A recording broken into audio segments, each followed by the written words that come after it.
赵熙，若公子无处可去，不如随我回去谋一份差事。公子的吃穿用度，我皆会负责。为公子还债，安顿亲人。待到此事完成以后，也必以千金相赠。什么差事？我的夫君。三少主有消息了吗？你之前找来的与他相似之人都不怎么样，有新的眉目了吗？还没有。是没找到，还是没找？主人怎么忽然要来醉仙楼？还不是因为有人领着赏银，连相似之人都找不到。主上怀疑御赐一事与顾家有关，这顾家三少主会不会就是主谋啊？或是行事后遭人灭口？他的这位夫人也是，满城的人都说他是痴心人，他倒好，在这里逛花楼。这位三少主据说是整日流连病榻，并无几个人见过他。好在他的这位夫人不幸他已死，托人暗中寻访，这才让我寻到一张画像。不过，他竟是要寻人相替。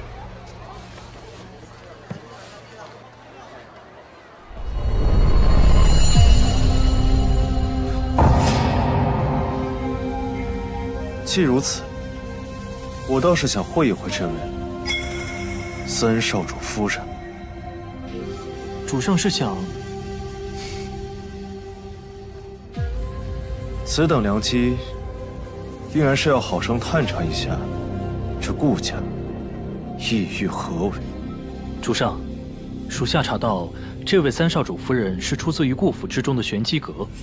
这玄机阁以查探情报、执行任务为使命，阁内之人更是深不可测。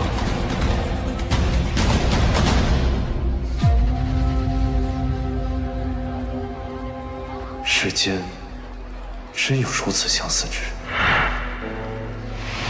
还是……这顾家擅长易容，不仅易容替换了您的车夫伺机下杀手，还弄出了一张与主上一模一样的脸藏在院中。此等做局，也不知道是何居心啊！是何居心？查便是。是。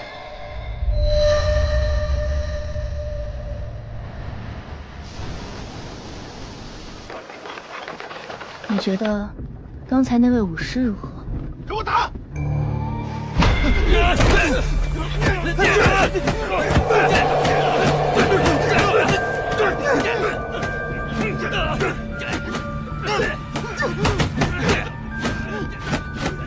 主人，人各有命，你我不越是男有本心，命若浮萍，又哪来的资格管别人的悲喜？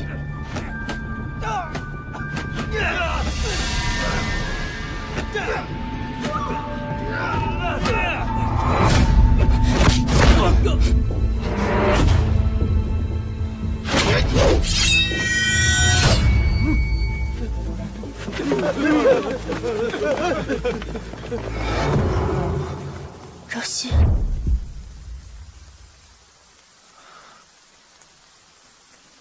别怕，我带你回家。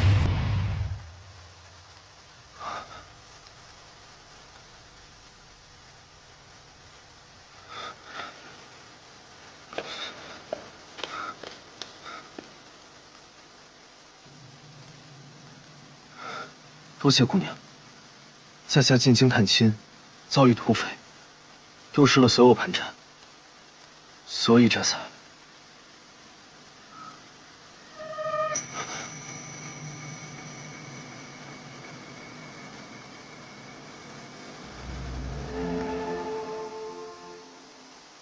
若公子无处可去，不如随我回去谋一份差事。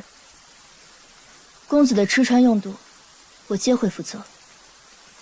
为公子还债，安顿亲人。待到此事完成以后，也必以千金相赠。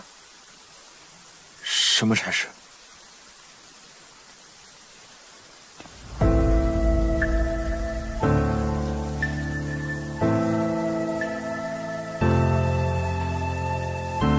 我的夫君。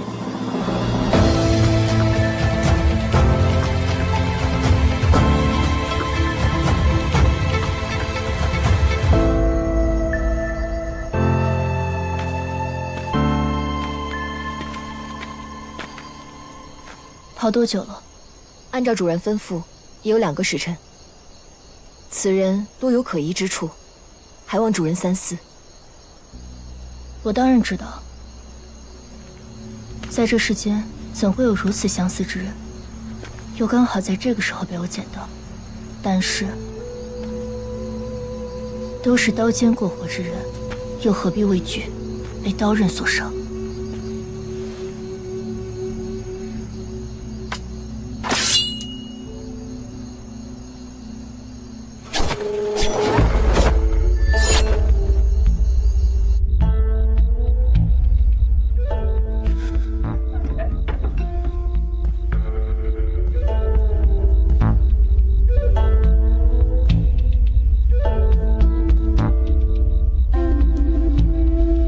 玄清刚刚应该已经跟你说过了，我需要你扮作我的夫君顾朝夕，待我将他寻回，或者确认他的死讯，你便可以离开。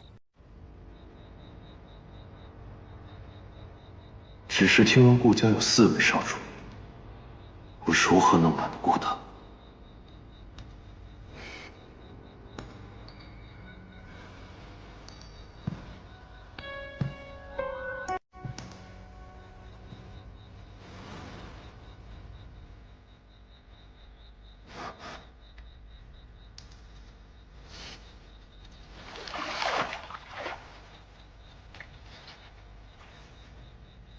我都没有羞怯，你怎么就害羞了？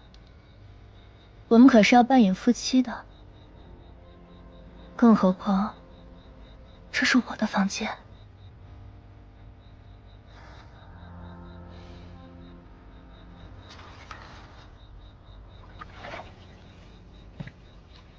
朝夕体弱，自小缠绵病榻，兄弟又都在外走伤，兄弟姐妹的感情并不亲厚。也正因此，他身上常有药香。从今日以后，你每日都要泡2个时辰药浴。你既与他有8、9分相似，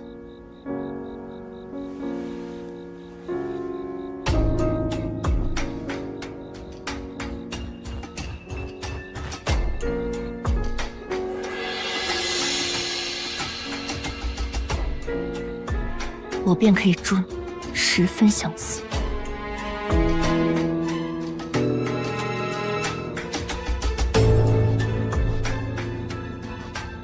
药浴泡久了会伤身体，夫君不如早些更衣。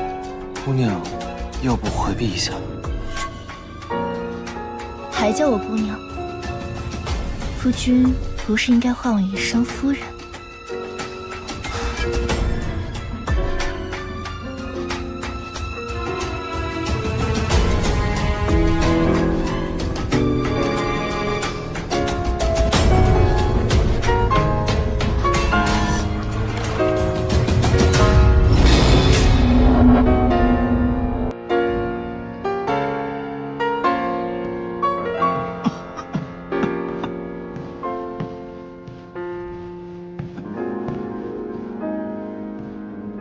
阁主，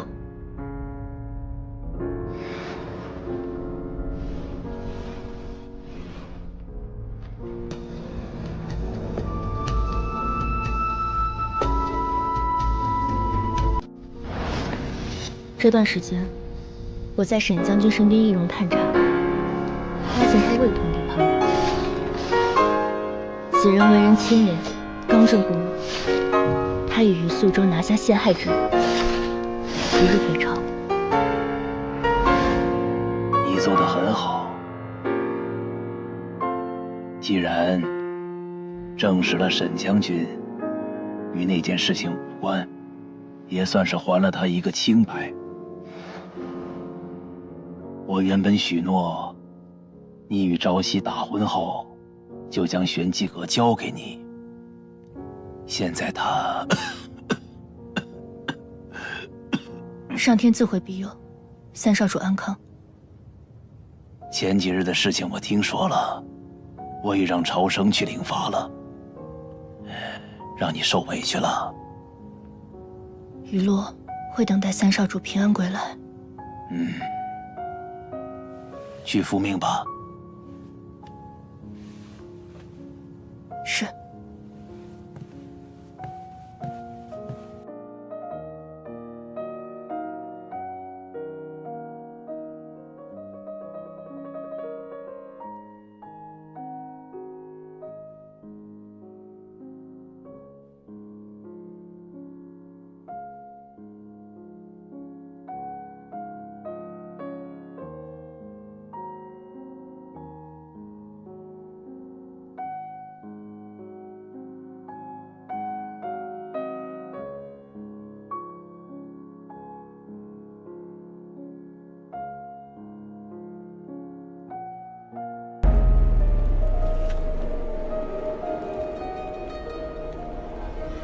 19年前，顾江于探访中发狂，将左丞相秦宇恒灭门。天子任务未解，悬于暗宫。顾江将尚在襁褓中的秦宇恒之女秦香带回，养在玄机阁，化名于洛。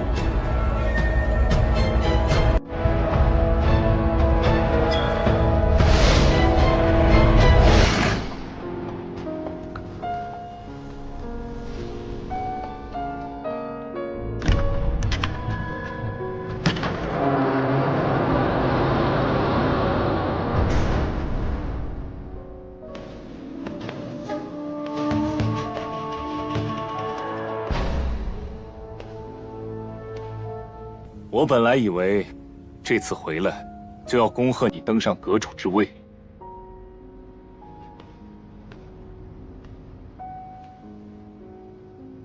让你失望了。我真没想到，你竟然对阁主之位感兴趣。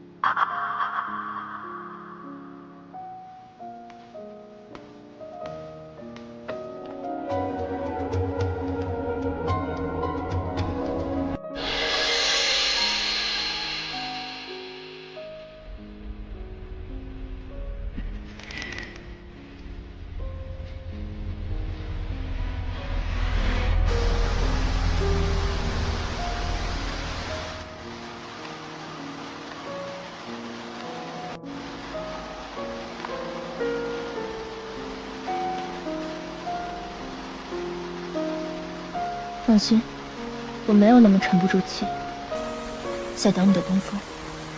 主人想要的究竟是什么？主人的想法，玄清不敢妄自揣测。但是这么多年来，您向来随心无所求，为何此番会有如此执念？阁内的密卷，往往只有历代的阁主可翻阅。主人想当玄机阁的阁主，是否和您常看的那封匿名信有关？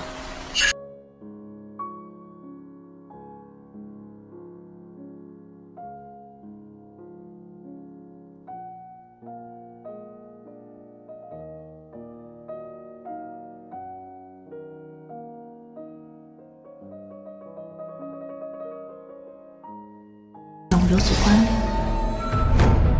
要想知道当年之事是否属实，还需等待时机。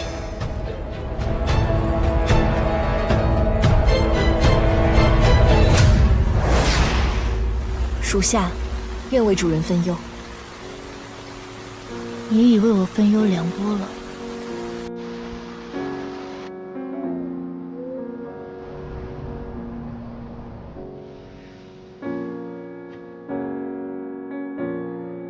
你可识得这些是什么？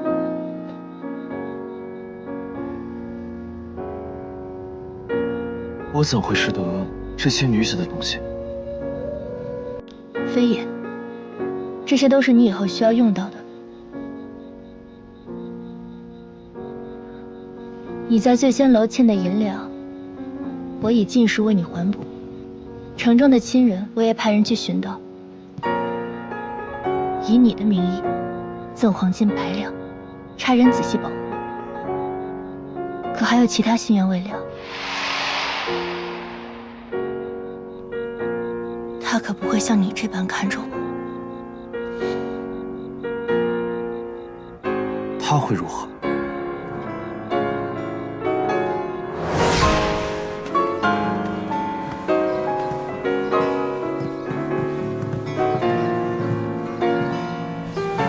这位就是三少主。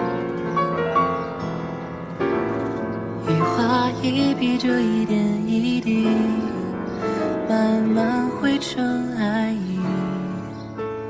可为何你目光还单细？花又开时，人已有归期，人海总会相遇，心从未曾远。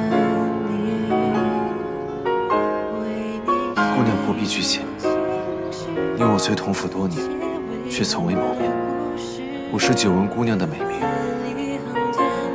以我之前的婚事，父亲既已定下，必有其缘由。可朝夕身体羸弱，久病难医。若是姑娘不愿，我自会向父亲退了这门婚事。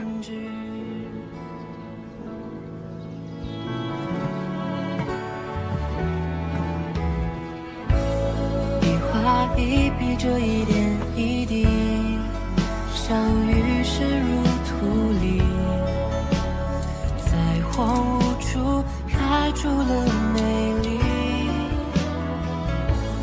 对你无论去什么结局，这般情不自已，你是我的唯一。为你写一首情诗，写未完的故事，字里行间都是你的名字。匆匆任时光飞逝，情深变为得失，此时此刻将永恒延迟。主人，我们该走了。写未完的故事，漫天繁星映出你的样子。匆匆任时光飞逝，情深变为得失，这个瞬间将永恒。三少主，你有远嫁。一首情诗带我们重拾。待三少主身体康健，我们再一同下完此曲。如此，在下便等姑娘归来。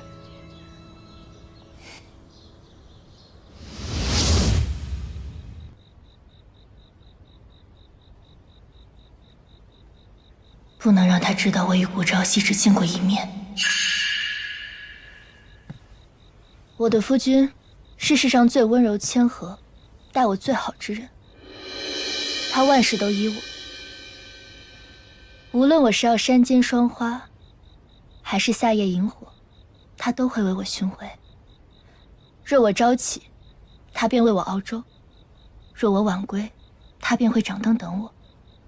我与他琴瑟和鸣，闲时对弈，他知我未寒，常为我捂手取暖。他一见我，便是心下欢喜；他笑时，便如清风明月，不染尘埃。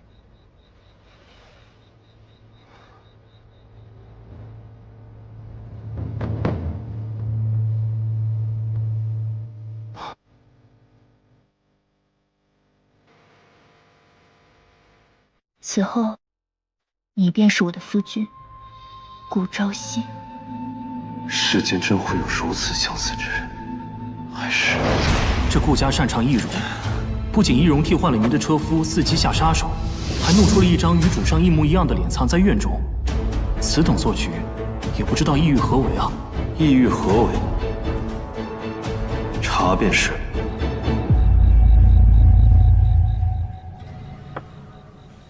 我会简单教你一些他的习惯和喜好，明日便可放出将你寻回的消息。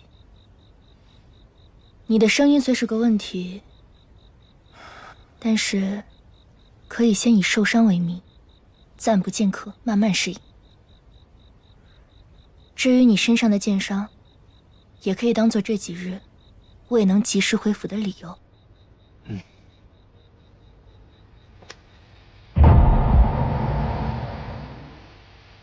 我看看你的剑伤，小伤已经敷过药了。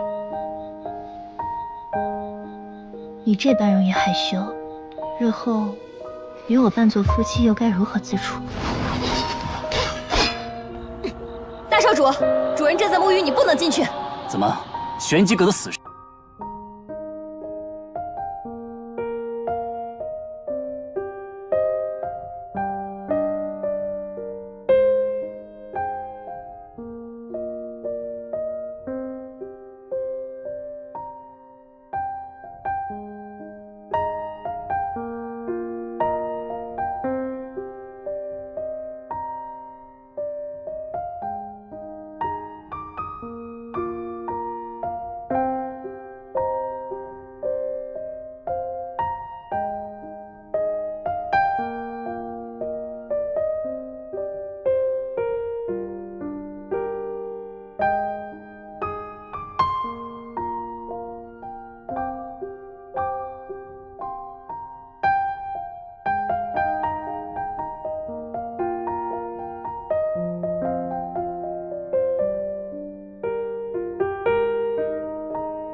想必大哥是不会轻信的。已死的老三可只知习武的老四，与其把心思放在他们身上，若你想要这玄机阁，或做这顾家的主人，不如来。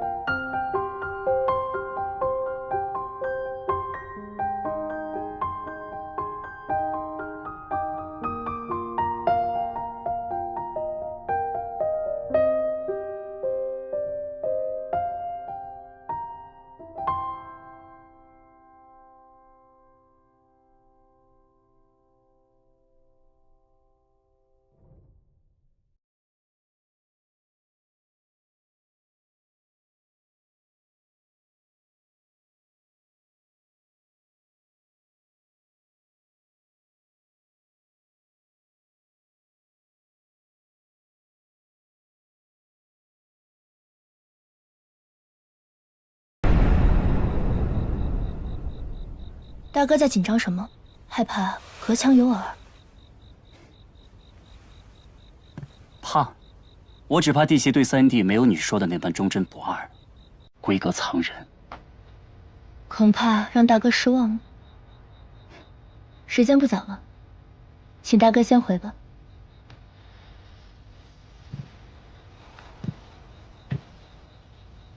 哦，对了，我刚说的话，弟媳莫忘了。倘若有天你想通，自可以来找我。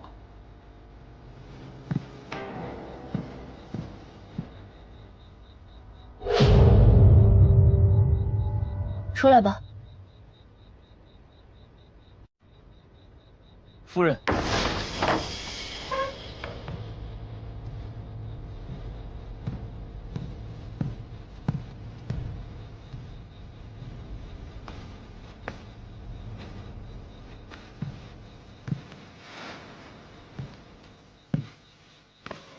我倒是不知傅君是个藏匿的高手。刚刚着实危险，在下也要保护夫人的名节。现在可安全了？自然。如此，便多谢夫人。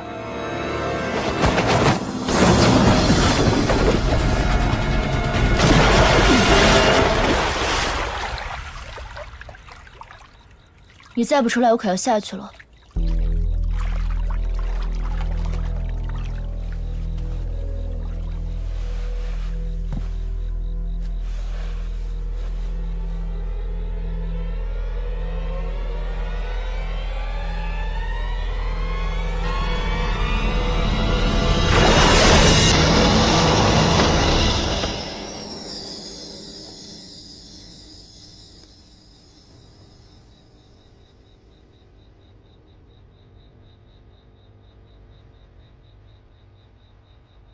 夫人怎么这般不小心？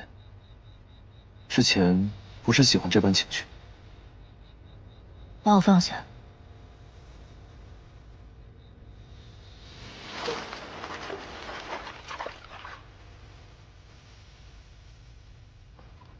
夫君以后，切莫再这般玩闹。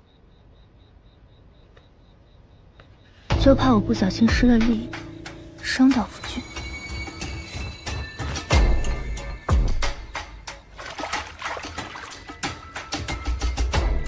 2个时辰，莫少1刻。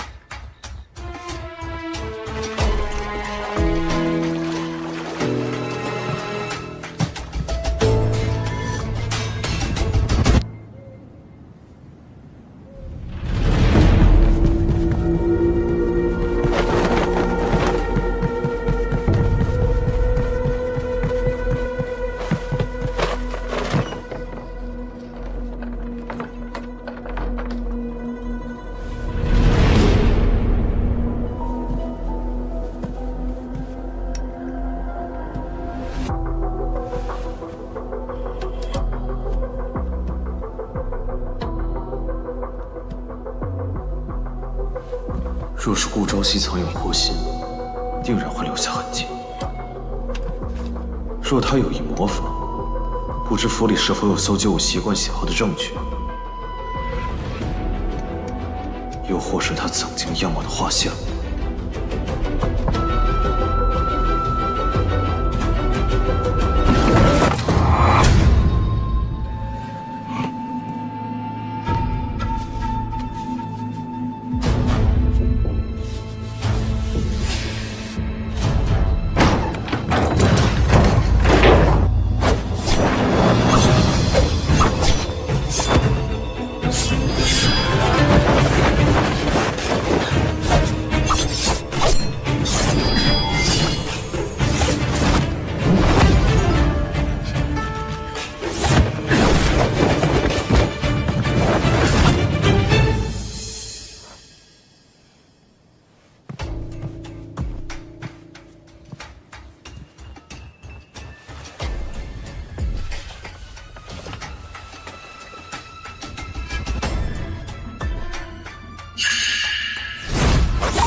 可是时辰到了，时间也不早了，夫君早些休息吧。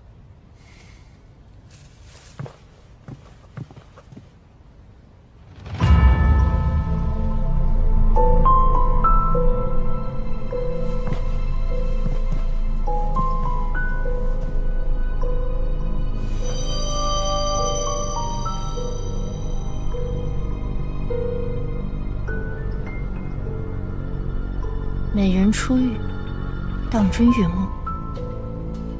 只是在药浴中穿着礼衣，多有不便。下次莫要再穿了。多谢夫人提醒。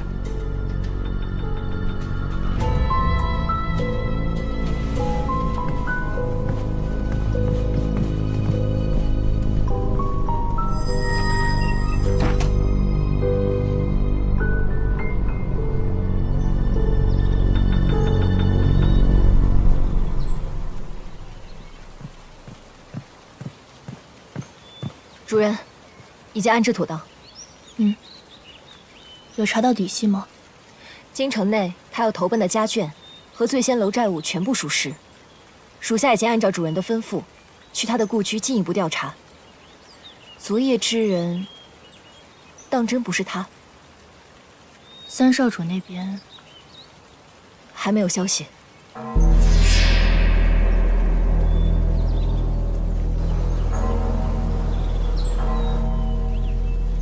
谁回来了？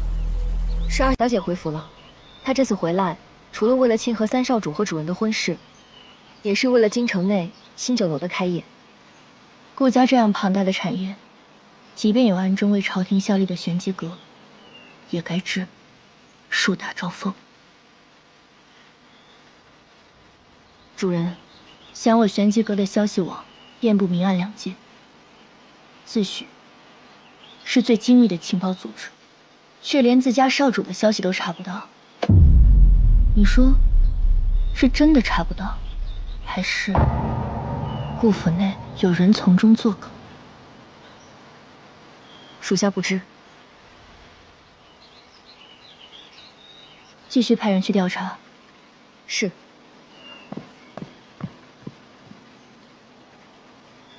也不知道这样的选择是对是错。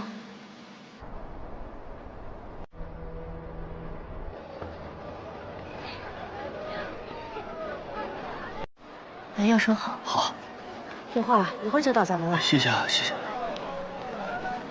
谢谢您。您和三少主都是好人，三少主吉人自有天相。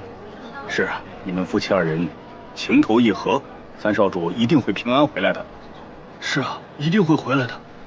自从三少主接管了药铺以来，每个月都会免费为我们看诊，我们这个心里啊，都非常感谢三少主的恩情。是啊。不用放在心上，这些都是我们应该做的。不过日后如果有朝夕的消息，还望一定告知。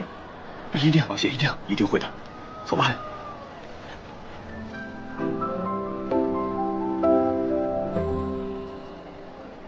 还在为你三弟的事烦心。听说今日你父亲发了大火，还把茶杯砸到了你的头上。王爷说笑了。哎，不是说别叫我王爷，做王爷有什么好？不如每日好茶好酒，与友人同游对弈。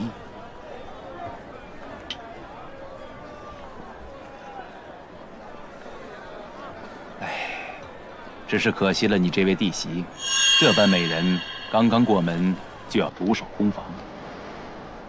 希望她当真能如她所说般，与我三弟夫妻情深。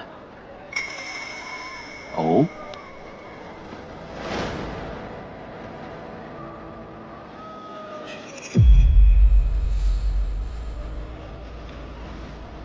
谢谢。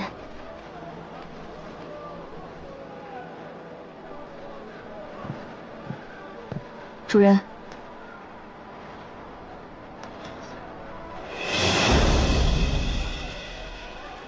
顾兄，发生何事？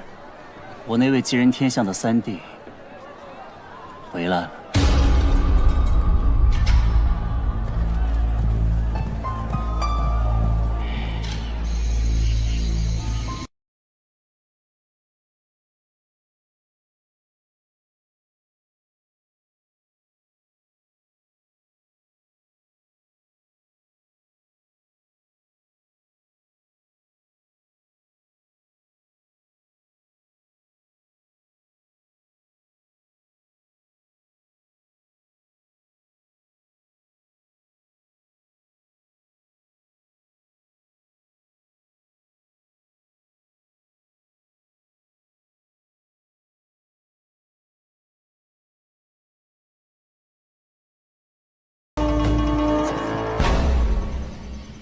夫君觉得我们这位大哥如何？看来这位大少主与三少主关系并不亲厚。三少主生死未卜，便为他置办灵堂，昭告所有人，自己的三弟已死。如今听闻三弟归来，便坐不住了。若你是杀人凶手，听闻你杀的人未死，你第一件事情会做什么？自然是会一会这个魏王之人，还有检查尸体。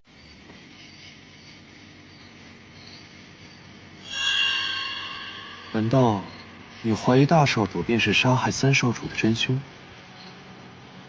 我夫君未死，何来真凶一说？走吧。要成为顾朝夕，你要学的东西还多着呢。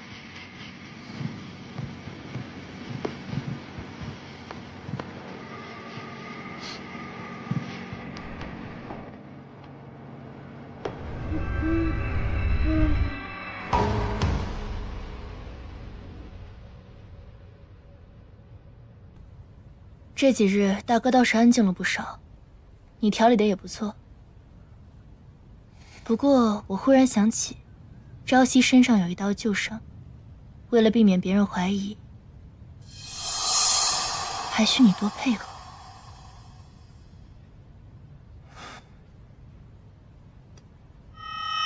姑娘，你之前可未曾说过，做你夫君还需这般。昨日不是还叫夫人吗？今天怎么就叫姑娘了？姑娘对我的恩情，必当竭力相报。可是身体发肤受之父母，这补伤就不必了吧？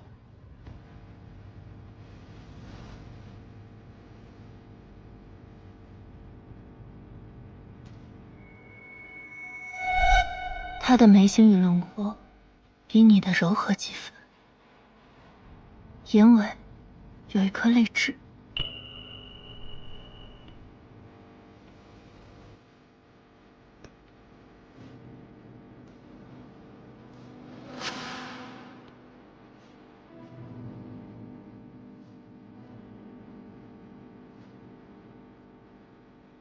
像吗？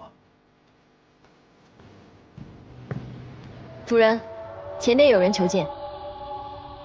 家主不是传了令，说这几天可以不见人吗？是，但求见的是四少主。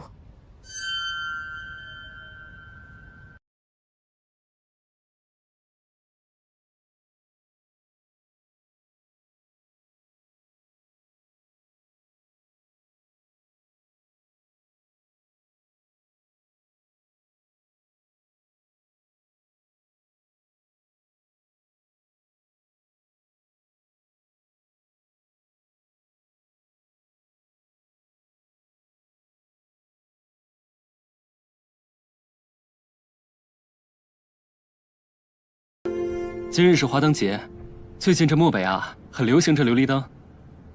我知道你不嫌暗，就给你带了几盏，摆在这庭院里。事情调查的如何？有消息吗？我离开这么久，今天回来，你就只问我消息？自然不是这个意思。我逗你玩呢，别那么紧张。我听人说啊，这秦神医云游天下，现已不在漠北。他的行踪啊，亦是无人知晓。不过，这根本难不倒我。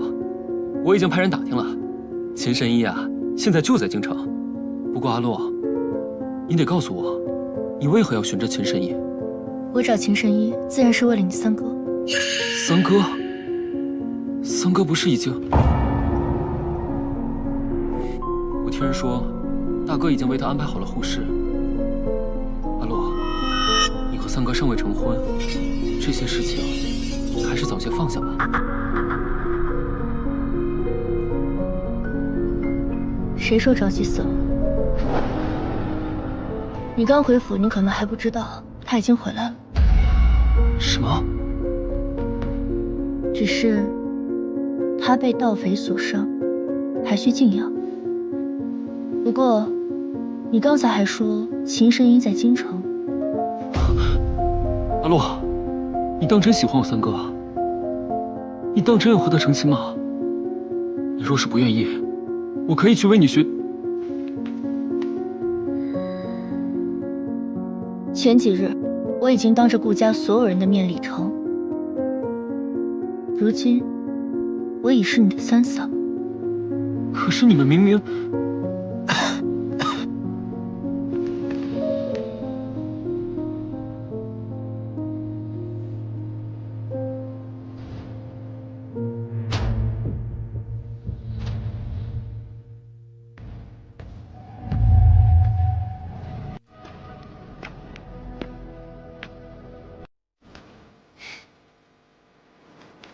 你怎么？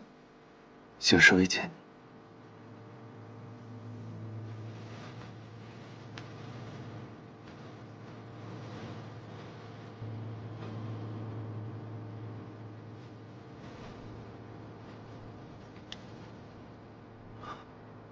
夜里风寒，你可别受了凉。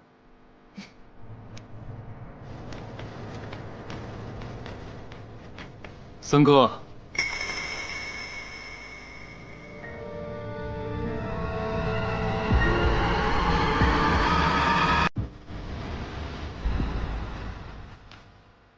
朝夕身体不舒服，我先带他回去。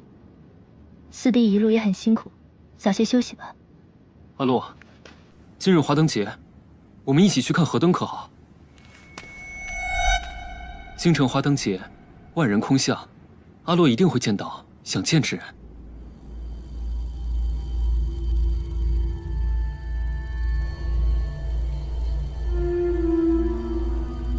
玄清，我要出府一趟。主人，是否要我跟您？我既不在府中，也不知我那位夫君是否需要人照顾。你且留下，无论他要去哪儿都不要阻止，只管暗中跟着，莫要被他察觉。是。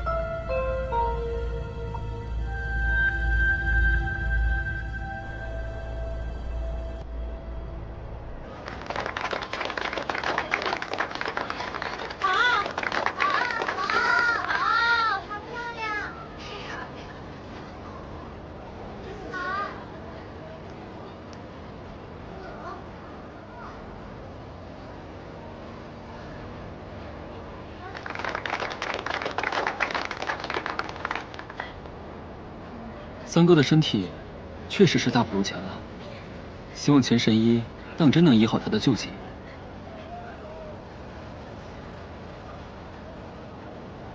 三哥是何时找回的2日前。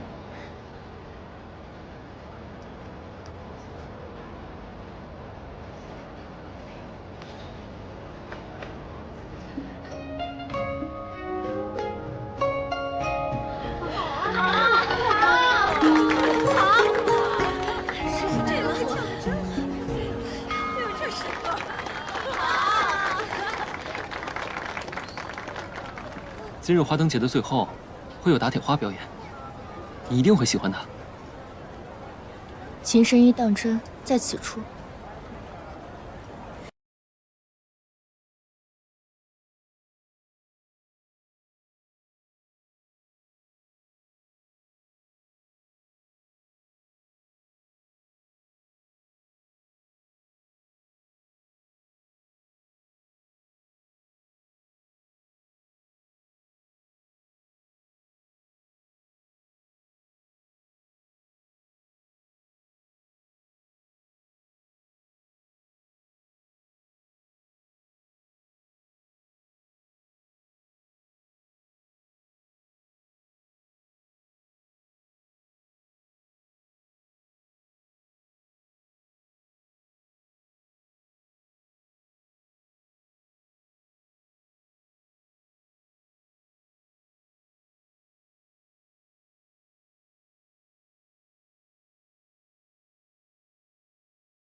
这是我在神庙求来的，能保平安顺遂，很灵的。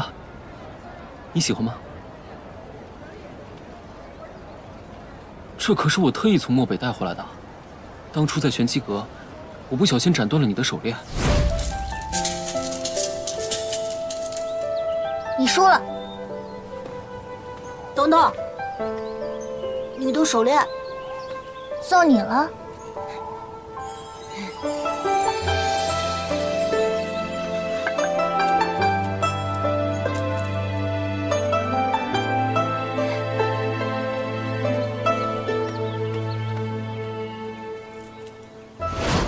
从那时起，我就想配个新的给你。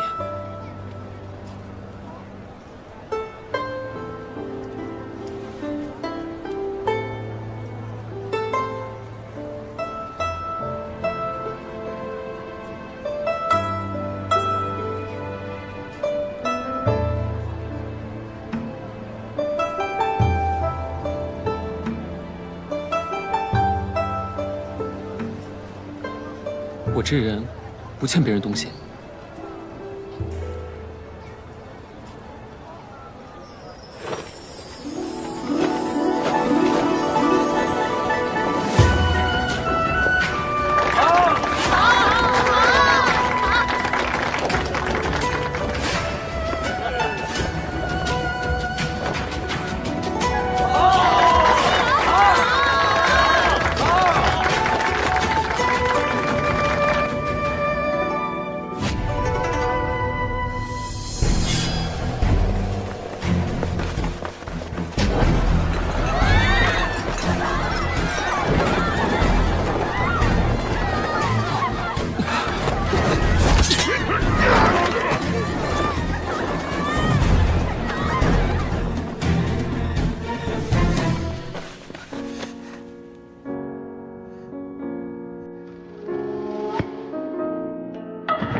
弟媳越来越漂亮了。是你，干嘛对我这么凶啊？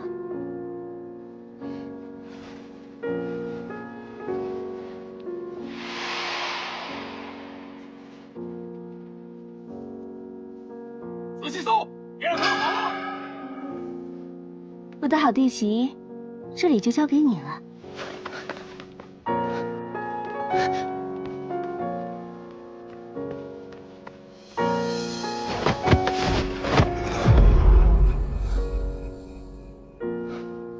怎么是你？夫人为何这般紧张？你怎么在这儿？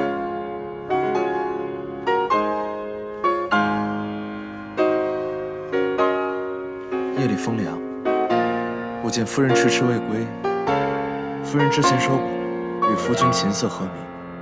若是此番情景，定不会让夫人一人。于是，我便来送医了。只有我们2个人的时候，你不必如此。此时，可并非只有你我2人。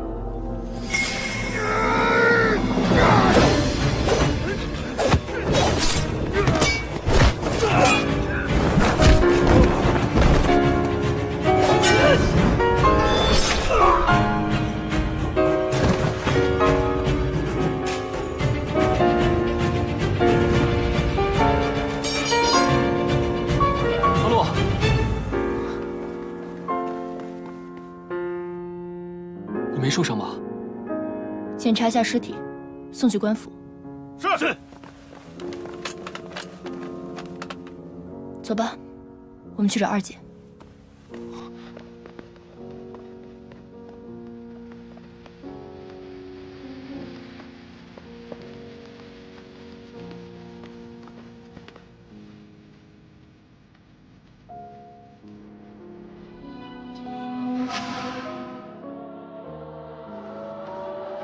你不是也想看那个打铁花表演吗？这次错过了，下次都不知道要什么时候了。公子，您看看。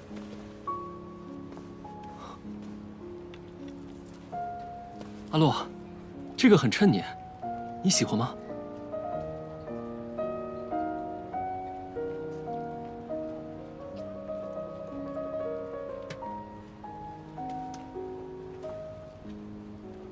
哎呀，这位公子好眼力，这是阴阳2刃匕首，可以暗动宝石，红色见血封喉，蓝色刀刃可收回，只要5两银子。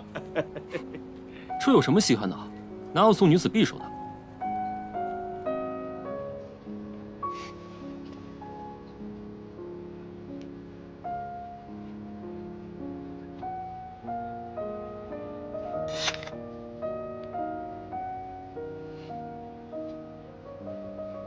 我很喜欢。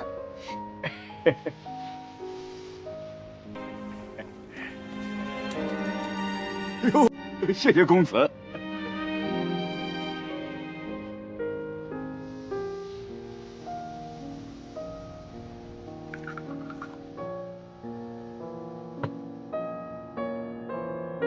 2姐好兴致，刚还在被人追杀，现在就有闲情雅致在这里喝茶。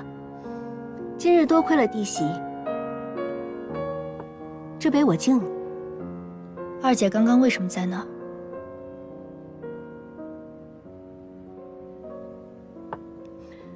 我不是打算在京城开一家新酒楼，正巧看到这醉仙楼在出队，就把它盘了下来。本想着借着花灯节宣布易主的事情，没想到出了这样的事。出队？对，就在前2天吧。听说这老板娘要回乡嫁人。嫁人为何要把店铺出队？你好像很关心这位老板娘。只是觉得奇怪，问问罢了。说起来，你们大婚的时间定在什么时候了？山雨欲来，就定在1个月之后吧。朝夕的身体，我等不了这么久了。家主定会早日康复的。还有一件事，三少主刚回府，身上伤还未愈。若近日有人来探访，你做主就好。是。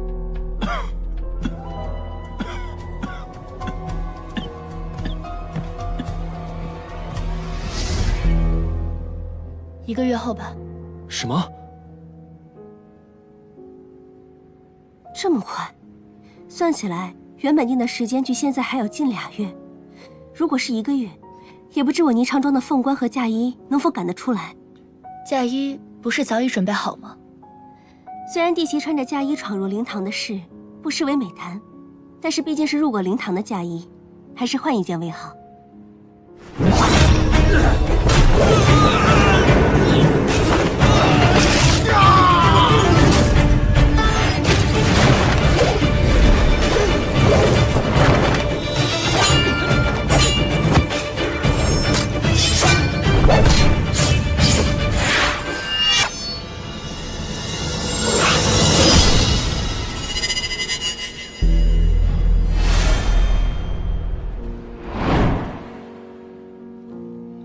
不必了。你这是不想收下我的心意？自然不是。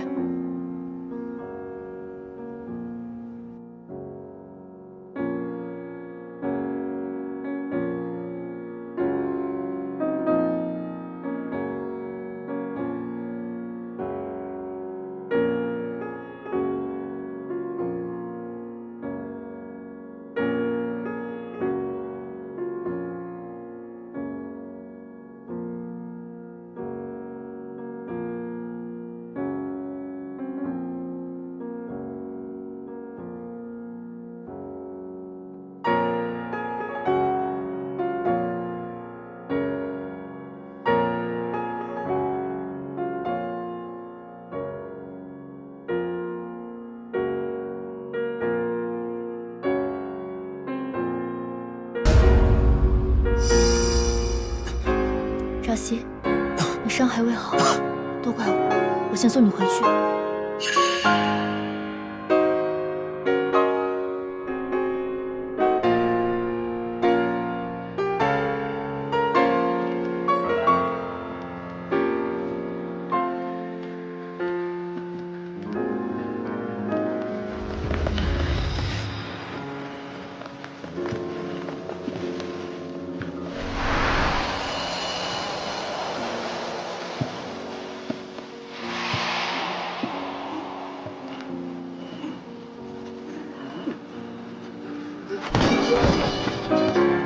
所以，那些刺客逃进了二姐的院子。是，当我却未听到院内有打斗之音。待属下再去细看时，刺客已无踪迹。你说，那些刺客当真是二姐安排的？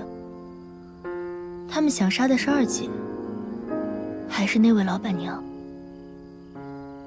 属下不知道。那位的伤处理的怎么样了？伤？属下让他去泡药浴了。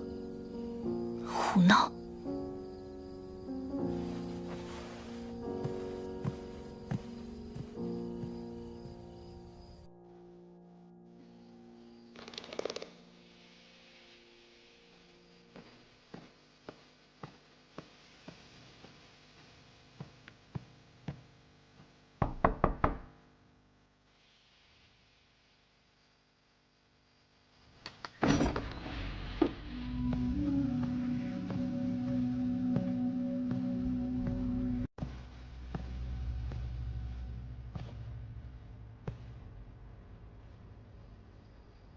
时辰到了。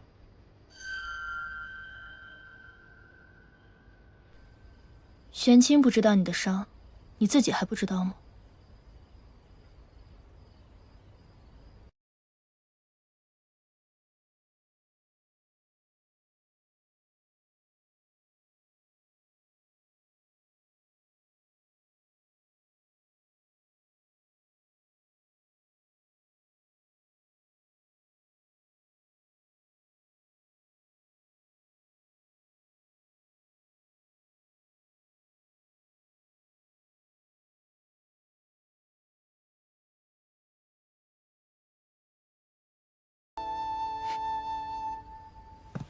从前我受伤的时候，他也是这般哄我的。这是夫妻间的情趣，你不必理解。你只管做好你的表演。今天你表现得不错。情趣。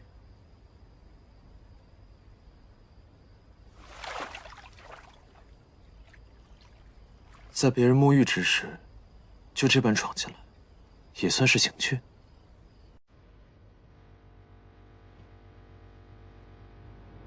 我敲门了。再说，如果我不闯进来，有些人的伤口就要溃烂了。我发现，你不说话的时候，更讨人喜欢。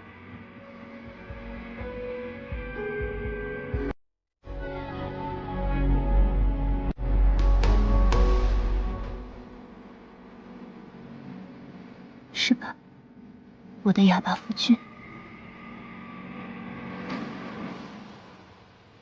明日，我便教你怎么学他说话。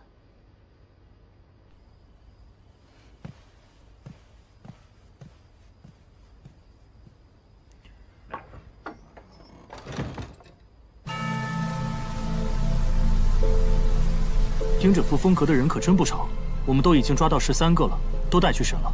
不过最近我可能要避避风头，院子里那个侍卫耳朵灵得很，我好几次想潜进来，都差点被他抓住。审得如何了？他们口风倒是紧得很，不过您放心，不出3日，他们定然能招。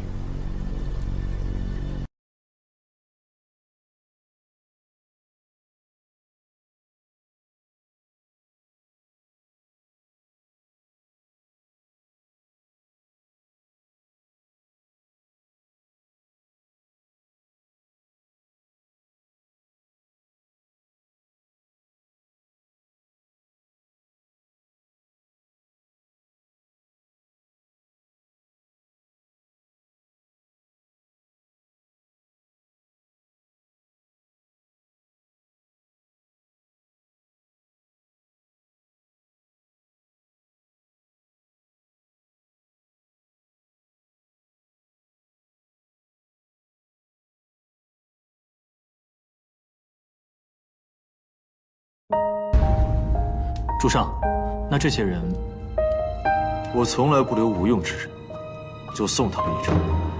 是。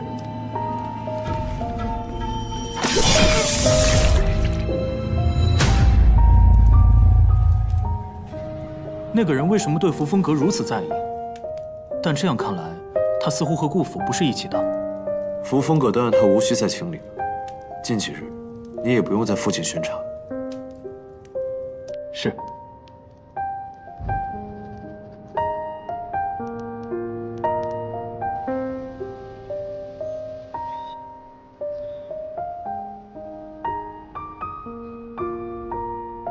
这几日倒是安静了不少，你也未见阁内有暗探潜入。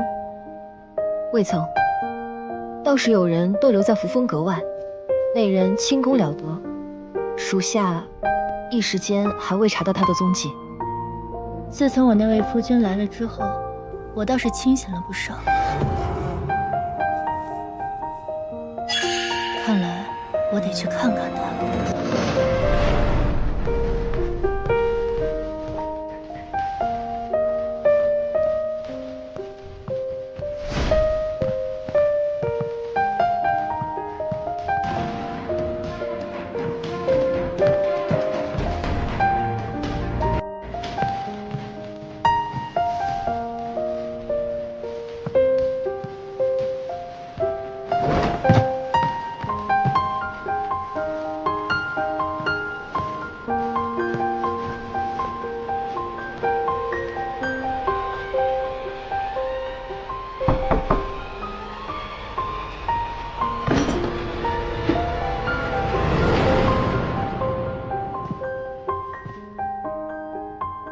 夫人昨日便是这般敲门的吗？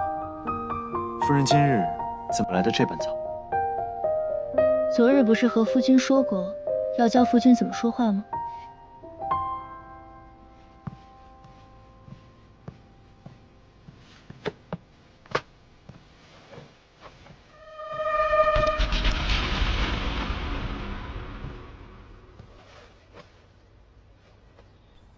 模仿一个人，除了最基本的样貌之外，就是观察。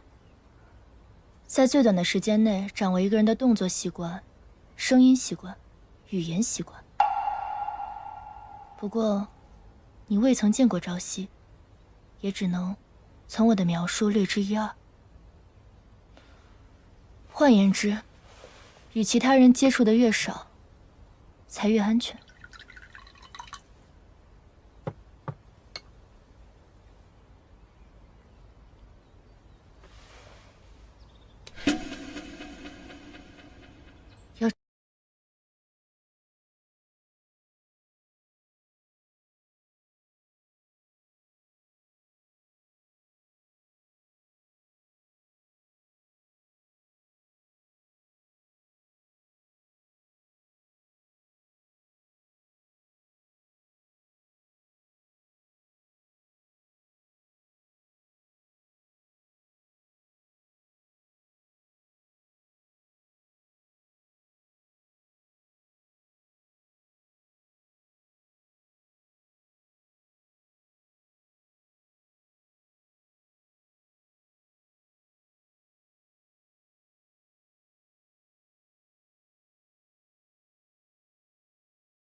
夫人，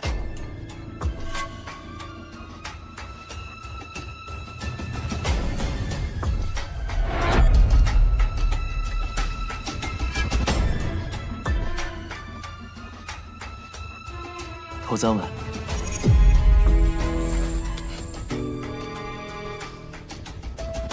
夫人，这是何意？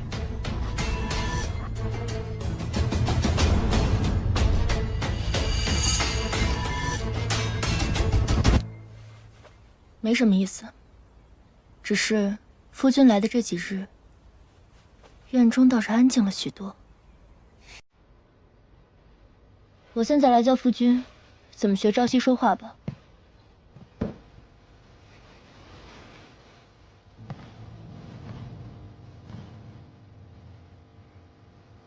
声音要轻，不要太沉。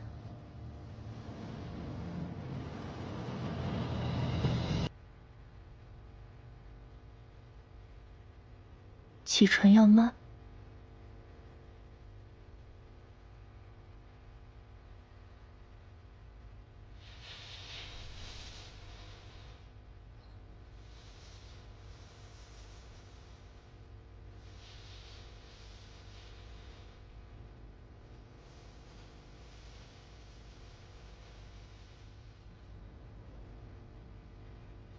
这第一句，夫君不如叫声夫人来听听。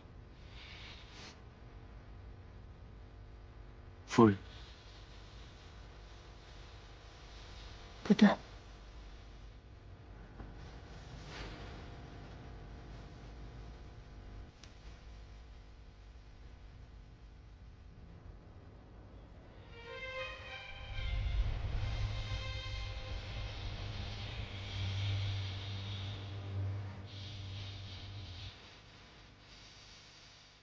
夫人，正是这般。你记得勤加练习。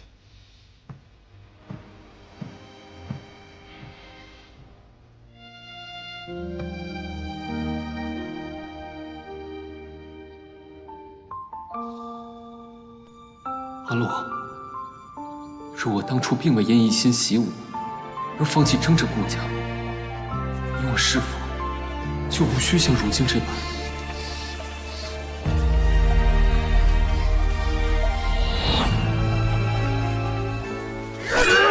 清风拂柳斜阳，旧梦如诗云悠长。回忆似水流年堂，往事流转心迷茫。繁华如梦中散场，多少眷恋难相忘，蓦然画卷，忆过往，一笔皆思量。繁华如梦中散场，独留回忆在心房。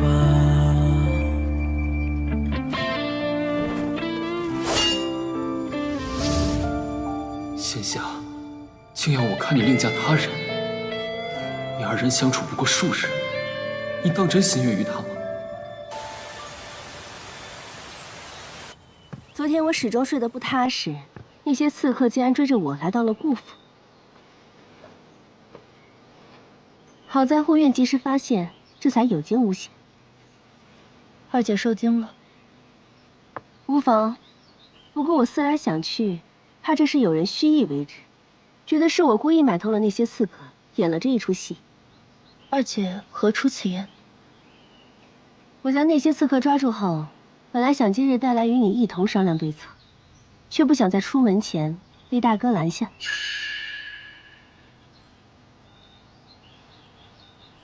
有句话，我不知当不当说。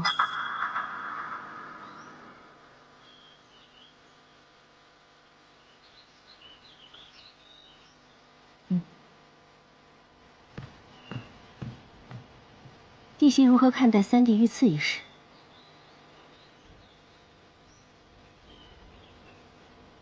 你当真相信三弟只是图于盗匪？二姐，如今喜叔只你和我，如果你有什么话，不妨直说。三弟一向深居简出，那日为何忽然无故出城？我觉得不妥，便多处探访，这才发现大哥并非那几日刚回京，他在父亲为你二人指婚后，就曾见过三弟。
我念他是位可怜之人，便将他留在了霓裳庄。弟媳若是想见，这几日我便借量身之名将他带来。二姐既有怀疑，为何不禀明家主，或者报官？官府的人一早就定论了三弟伤于城外匪患，父亲此刻又哪能操心这些事？昨日我遇袭后甚是心悸。若那人是为顾家家主的位置，三弟与我都不会是最后一个。顾家家主的位置，大哥想坐，难道二姐就不想吗？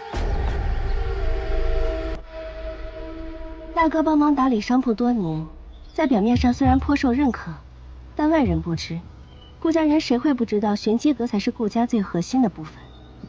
最终谁会成为新任家主，不还是要得到弟媳的支持？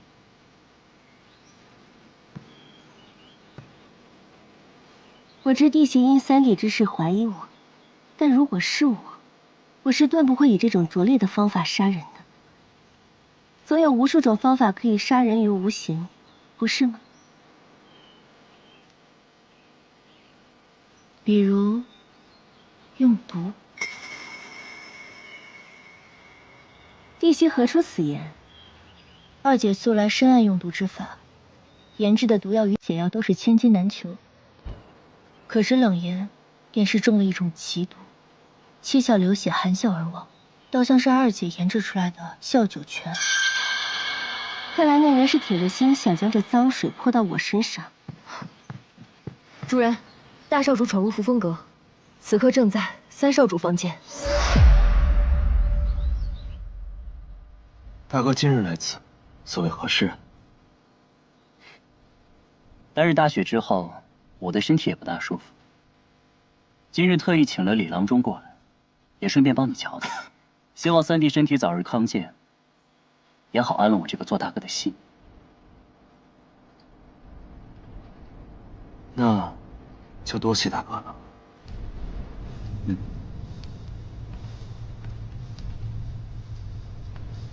脚步轻挺，虎口生剑，此人与寻常郎中不同，倒像是习武之人。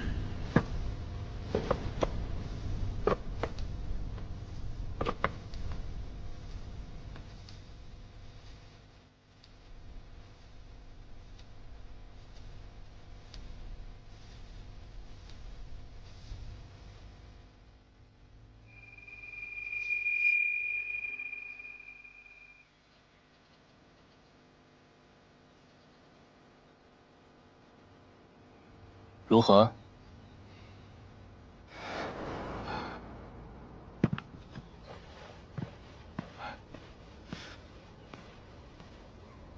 与大少主所料不差，三少主救急心伤，还需仔细调养。下去吧。是。这几日，朝廷已命人肃清城外匪患。三弟那日遇袭，不知对盗匪可还有印象？那日太混乱了，我也记不太清了。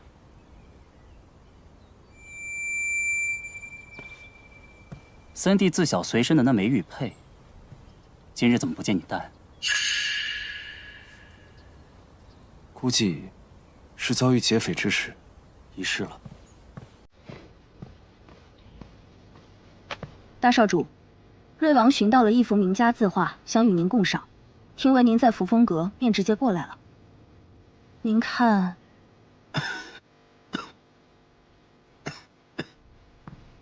大哥好兴致，今日竟有空来我扶风阁。只是家主请来的郎中刚为朝夕看过病情，大哥携其他郎中前来，若传到家主的耳中，恐怕会惹闲言碎语，说大哥不信任家主找来的郎中了。既然我的这份好意弟媳不愿领情，难免是我多事，怎么能让瑞王在外面候着呢？快请他进来。是。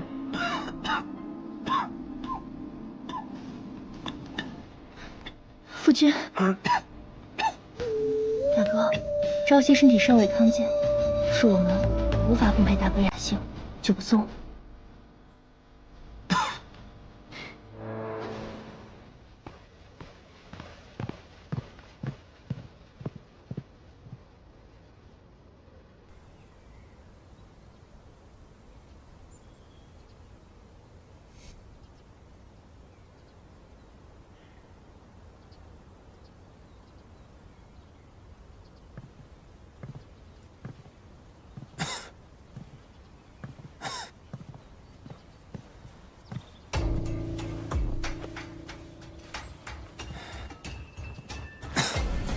夫君的演技真是越发炉火纯青，真让人佩服。只是伤寒未愈罢了。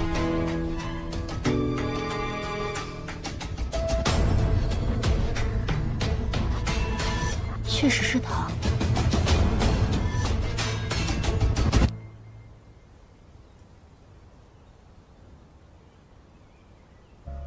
好好休息。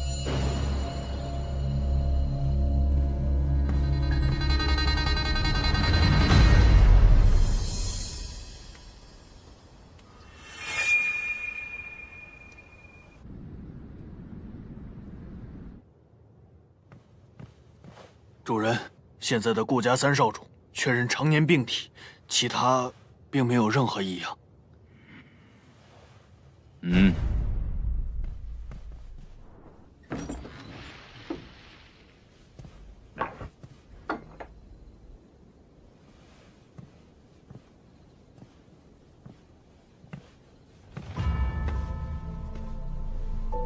主人，东风已至。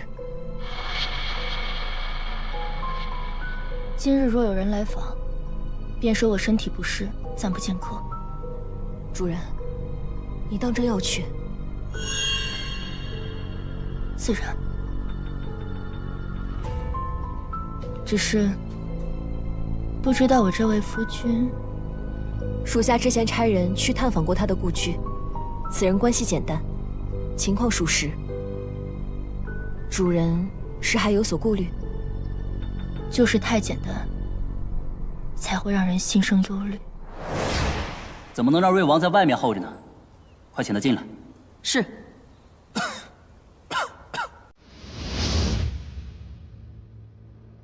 去查一查他与瑞王可有交集。是。玄清，再煮一碗祛寒汤药，送到他房中。是。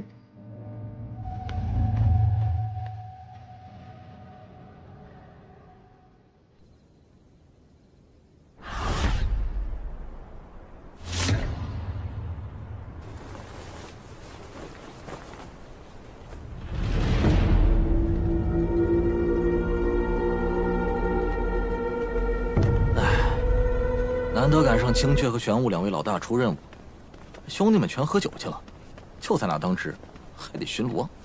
行了，大家都不在，可别出什么乱子了。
看看玄机阁里怎么了？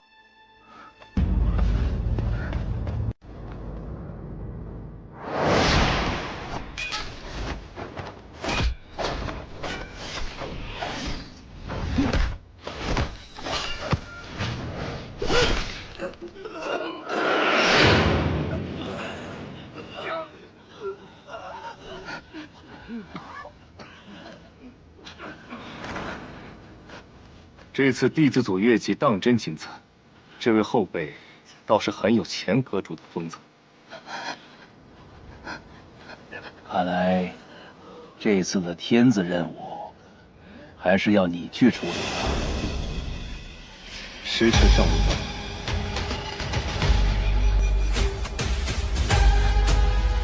玄机阁意在暗探，而不是杀人。想将消息完整带回，坚韧的意志往往比击败敌人更为重要。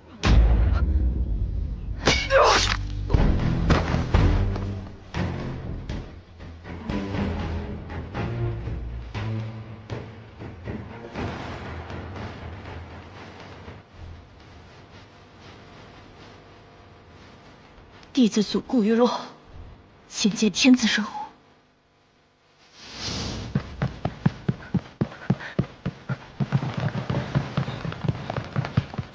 快，给我整！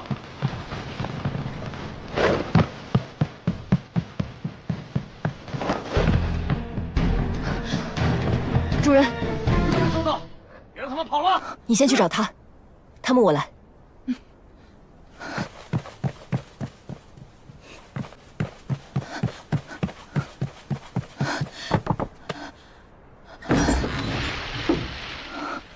夫人，给我让开！大少主这是要做什么？做什么？府内出了刺客，我自然是为了三弟的安全。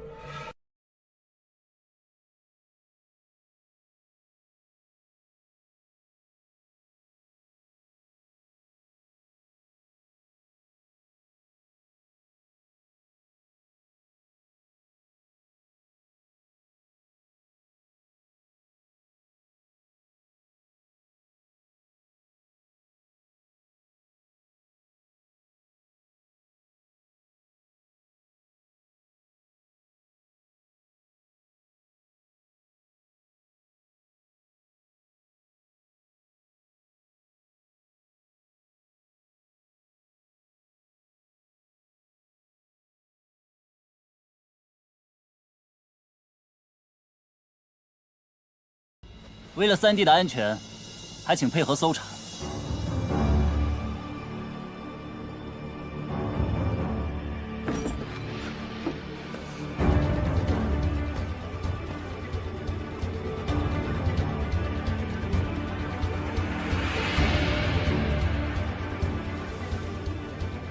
三弟，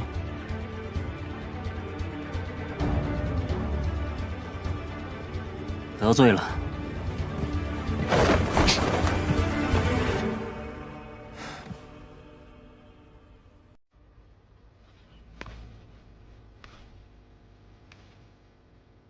大哥，何故苦苦相逼？只因我事事不争，便可随意拿捏，对吗？不，若说是因为安全，我路遇劫匪之事，大哥又在何处？是，大哥并未寻我，却在家中设下灵堂，这份情谊，大哥，你要我如何偿还？此事我也只是道听途说。深夜我与夫人共眠，大哥明知我负伤，竟以此等理由夜闯我扶风阁，究竟意欲何为？大哥，晚走不送。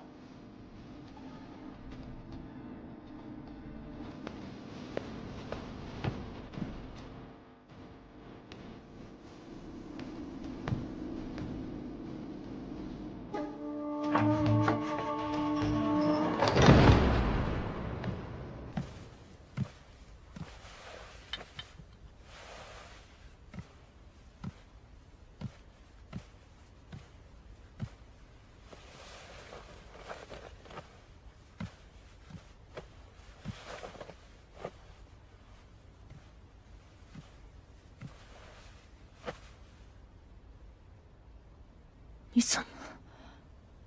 你刚刚不必如此，随便找个理由打发他就好了。我先帮你上药。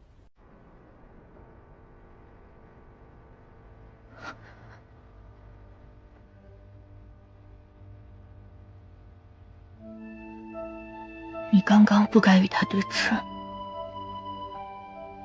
朝夕性格温和，不会与其他人起争执。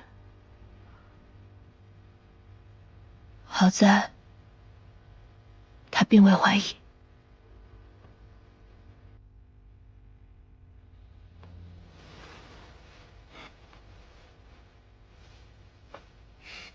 那该如何？兔子急了也咬人。一个男人哪怕性格再温和，若是连自己的夫人都护不住，夫人与三少主琴瑟和鸣，他就是这般护你的。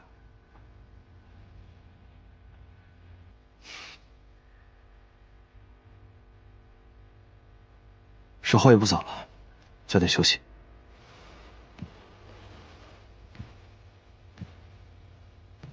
今夜你就在这里休息吧，我怕他们再回来。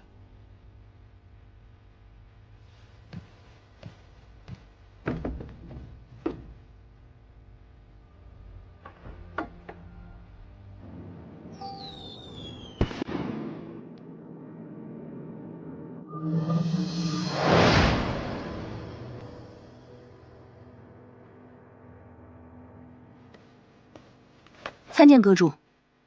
你应该知道，我为什么召你来。是。这2年，安排你在老大身边，任务该如何做，你没忘吧？没忘。这是这次的任务和你的身份，虽然只是弟子任务，但牵涉甚广。你的画技在弟子组算得上拔尖，就由你去完成吧。阁主定不辱命。去吧。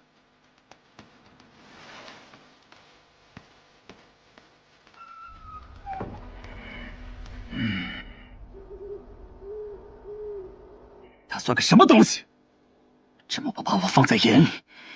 若不是他娘，父亲怎么会下如此荒唐的命令？遮主呢？遮主姑娘去后山了，应当是阁中有了新的任务。主人，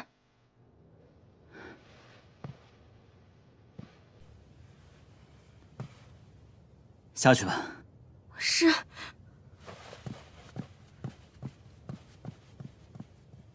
有新任务了。是。阁主命我收拾细软，明日动身。这次任务虽然可能会有危险，但完成之后，阁主定会有大赏。遮主也可以成为主人的助力。有危险？主人放心，我一定会顺利完成任务的。我看看，这里只有你我2人。放心，这件事情不会有第3个人知道。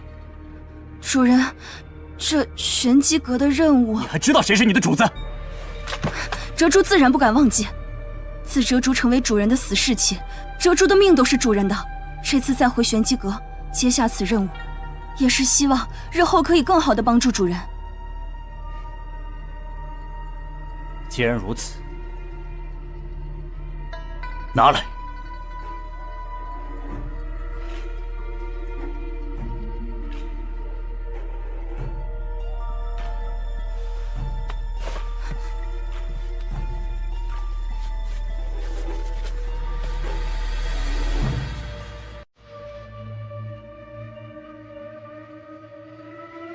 我记得在玄机阁中，画工甲等的人只有你和雨落。是。你去回复他们，这次的任务你不能接了。主人，你也知道，这次的任务很危险，我怎么能让你以身犯险呢？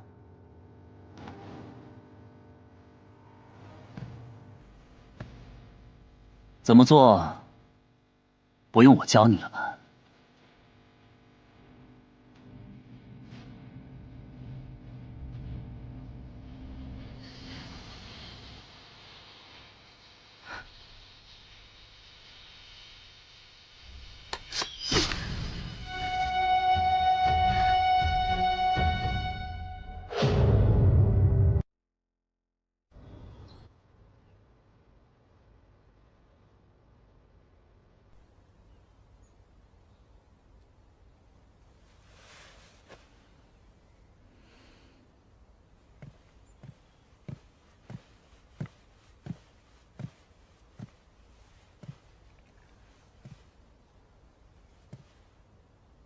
醒了。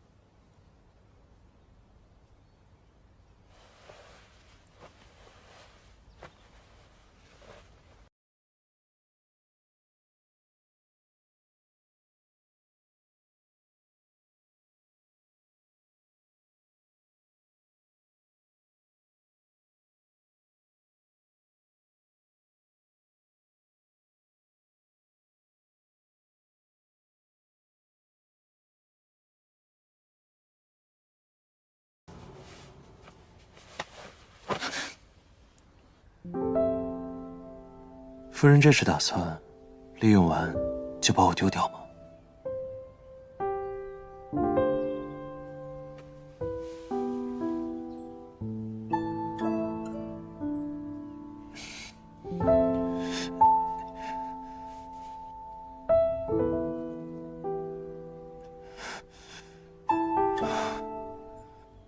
谁说我打算用完就扔？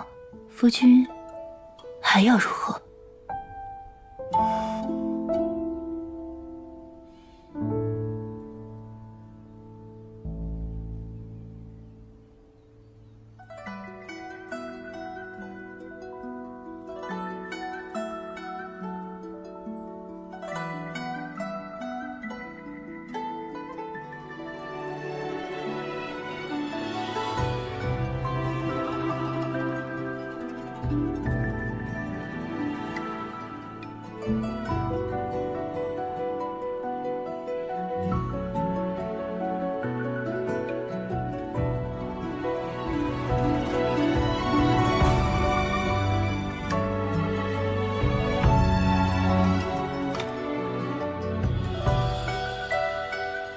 这样够吗？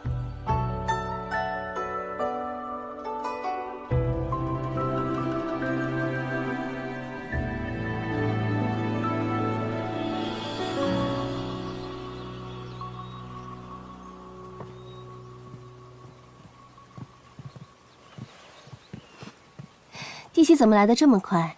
你们慢慢来，我不急的。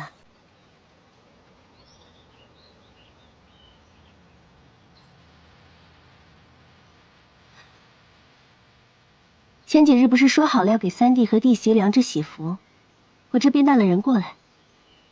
去吧。是。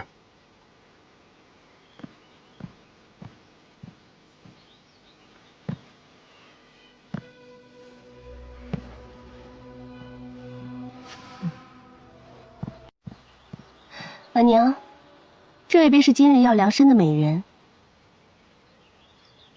你便是冷颜的。回姑娘的话，小女子虽常伴冷颜身旁，却对她的那些勾当并不是很了解。但是在出事的半月前，的确有一位黑衣男子前来买命。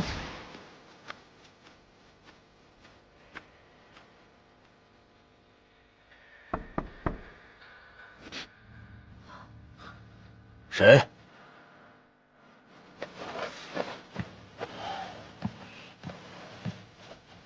大概在10日之前，那人在夜里丢下一袋银两，说是定金。我好像听他说是亥时，城外，事成之后，另一半。好。亥时，什么城外？当时我闻到了一股淡淡的清香，那味道是不同于市井乡野的。应该是为权贵之人特意调配的，因小女子深谙香道，所以我对那味道记忆颇深。后来是二小姐让我去辨识大少主的声音时，我发现大少主身上的味道竟与那夜的一模一样。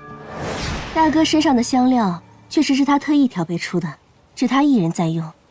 这一点府上知道的人不少，弟媳自可去调查。三弟的事与大哥脱不了干系，只是不知父亲会如何处置大哥。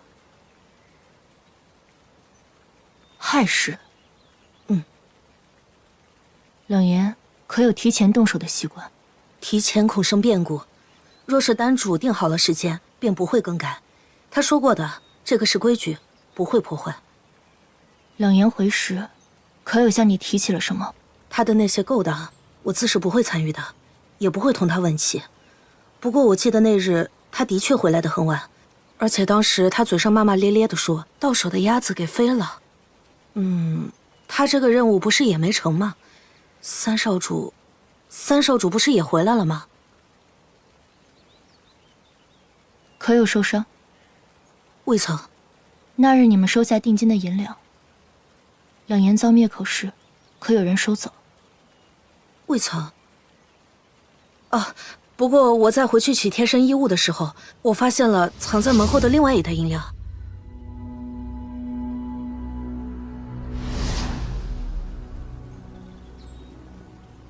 朝夕遇刺之事，恐怕另有其人。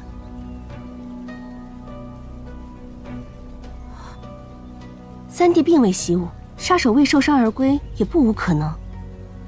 侍卫回报，朝夕遇刺是在虚实，如若属实，冷言到时，恐怕朝夕已经。再则，若是大哥买凶后欲灭口，也当将银两拿回，才能完全洗脱嫌疑。但他偷偷来放下第二笔银两，说明他可能并不知道冷言失手。虚实，有趣。这么说来，大哥虽然买了凶，但有人提前动了手，此事大哥并不知道。如你所言，当日虚实出现的人又是谁？也或许这是大哥演的一出好戏，二姐以为呢？说不定是我呢。弟媳打算如何处理此事？既然朝夕平安归来，那此事便只是家事。今日是要来为弟媳量着喜服的，婉娘。夫人放心，不急。二姐送来的心意，余落心底自然是感恩。只是我更好奇，你二人是如何相识？个中经过，从何得知？主上这几天怎么样？他们没有发现什么吧？上次在灯会上，我想去找你，可惜那个女侍卫一直跟着你。你调查清楚了，这顾朝夕当真不会武功。是，他自小身体孱弱，无法修习武功。主上为何这样问？既然顾朝夕不会武功，那顾朝生为何要试探我的功力？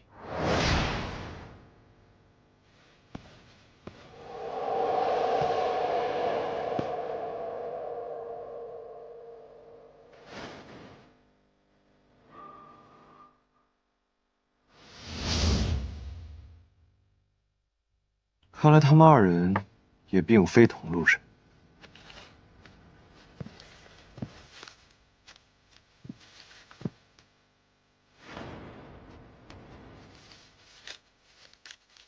冷言，是，这位顾家大少主心事真的很，竟然买凶去杀自己的三弟。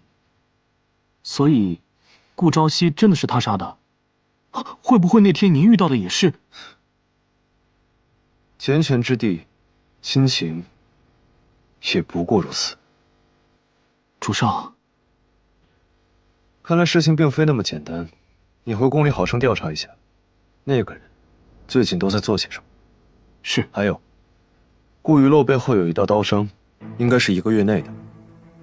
好生调查清楚是何缘由。是。主上，您怀疑是他？夫君。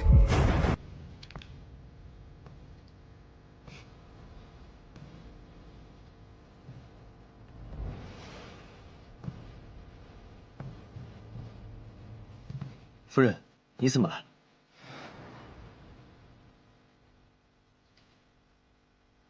还不是怕梁一人毛手毛脚的。你身上还有伤，我不放心。我来吧。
有劳了。应该的，夫人。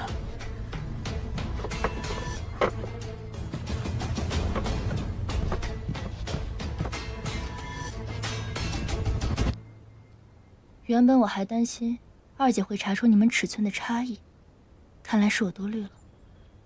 你们的尺寸相似，基本上是没有什么差别的。这种小事都记得这么清楚，看来夫人与你的夫君当真是情投意合。夫君说笑了。前几日不是还说过要教你怎么下棋？既然现在无事，不如我们切磋几局可好？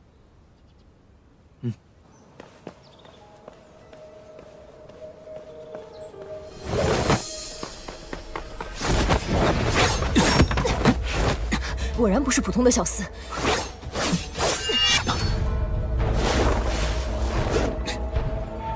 主上，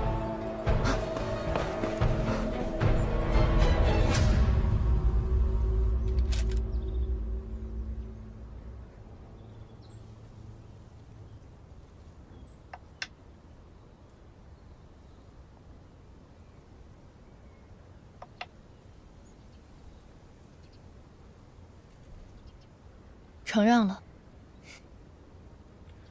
是夫人棋艺高超，在下自愧不如。棋局，便是观其落子，可观其心。夫君的心思不在棋局之上，自有意藏拙相让。不知夫君有何忧虑，余落可否分担一二？确有一事。愿闻其详。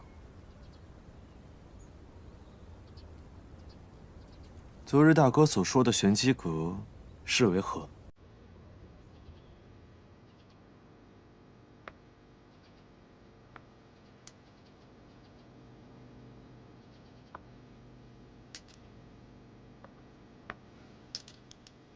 那夫人身上的伤，又是从何而来？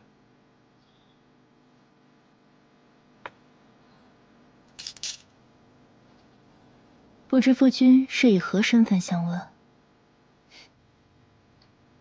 你既唤我一声夫君，你受伤，我又怎么可能置之不理？顾家常年走商，难免波折。这点小伤算不得什么。那大哥所谓是为何而来？我又如何得知？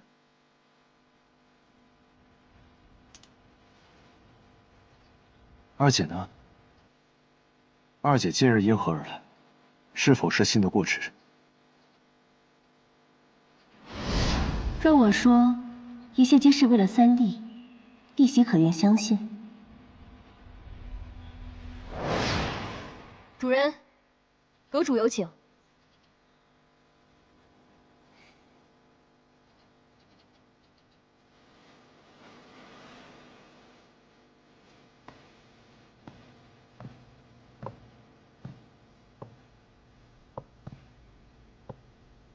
每个人都有自己的秘密，无论目的是否相同，既然同路，夫君还是莫要问得太过清楚。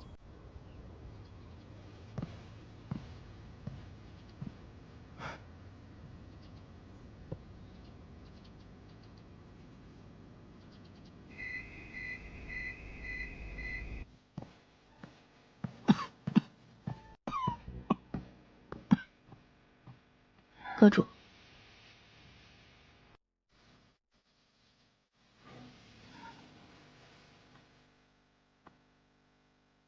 新任务。今日没有新任务，我也未在玄机阁见你，你就不好奇我为什么把这个任务交给你吗？玄机阁暗探第一守则：不问来处，不问缘由，将消息完整的带回。这才是玄机阁需要的，最锋利的刀。去吧。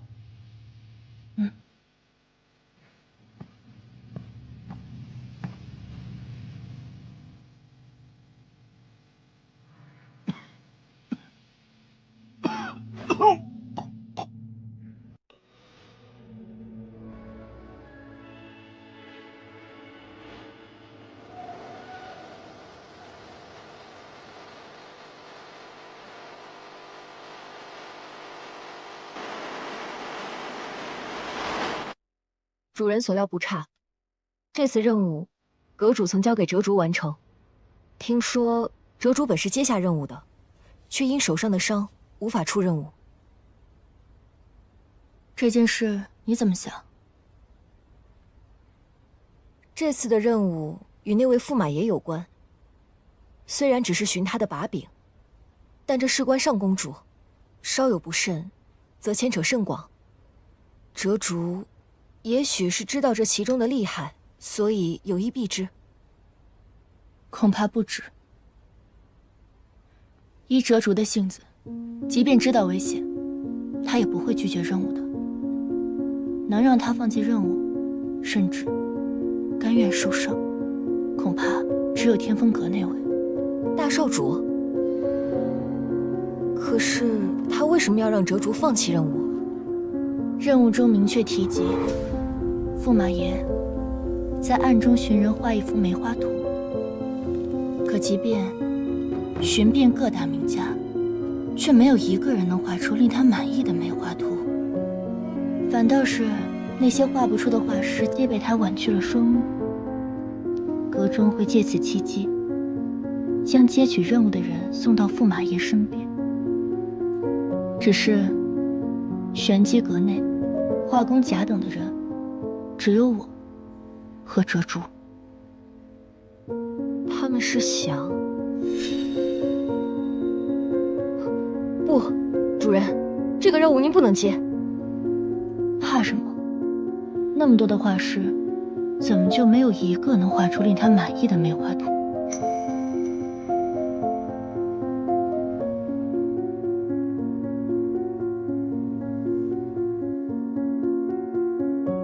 你即刻启程，替我去一趟驸马的祖籍青阳。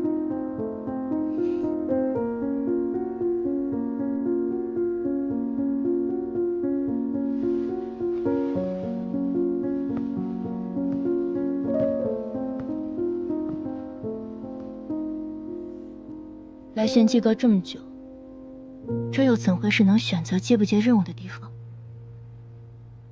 自从进入玄机阁起，我们有什么事情是能真正从心的？你我，只是被青丝的人偶和没有情感的刀罢了。明白了，主人。至少，能留在您身边，是我自己要的。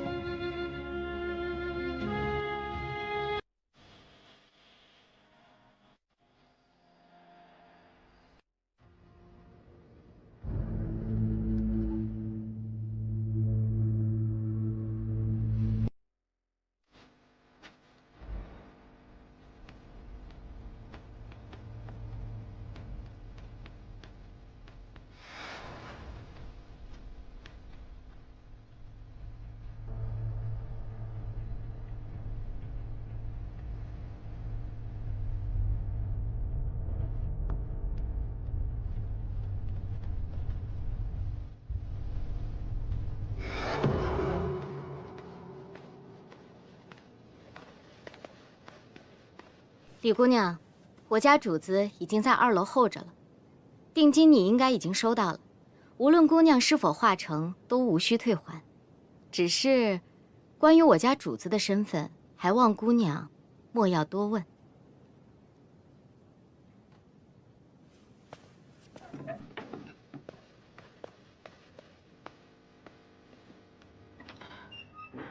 主上，今夜茶楼2层被人包下，我猜那应该就是他想去见的人，就去查了一下，将2层包下的人正是驸马爷。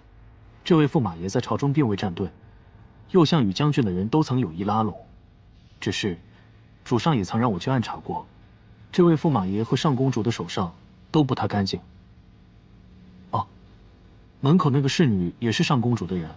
奇怪的是，这位驸马爷一直暗中寻访画师为他画眉，请来的诸多名家都没人能画出他想要的梅花图，最后都被他剜去双眼。上公主的性子向来谨慎，也不知为何这般由着他胡闹。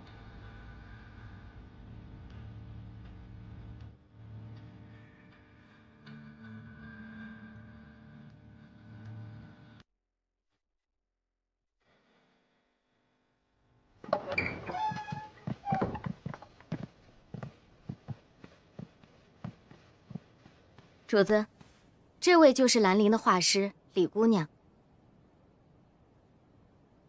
坐下吧。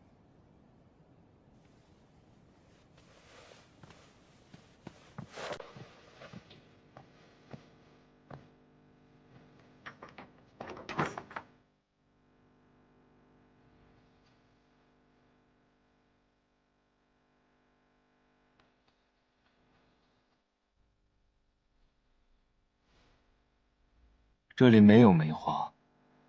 我听闻技艺高超的画师，可根据描述绘图，想必这对李姑娘来说，并不困难吧？倒是听过描述绘制人像，这般描述绘制花图，恐怕没有那么简单。难怪那些画师。愿闻其详。我时常会做一个梦，梦中宅院被白雪覆盖的时候，朵朵梅花飘落，有红色绢带就附在梅花间。公子不要紧的。无妨，我这投棋已有多年，好在还有这香可以暂缓。只是我有时一分不清，何时是真，何时又在梦中。药香常燃，终究伤身。公子不介意我开窗吧？无妨。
他当然画不出，因为他根本就不是画师李姑娘，而是来行刺的杀手。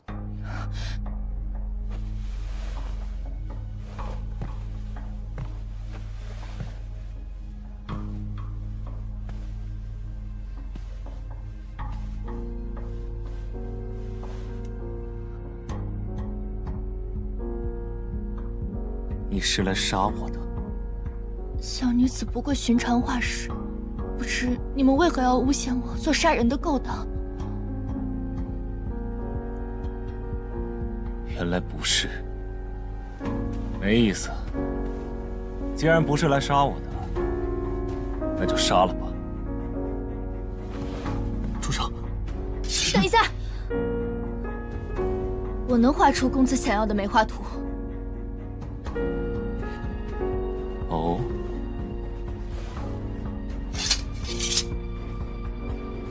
你可知有多少画师说他能画得出，最后却没有一个人能做到？你猜他们最后都如何了？我能画得出。好。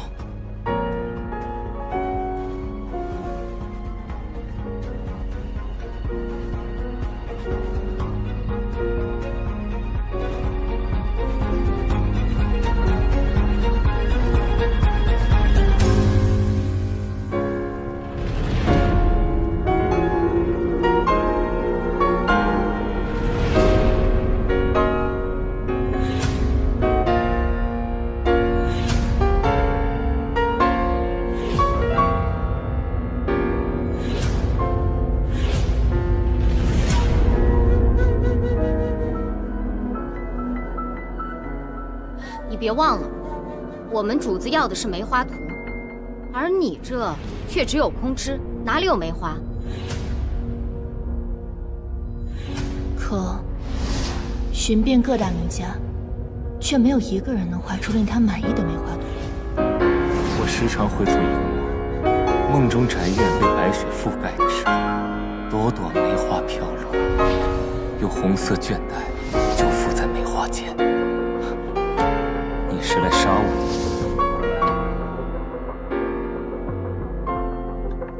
的？怎么，你要放弃了？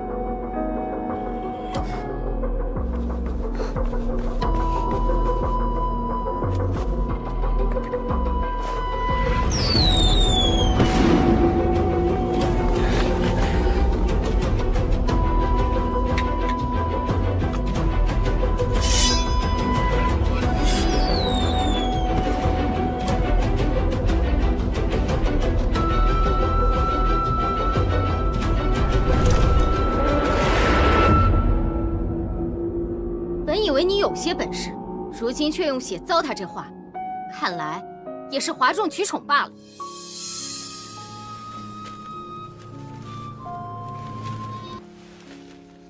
不知这幅可是公子梦中的雪中梅花图？拿下！退下！主子，我说退下！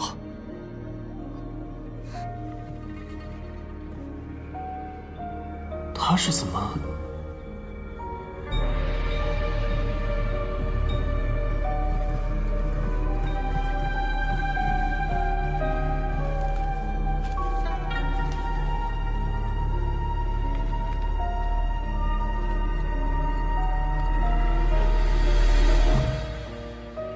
你知道我是谁，也知道这梅花图因何而来。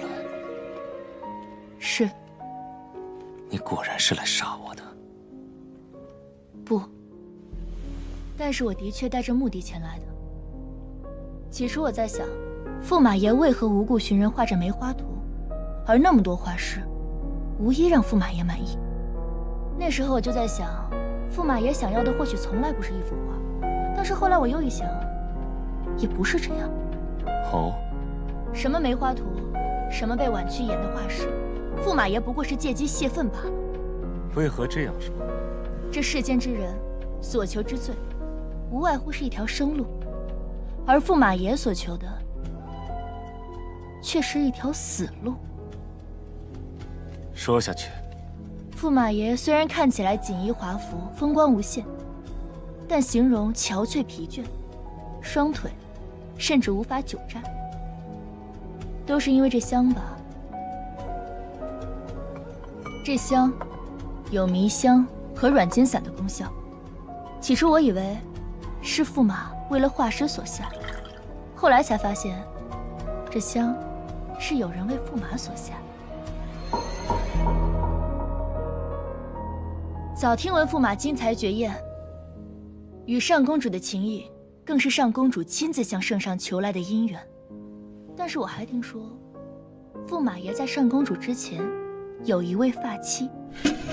起初我觉得，驸马爷为了前程丢下了发妻，但让我觉得奇怪的是，驸马爷似乎很期待我是来杀你的人，所以我便觉得其中或许另有隐情。驸马爷想要的从来就不是一幅画。不是这样的，我没有抛下梅娘。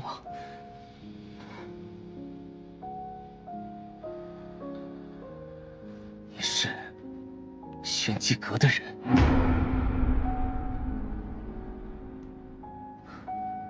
你不必担心，我并非是想套你的话，只是我听闻，这世上没有玄机阁不知道的秘密，更没有在玄机阁中买不到的消息。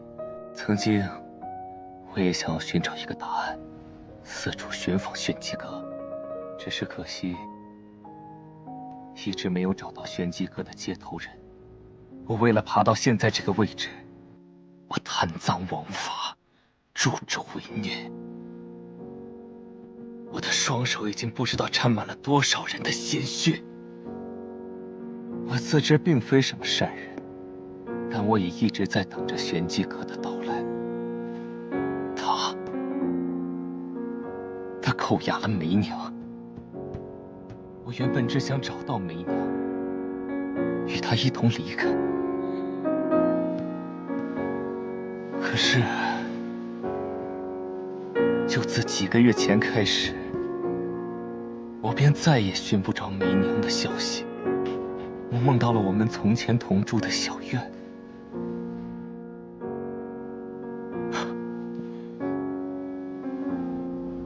好多的血，那些血落在雪地上，就好像从前我们一同看的梅花。她的衣衫都被血染红，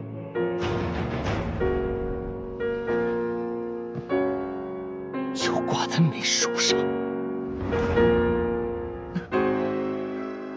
他是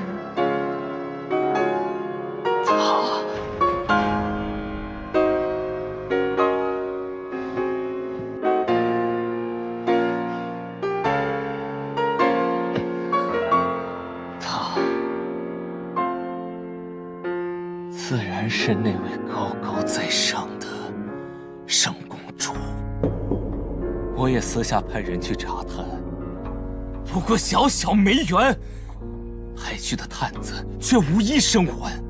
他告诉我，这是我多想了。可他却为了控制我，让我整日都离不了这熏香。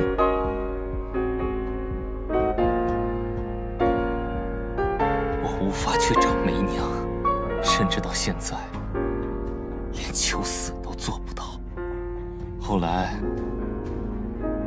后来我就在想，我就算是死，也要拉着他一起。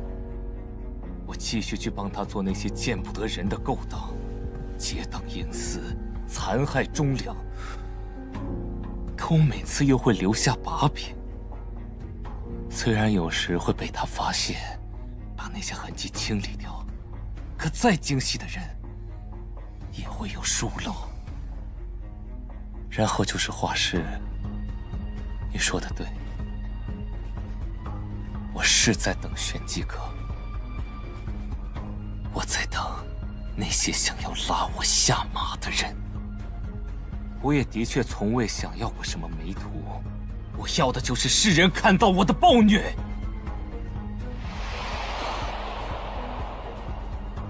我要让整个上公主府的人为我的梅娘陪葬。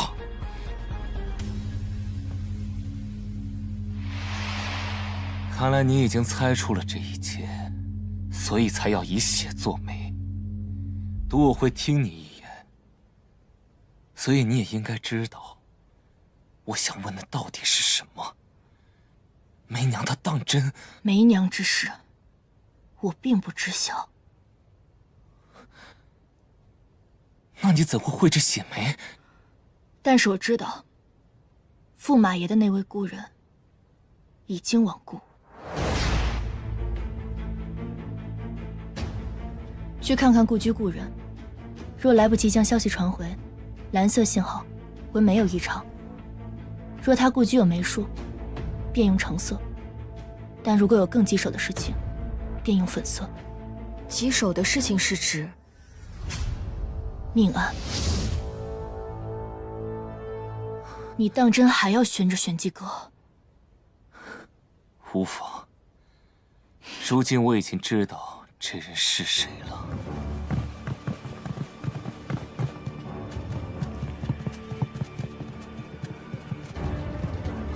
我手中有一本账册，足以扳倒上公主及其党羽。我会想办法把它交给你。把门给我撞开！是。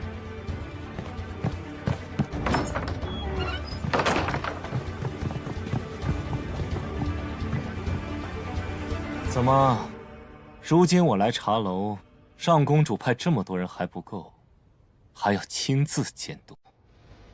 哼，我是在担心你的安危。人呢？什么人？我今日不过是请了画师作画，画完成了，人自然就走了。给我搜！务必把刺杀驸马的贼人给我拿下！是。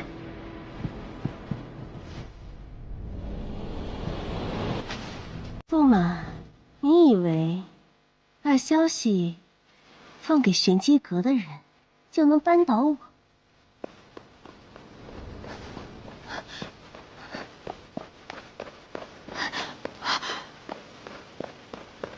快！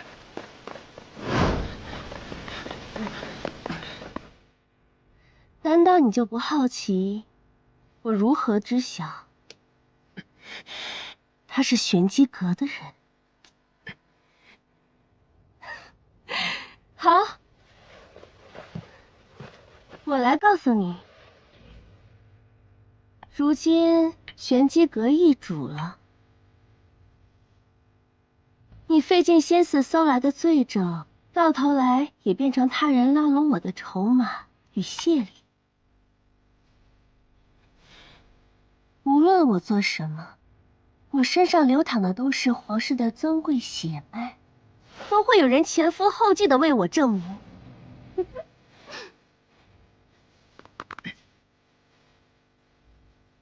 裴郎，之前的种种，我都可以既往不咎。只要你日后能够待在我身边陪我，可好？好一个既往不咎！一个杀人者竟敢妄言对他人既往不咎！杀人者？驸马莫不是听信了什么狂言？让我想想。啊，我确实刚巧派人去查过，你的发妻确实是死了。不过，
不知道你如何得知玄机阁的人在此，但我知道，如果你当真不在意，你就不会亲自过来，更不会兴师动众的让公主府的亲兵在这搜查。你说的没错，朝中局势混乱，掌握你把柄的人未必想要扳倒你，但你不确定，这个人是谁，所以你才不会赌上你的荣华富贵。是，裴某我该下地狱，但我入地狱之前，也会带着上公主殿下一起用你给我的梅娘陪葬。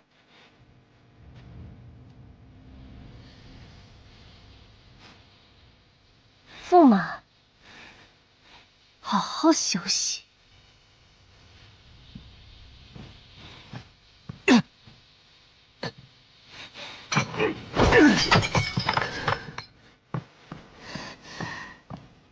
鼎春，速去公主府，去做驸马的房间。不，把公主府掘地3尺。驸马既下定决心与我为敌，定然还留有后手。搜到任何可疑证据，速来交给我。是。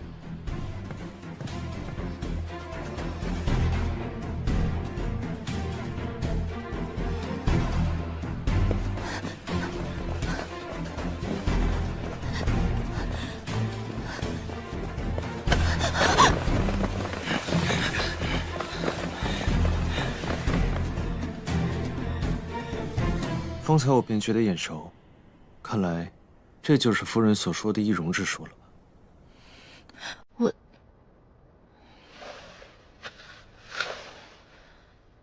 你怎么会在此处？上公主有令，大家分头找，去那边。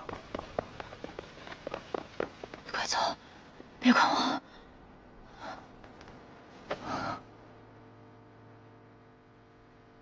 我又怎么会丢下你不管呢？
给我查，找到人后杀。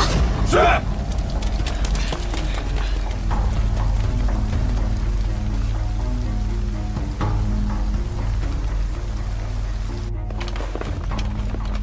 上公主有令，搜。是。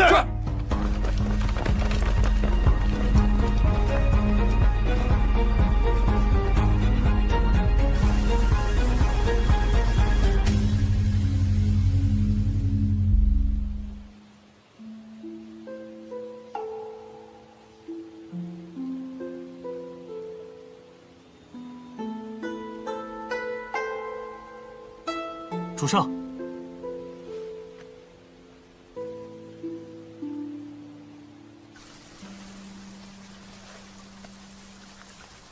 好在主上料事如神，我刚找到这东西，公主府的人就回来了。想不到这上公主看似不参与朝堂之事，即便将军与右相有意拉拢，也不愿趟这趟浑水。私下竟为谋私利，还做了这么多煽风点火的事。不过有了这些证据，足以扳倒上公主，让那些被残害的忠良得以昭雪。啊，我呢还在原先的盒子里留了一枝梅花，也不知道上公主看到后会是什么表情。公主，奴婢在驸马爷的书房暗格内找到了这个。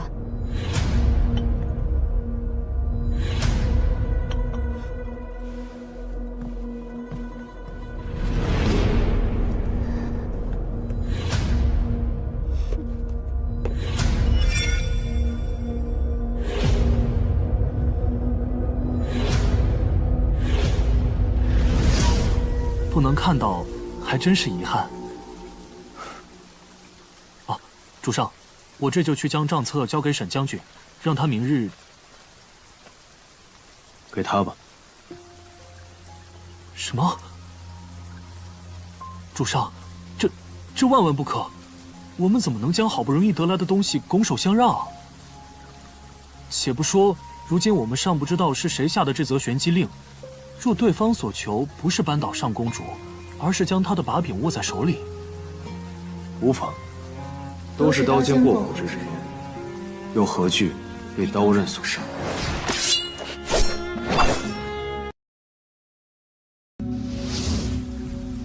主上为何要将如此重要的东西交给他？难道短短几日，主上对他……本就是他以命相搏换来的，我们不过是占了先机罢了。再说，谁说我们是要将东西拱手相让？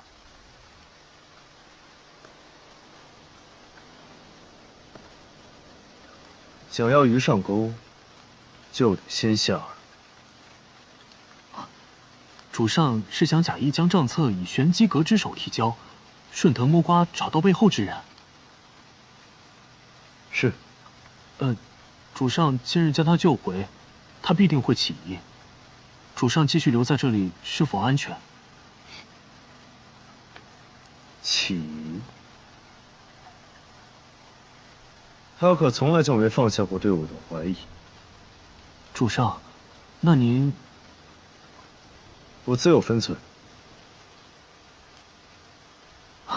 也是。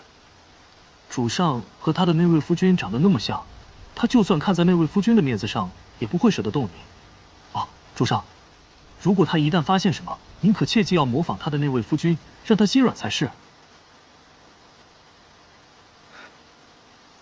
下去。是。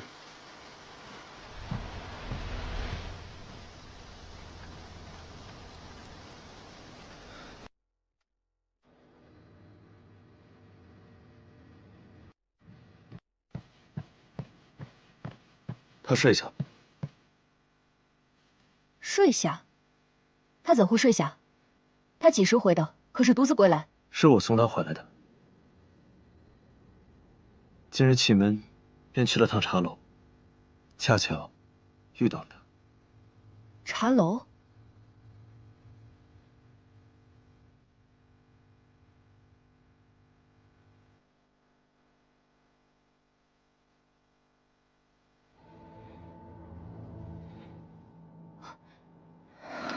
主人，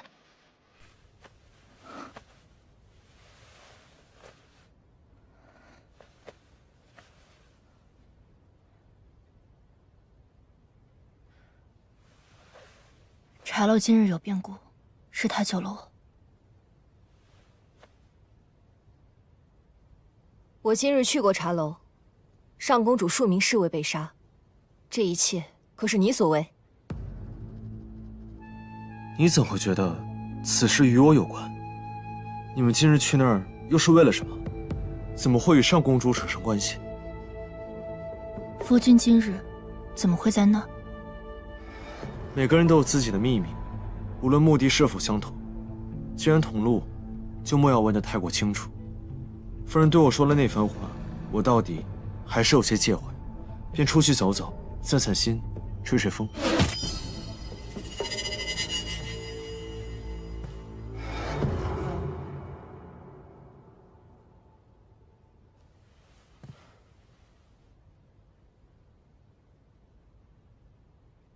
时间不早了，夫人，早些休息。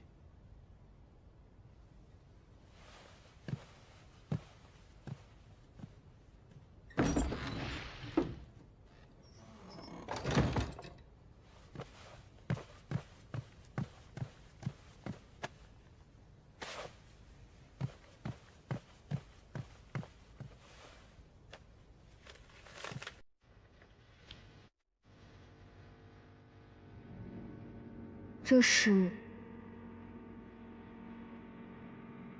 那位驸马，这应当就是他所说的，记录了上公主这些年来贪赃枉法的账簿。我本以为他今日追到茶楼，便不会再让这本账簿流出，看来还是驸马起先一步。这么说，上公主和驸马已生间隙。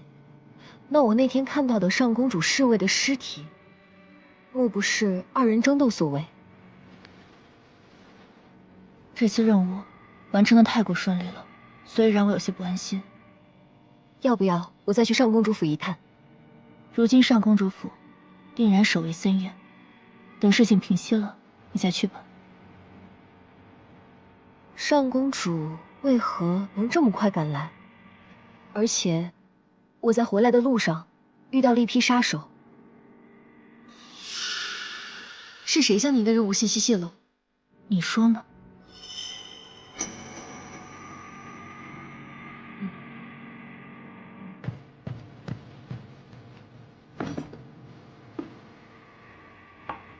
驸马呀驸马，你又怎知我就是你可以托付之人呢？若我将他呈上，又当真会是你想要的结果吗？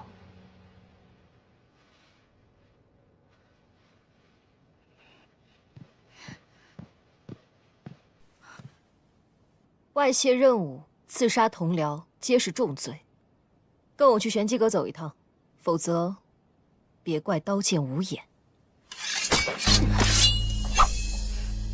你这般忠心护主，倒是也要看看你的主人值不值得。我听不懂你在说什么。任务是我无意泄露的，这和我在为谁做事有何关系？但我也想问问玄清大人，难道你在为你家主子做事之前，还要问一句值不值得吗？你今日来拿人，到底是为了玄机阁，还是为了你家主子？你真当旁人看不出来？你是铁面无私，但若有一日你家主子叛出玄机阁，你又该如何抉择呢？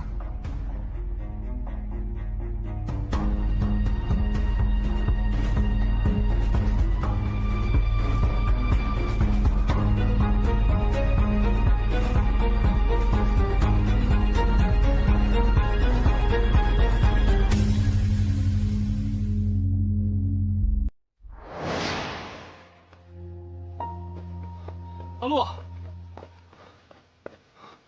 阿洛，阿洛，你为何执意要接那天赐任务？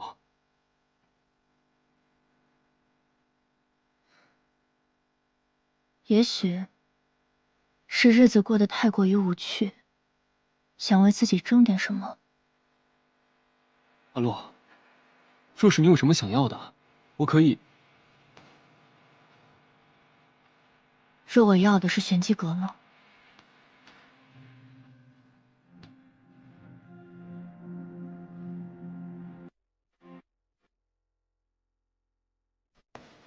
阿洛，我背你回去吧。不必了。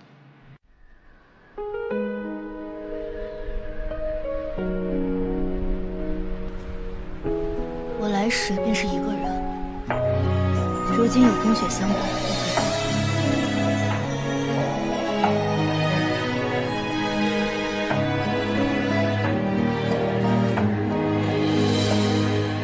可相思悲，为一个谁？自知往事纷飞，情难追。阿洛，你可以相信我。是非与你错我们四少主长大了。你别转移话题。若有什么我能帮你做的，尽管告诉我。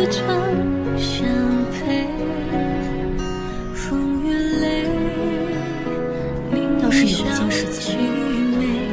何事？我需要你去墨府为我寻一个人。你问我为何要寻人？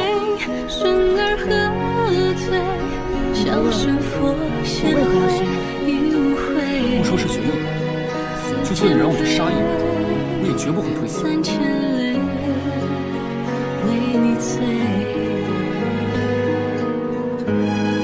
阿洛。天风是地狱，花落拂不尽，你我涓涓之情唱不尽。月光洒浮萍，也引我心绪。如我梦境还是你，看雨是飘零，归雁望长堤。你的眼中唯一为谁而起？此生难逃别离，来世再相遇。你可识得我的心？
主人，折竹认了罪，在狱中自尽了。你与他是旧识？不曾。他背叛玄机阁，陷主人于不义。于我而言，他死不足惜。只是我昨日问他，你这样做值不值得？他说，各为其主，何论值不值得？身在我的位置，背叛者我绝不会手下留情；但身在他的位置，对大少主的忠，对玄机阁的义，他已然两全。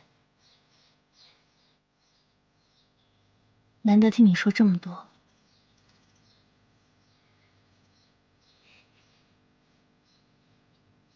你是在想，若异地而处，又该如何求得双全之法？不，我是在想，还好我与他不同，不必异地而处。你们的确不同，你我皆不是知棋之人，也只是棋盘上的两枚棋子罢了。我不会命你去做出格的事，至少如今看来，我暂时不会背叛玄机阁。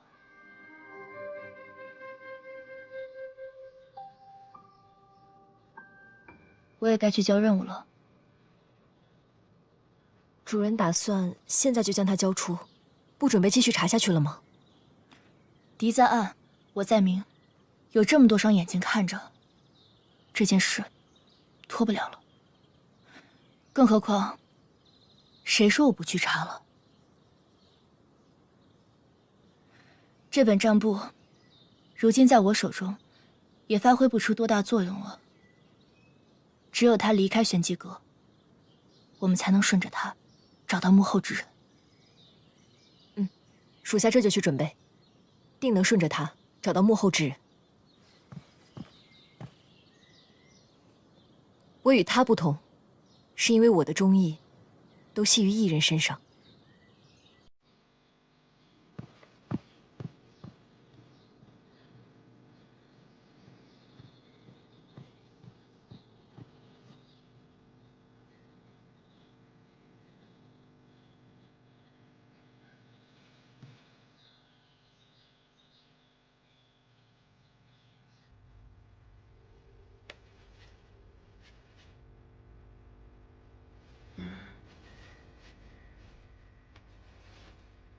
我本想着去玄机阁处理折竹的事，顺便清了你的案子，没想到我这身体还是熬不住了。辛苦你跑这一趟了。无妨。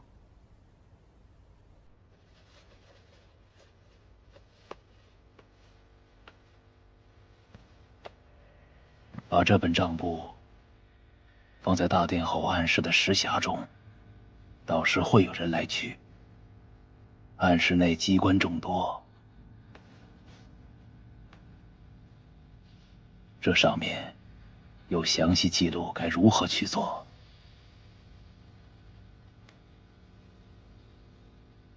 去吧。是。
夫人画的这梅花真漂亮。夫君喜欢。主人，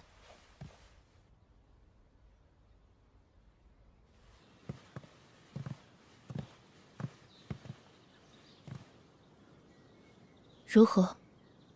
这3日都没有人靠近那个房间，石匣也始终没有被打开。我原本以为是接头的人未到，好在主人在帐布上撒上了影蝶粉，我见影蝶异动，便将它放出。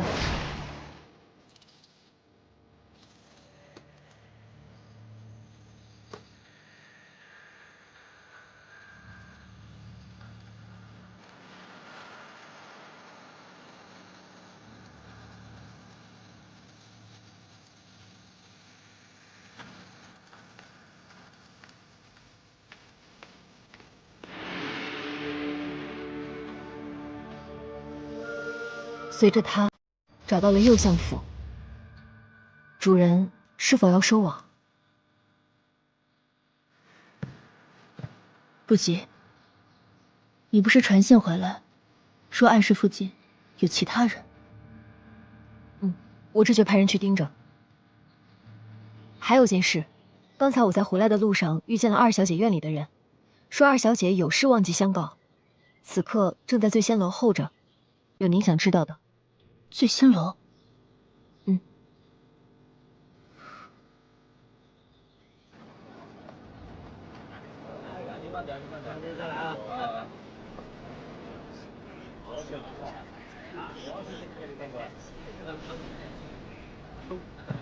哎，姐姐您晚了，谢谢。这就是醉仙楼啊！好久没见你了。阿洛，里边好想你呀。约我们来，自己倒先走了。就是。你怎么会在这里？来找人。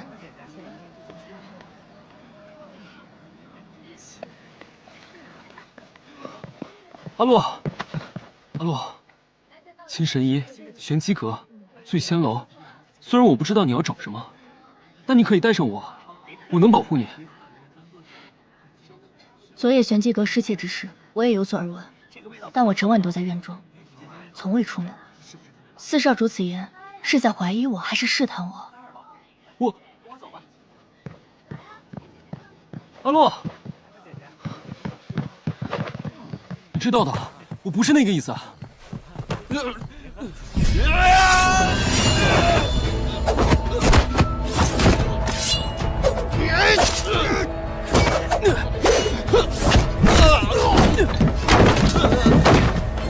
来人，拿下他们！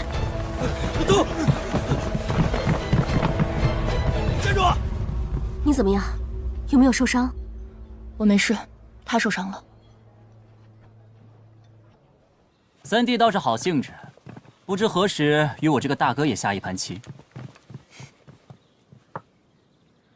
大哥若只是想下棋的话，想必这院中应该有不少人愿意相陪。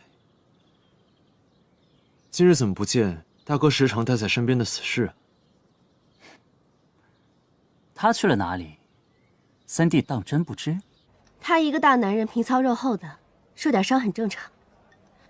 这醉仙楼不会平白无故的出现刺客，我等下一定严查出入的人。今日，你们怎么突然来这儿？不是你邀我来的。我？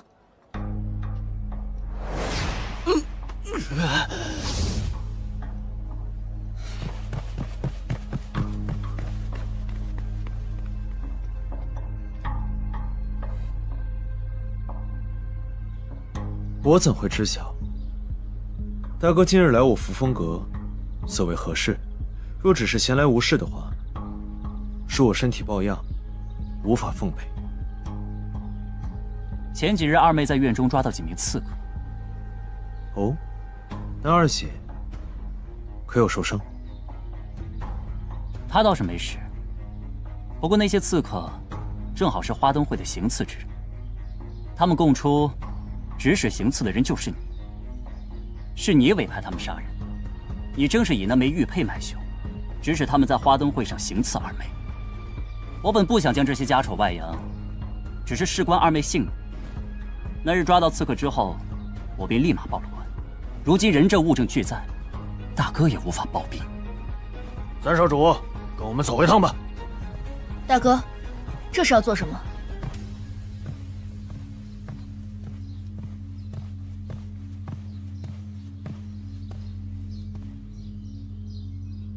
朝夕的玉佩在遇刺时已遗失。若闯入二姐院中的刺客带着那枚玉佩，那不就恰好说明刺客是同一批人，刺杀不成，挑唆陷害，这样的道理，难道大哥不懂？还是弟媳这是何意？是非对错，官府自会评判。若真有人挑唆，相信官府自会还三弟清白。朝夕身上有伤，还需静养。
不必担心，我去就会。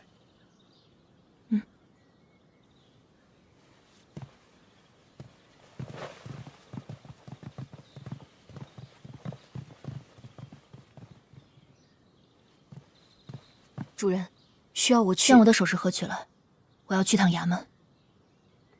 是。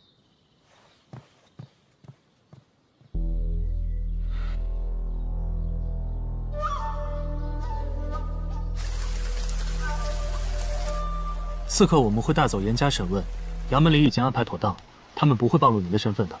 至于那本账簿的归处，与您所料未差分毫。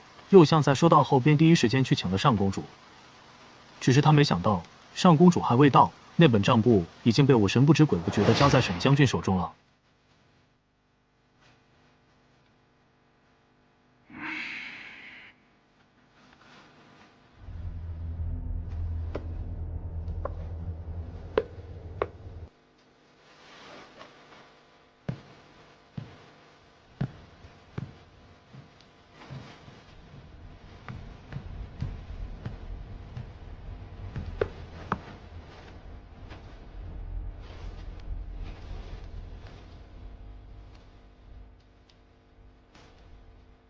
这是上公主残害忠良的罪证。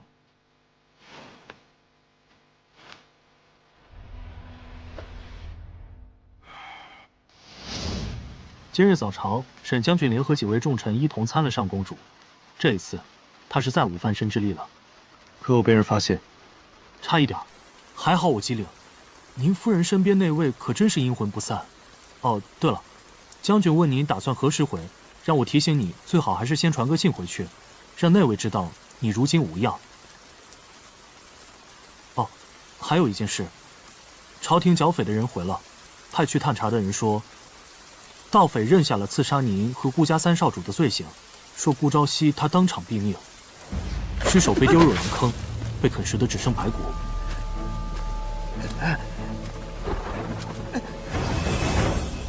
舅父近来身体可好？哦，将军身体好着呢。主上，你打算什么时候回啊？现在不是很好吗？主上，你可别跟我开玩笑啊！这哪里比得上？您该不会是真的喜欢上那个？醉仙楼近日来鱼龙混杂，不如就派你扮成南武姬，送娶我弟。别，我错了。啊，说到您的那位夫人，那位顾家三少主的夫人，带了一盒首饰想保你出去。为了避免他怀疑，我已经跟衙门的人交代了，让他们收了钱，就当是因为这个，晚一些再将您放出去。他在哪？应该还在衙门外等消息吧。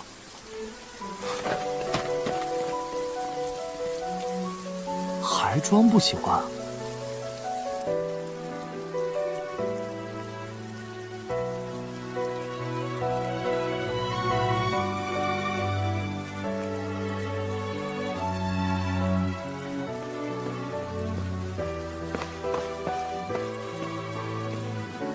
夫人，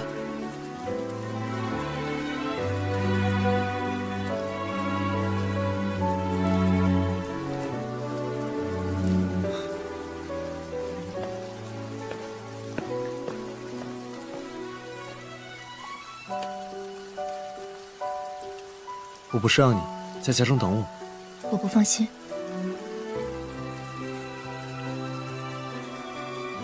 在此等了多久？没多久。我听他们说，你为了将我保出来，拿了一整盒首饰交给了衙门。你本就是被牵扯进来的，无论如何，我也应该把你救出来。那些东西你不必在意。女儿家的首饰哪有不在意的？那些东西对于我来说不过是身外之物，只有在玄机阁的时候才会用得到。那你为何要将我换出来？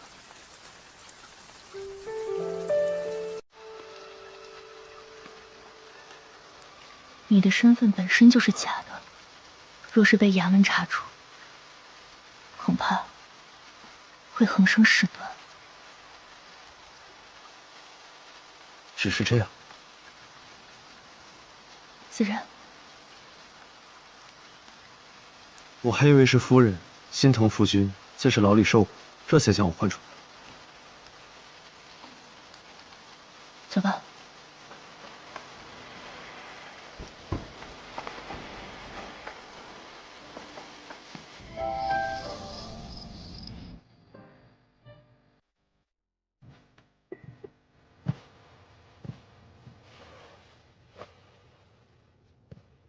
夫人，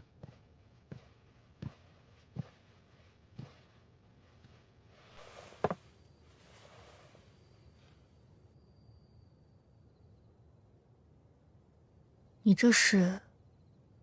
你呀，也不知道给自己处理一下伤口。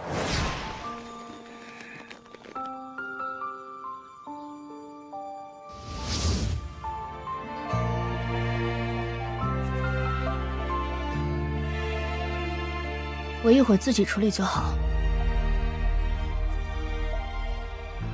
上次就是我为夫人上药，今日又怎么了？莫非夫人害羞了？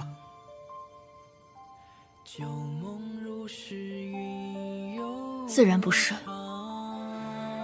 既然如此，那夫人请吧。琴弦悠悠诉离殇，往昔故事心中放，多少眷恋难相忘。蓦然画卷，忆过往，一笔皆思量，繁华日中散场，独留回忆在心房。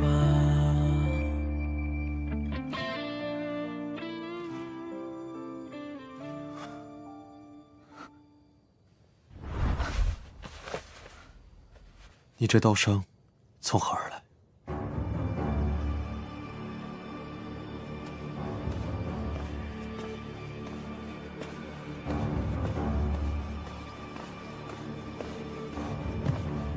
四少主，你不能进。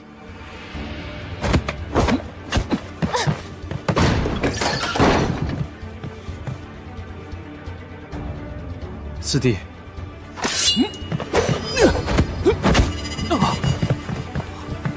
你知不知道自己在干什么？他不是三哥，三哥已经死了。你说什么？三哥已经死了，剿匪的人回了，那帮山贼对自己所犯的恶行供认不讳。他们截停了三哥的马车，掠走了他的钱财，他们还把三哥扔进了狼坑里。可怜三哥被恶狼生生啃食而亡，现在官府的人就在外面。盗匪认下了刺杀您和顾家三少主的罪行，说顾朝夕他当场毙命，尸首被丢入狼坑，被啃食的只剩白骨。这个人身份可疑，说不定他和那些盗贼……文双，官府的人在哪儿？就在前厅。夫君今日奔波劳累，便在房间好好休息。我去就回。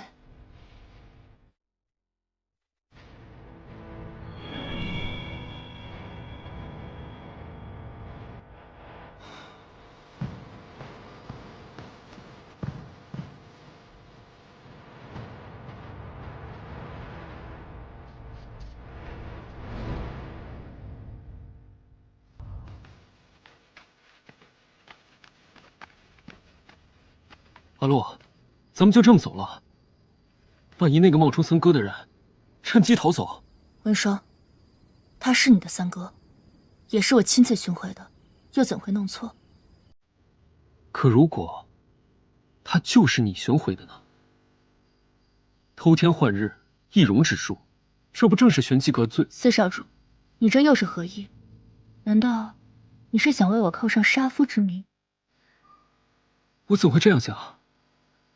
只是这顾家心情冷漠，我自幼不在顾府，大哥在外经商，二姐跟着药王学习蛊毒之术，三哥又因病疾常年足不出户。因我自幼在玄机阁相识，你也能明白。若是你所想，我也能为你争取这家主之位。四少主，既然今日你如此坦言，那我便把话说清楚。三少主是我亲自寻回的，近日来，他也与我同行同宿，我又怎会分不清我夫君的真假与否？四少主，我与你从未有过半分儿女私情，如今我是你三嫂，日后也只能是你三嫂。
弟媳怎么才来？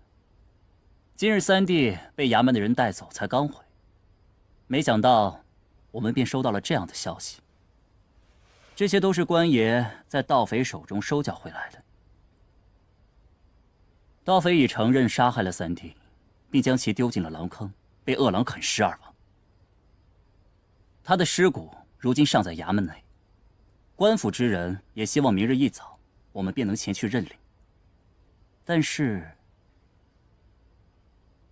既如此，弟媳寻回的枕边人又是谁？大哥，大哥，此言何意？朝夕已安全回到家中，这不该是幸事。还是大哥不希望看到这个三弟回来？三少主已安全回府，既有尸骨，官爷不是应该去调查死者究竟是谁？朝夕已安全归来，你们为何又如此肯定，一具尚未确认的尸骨便是他？倒像是行凶灯，你们就在现场。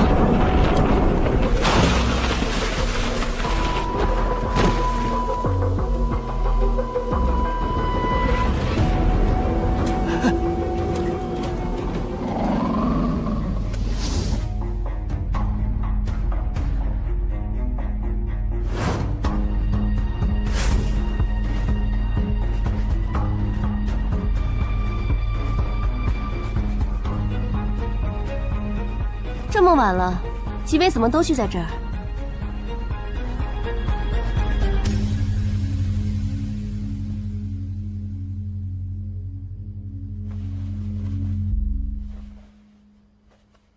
夜里风寒，我怕夫人着凉，便过来给夫人送衣。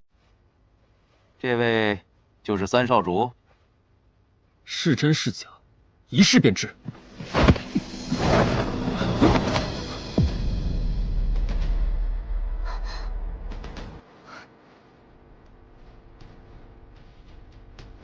不是易容。四弟，你这是何意？对不起，我不是有意的。既如此，朝夕的物品你就先拿回去了。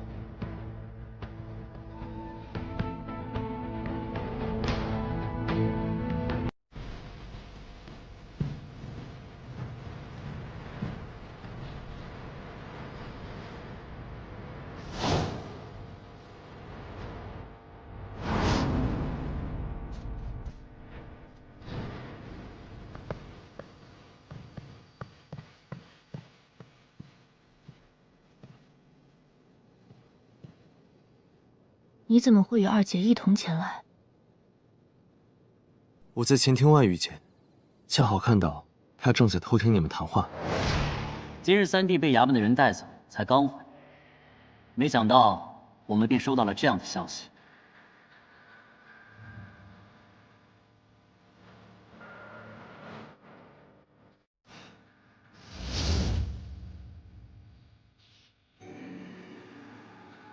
衙门内的尸骨，当真是顾朝夕？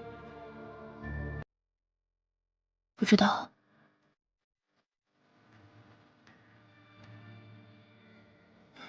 既然不知道，那便容后再想。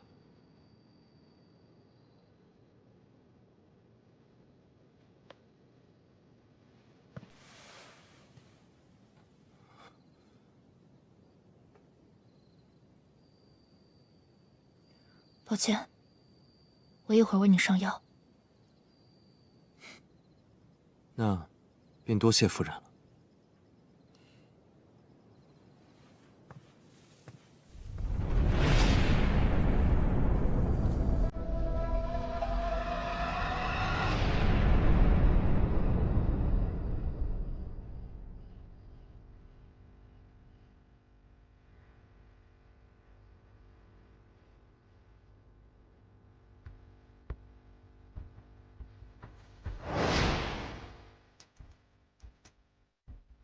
可朝夕身体羸弱，久病难医。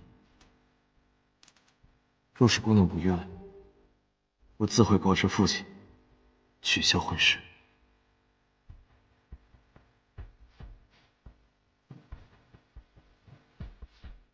三少主，娱乐愿驾。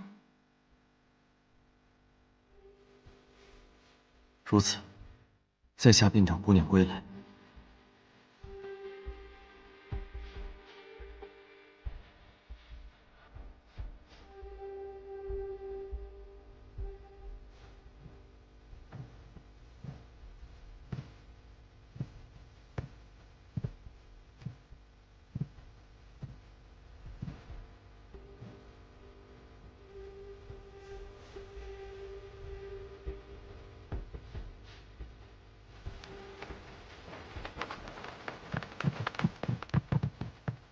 少主夫人，怎么了？三少主一直未归，在他回城的路上，发现了他的马车和血迹，三少主不知所踪。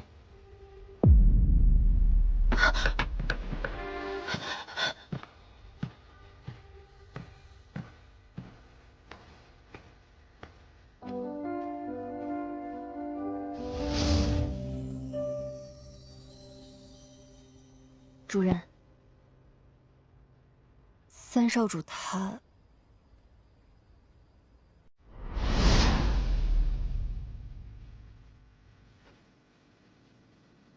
没想到家主会同意你一同前往，不过幸好你在。天子任务，你说，刚刚那群黑衣人是沈将军的仇敌，还是我的？主人，玄机阁的天子任务，竟然走漏了风声。玄清此生只认一主，定不会做出背叛主人之事。我知道，这世上若还有我可托付信任之人，恐怕也唯剩下你了。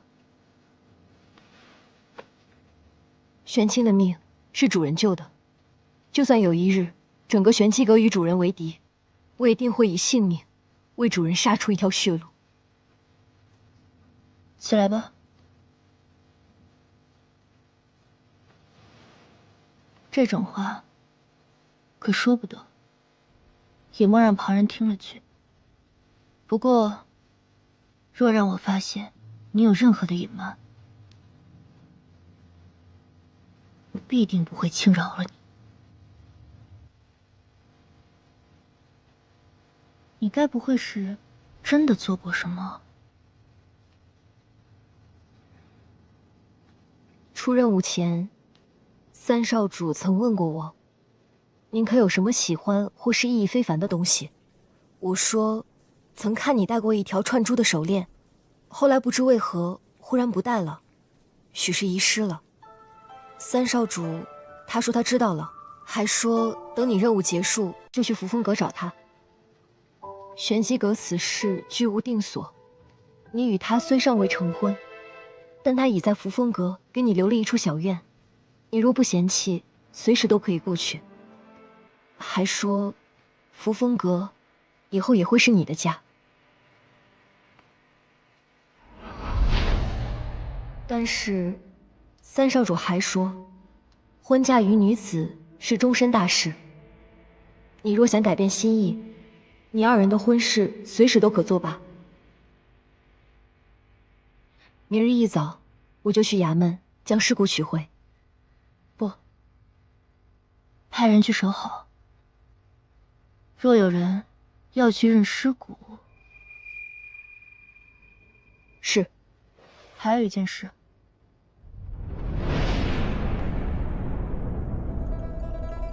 这就是你说的，笃定他已经死了。我亲眼所见，玄机阁最擅长的就是易容之术，他们一定是用了什么我不知道的办法。你就这么肯定，就不可能是你当日杀死的人才是易容之人？不可能。我还以为你是这宅院之中最善谋略之人，看来也不过如此。他的事情，我自会调查清楚。若无要紧事，近日我们还是不要再见。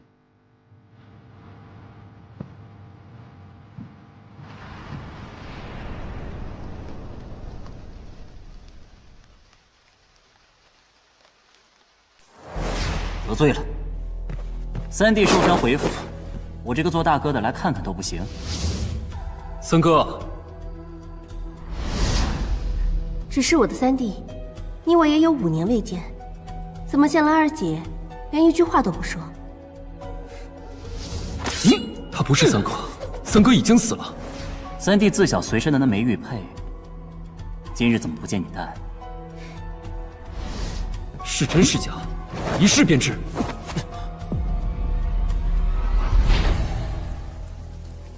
这顾家3人，为何对顾朝夕如此这般？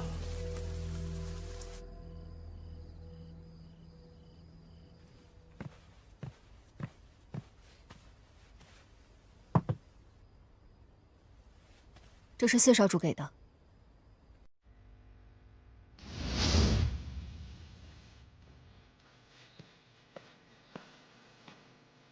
阿洛，这是我特意为你准备的桃花酿，而且我听说，这桃花酿在树下封存一段时间后，再拿出来喝，味道会更加香醇。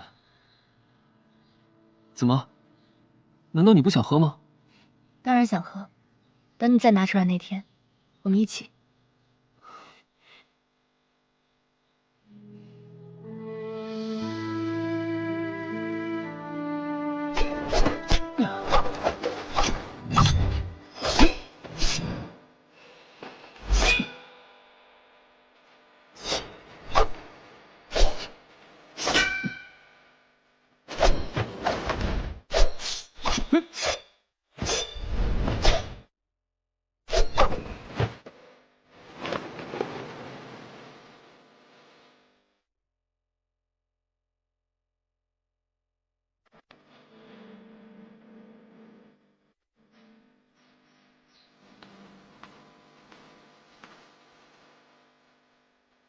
4少主，他们都在寻你，时间也不早了，你该回去了。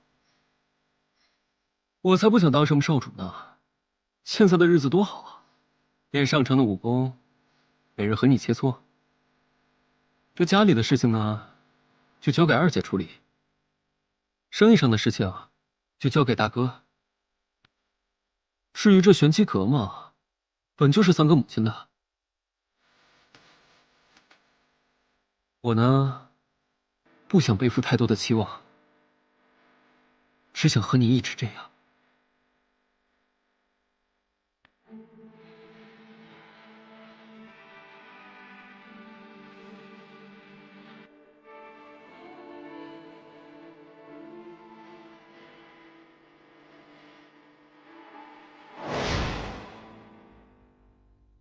撤了吧，连院子里的灯一起。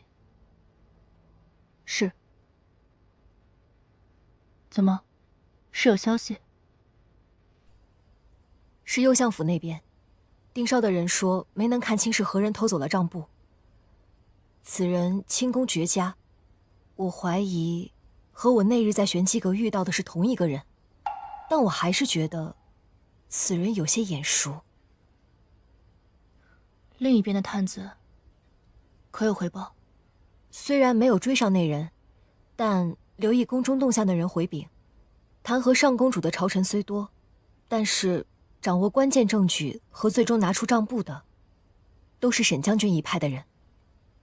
沈将军为人刚正不阿，若另一方的人真的是他，那倒也是还了忠良之辈清白。那右相府那边的人还要继续盯着吗？不必了，此事已了，那就都回了吧。旁的事也不是我们该干预的。是。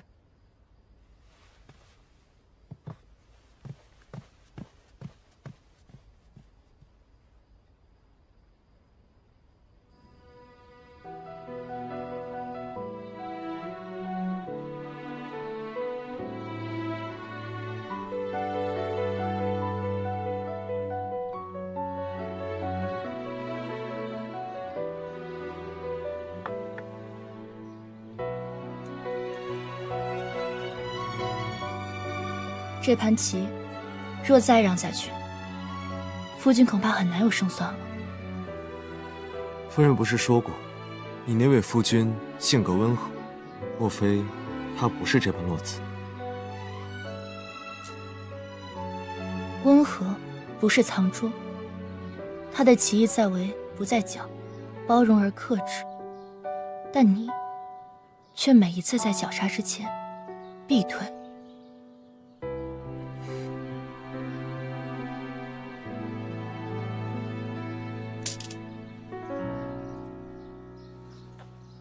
有些乏了，改日再下吧。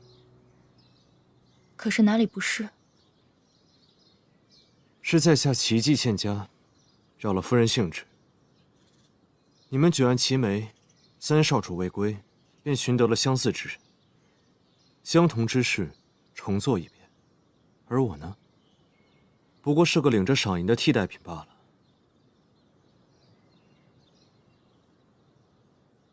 在你眼中，我只不过是东施效颦。我倒是心中愧疚，三少主能遇到如此知音，当真是令人艳羡。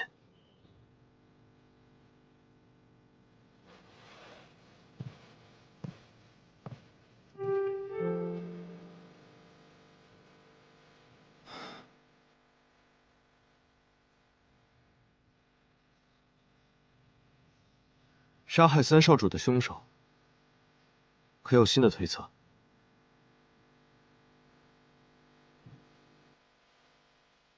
有一件事，我与朝夕从未一同做过，要一起吗？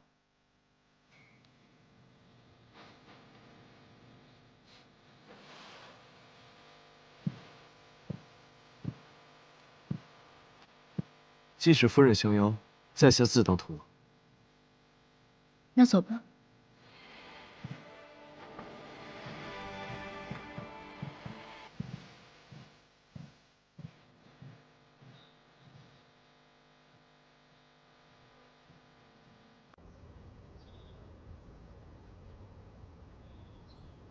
出拳。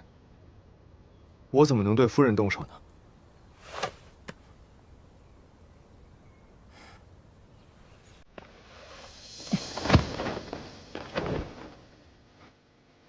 多谢。防身之术，当对方的力量高于你，便要学会纪律。10招之内，你若能接下我一招，我便可以回答你一个问题，或是为你做一件事，绝不食言。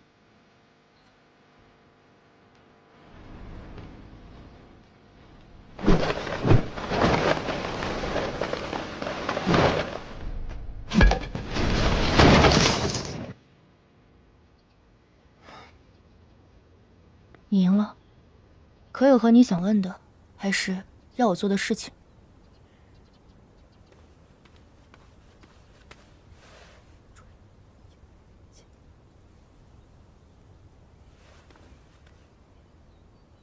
今日就先学到这儿吧，你的问题好好想。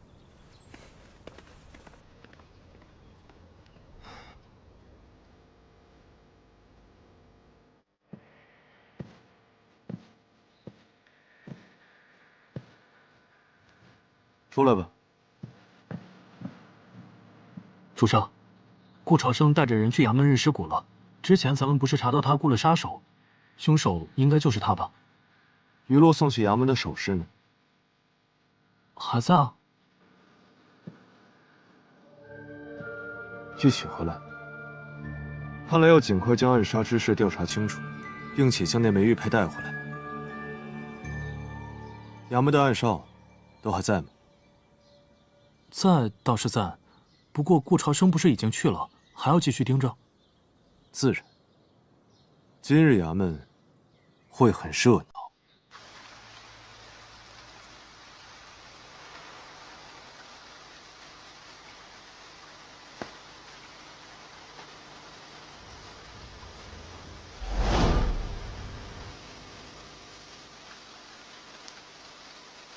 这些盗匪到底是怎样的仇怨，才至如此？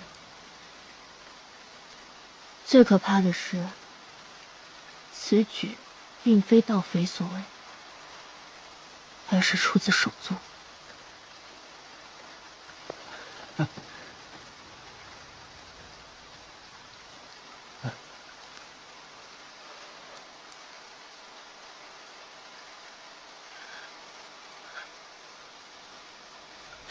这有什么问题吗？没有，只是一想到这尸骨有可能是三弟。您这说的哪里话呀？您顾家的三少主不是好好的在府上？再说，您顾家的几位少主，那可都是吉人自有天相。顾家人，那倒要看看他有没有这个资格。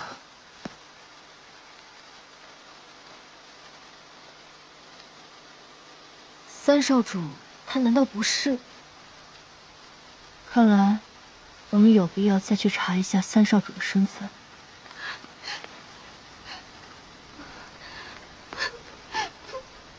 下一位。儿啊！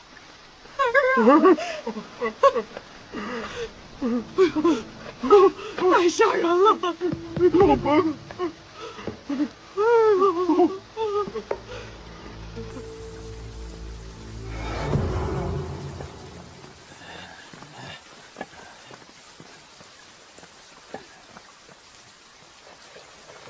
哎呦，造孽呀，死这么惨！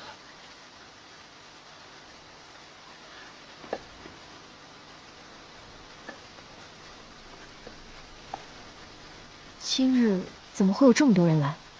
下一位，去跟着那3个人。是。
抱歉，不能及时为你收敛尸骨。无论你是不是古朝夕，我都不会让你枉死。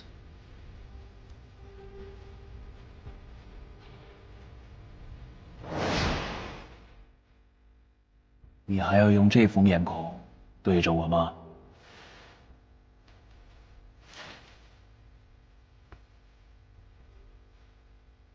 朝夕的母亲是前任阁主，你完成这次任务之后，你2人结亲，我便可将阁主之位传给你。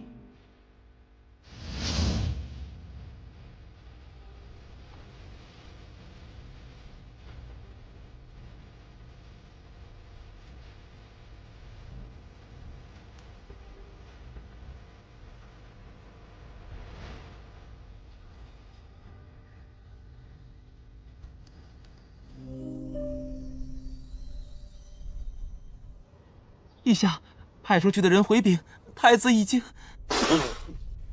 陛下，来人，叫太医，快！陛下，连漪真没有护住，朕的阿慈也没有护住，如今连阿柱也……陛下，陛下保重龙体呀！陛下，太子泉下有知。也定不愿意看到陛下为了他而如此损伤龙体呀！陛下，到底是谁干的？陛下保重龙体！陛下保重龙体！陛下，城外的盗匪已尽数收押，定会为太子殿下讨回公道。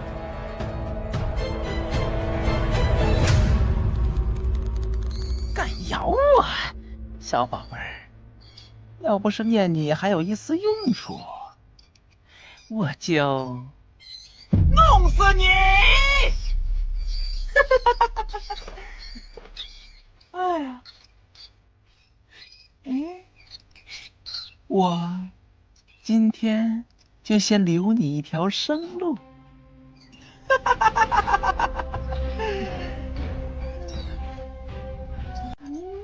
贺总管，城外匪患已清剿，这是案件卷宗，呈上来。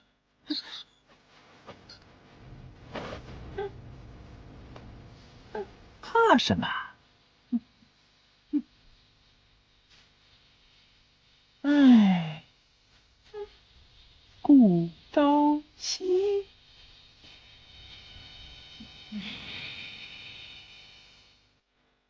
主人之前让我查的那个人，与瑞王应当并无交集。花灯节刺客一事，刺客已被查出与城外盗匪早有勾结，玉佩实为劫护之物。如此，三少主的冤屈也被洗清。还有一事，正如主人所料，顾朝夕并非顾江之子。玄机阁的前阁主云穗与顾江本是同门，她虽嫁给顾江，但在过门前便已怀有身孕，4年因旧病难医离世。这个是属下查到的密报。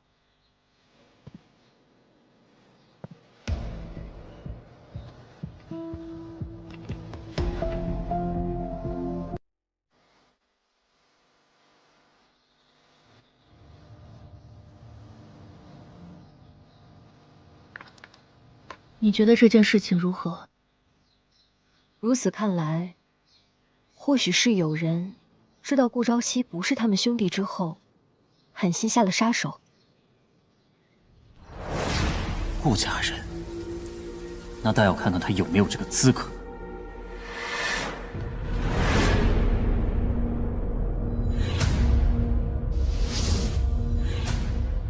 这件事是前阁主与家主的家事，多年来也并未走漏风声，可为什么却忽然被并未经手的顾朝生知晓，又被你顺着线索查到了？您是说，背后之人到底布下了多少暗网？我收到的那封密信，顾朝生查到的消息，还有顾家药铺，每月都会有定额的药材损失，这些药物融合便是剧毒。按照月份推算，如今的用量恐怕足以致命。主人，幕后之人所图之事，并非只在玄机阁，恐怕是整个顾家。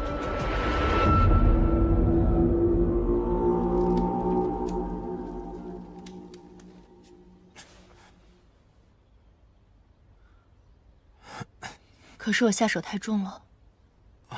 没有，眼里进东西了。我帮你吹吹。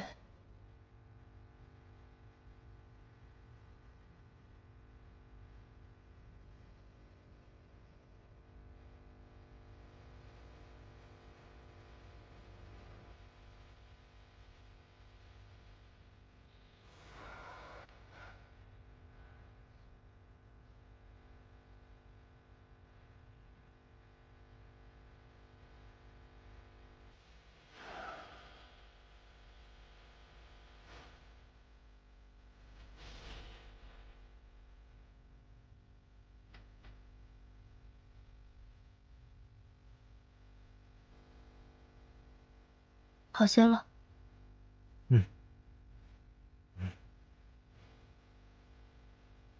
附近的问题可想好了？还没有。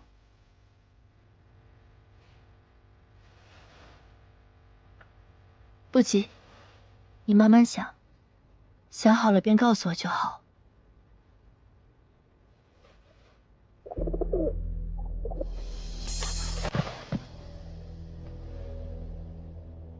夫人，主人，何事？城美的胭脂铺捎信，说您上次要的款式到货了。知道了，我去就回。有何事传唤玄清就好。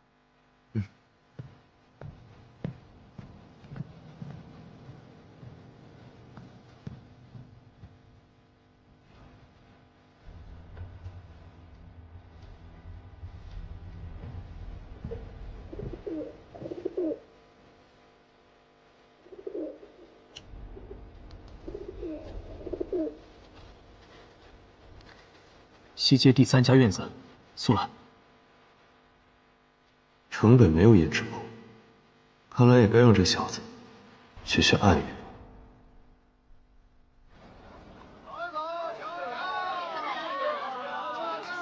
慢慢挑哟，万娘，这几只都一直没见过你啊，水果新鲜的，要不要看看？我看看啊。哎呀，我今日买太多了，哎，拎不动了，要不明日来买。呀，怎么买这么多呀？今日家里来客人呀？对呀。啊，那你慢走啊。哎。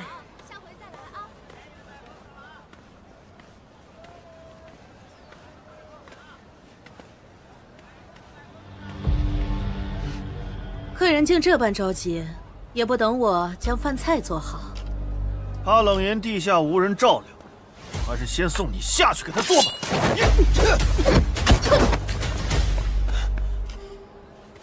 你会武功，服侍婉娘，那又如何？就凭一个菜篮就想打败我？你们这些个打打杀杀的，整日才带刀，有何用？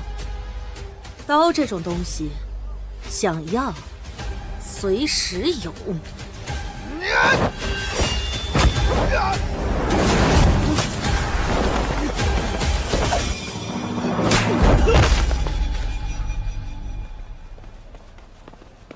带下去，看看它的主人是谁。是。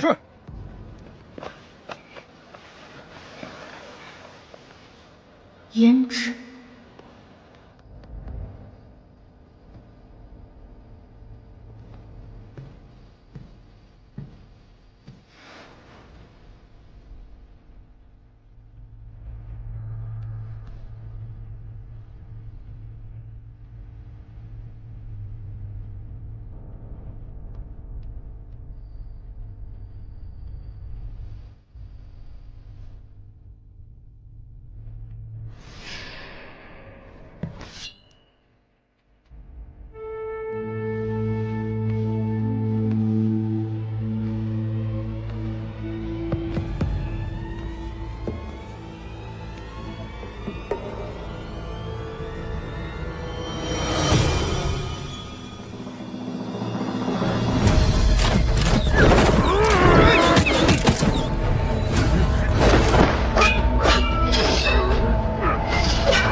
主上，你怎么参了？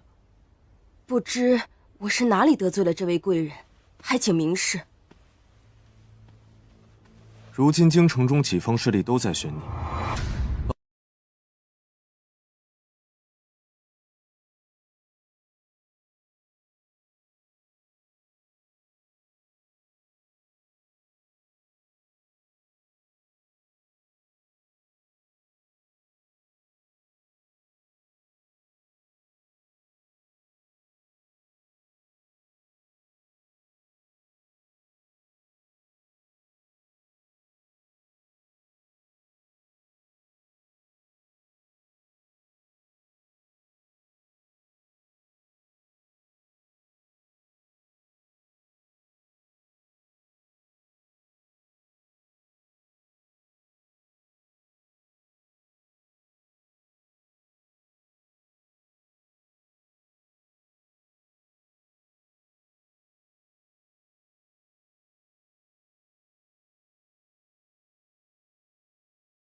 中了醉仙楼的春风罪。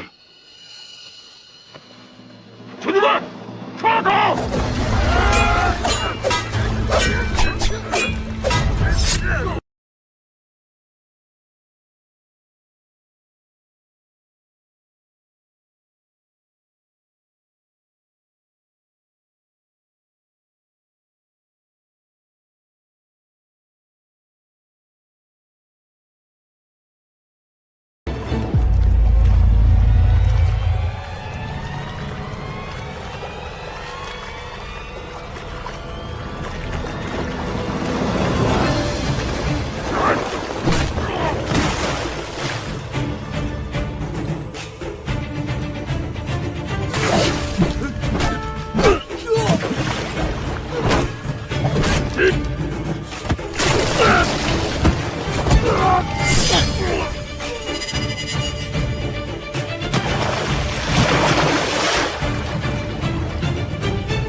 你怎么会在这儿？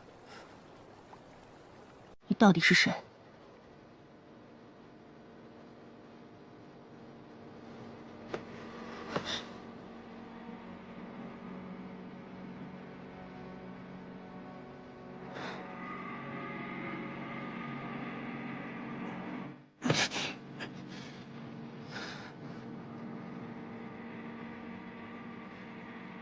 抱歉，我中了春风罪。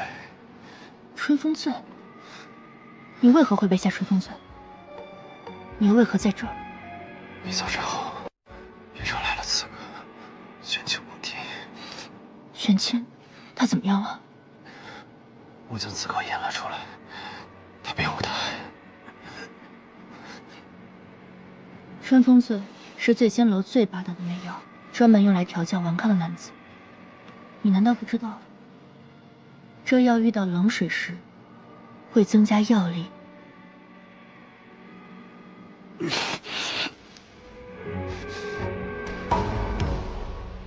那倒如何？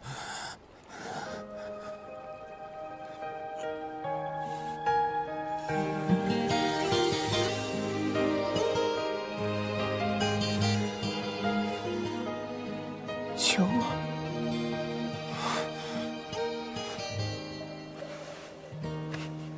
因为第一眼就确定是你，想用力抱紧风吹起的爱意，哪怕只是虚的欢喜，可以做往后思念的回忆。如果走到半途不再是你，也愿做另一场彻骨的大雨，只怪偷来的片刻相遇，无法等这段缘开尽美丽。谁不是过客，又是谁的唯一？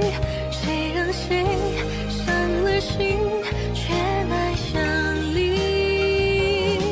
困在痛的浅滩，任由泪水凌乱，才知牵引的线握在你手里。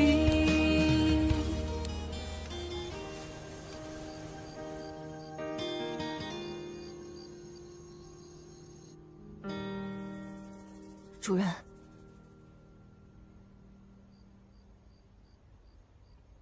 到底发生了何事？今日有刺客来袭，三少主他这是……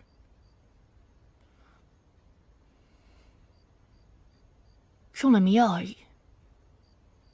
刺客的来历可调查清楚。刺客有意隐藏招式，但自过招路数，极有可能来自玄机阁。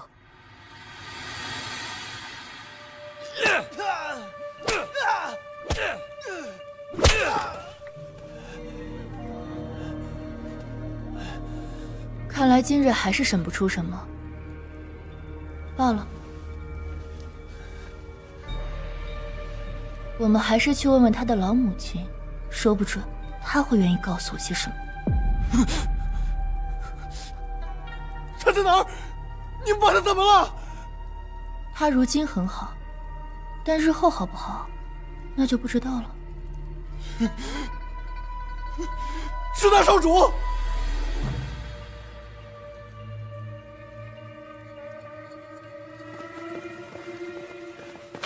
主人，醉仙楼的老板娘死了。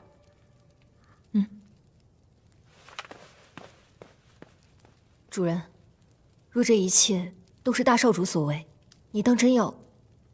是他所为如何？不是又如何？既然他买凶刺杀已证据确凿，我必定会让他付出代价。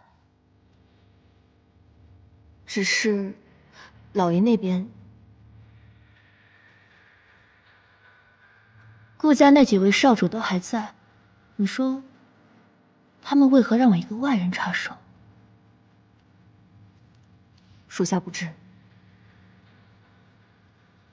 旁人都称大哥为大少爷，只有玄机阁的人才会叫大哥大少主。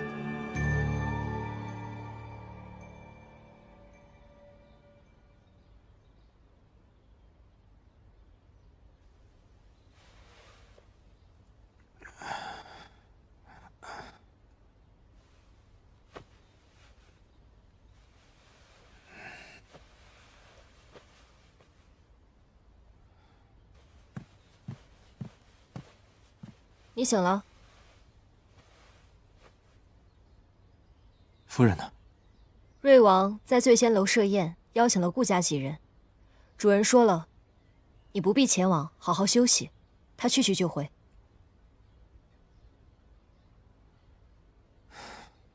昨日是您引开了刺客？自然。怎么？你是在怀疑我？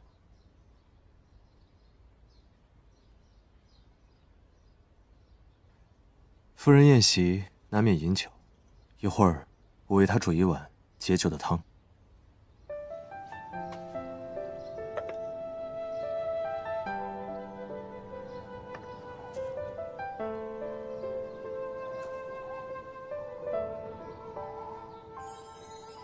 想不到你还会这些。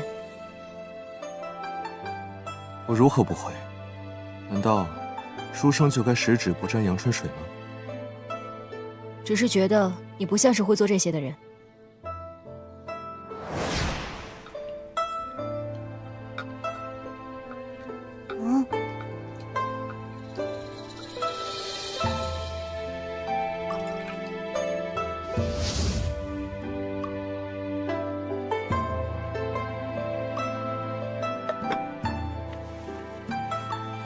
汤也备好，待夫人回来时，记得给她喝。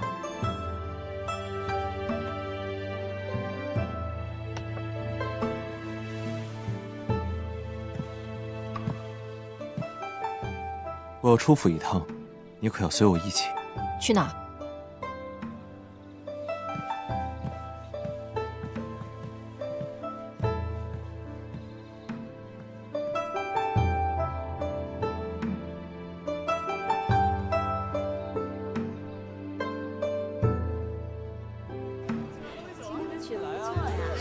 茶也不错啊。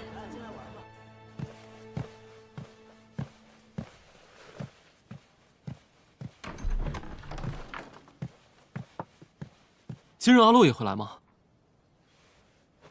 若不是今日他也会来，你是不是也不打算回来见我这个大哥？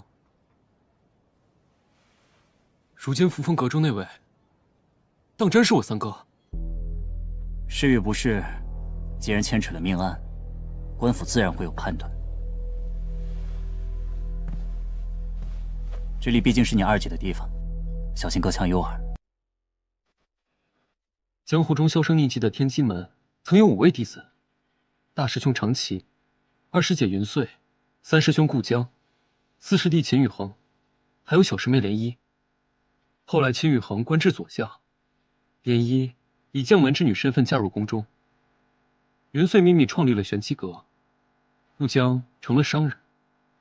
再后来，秦宇恒被灭门，大师兄长期不知所踪，元岁嫁给了顾江，生下了顾家如今的老三，顾朝夕。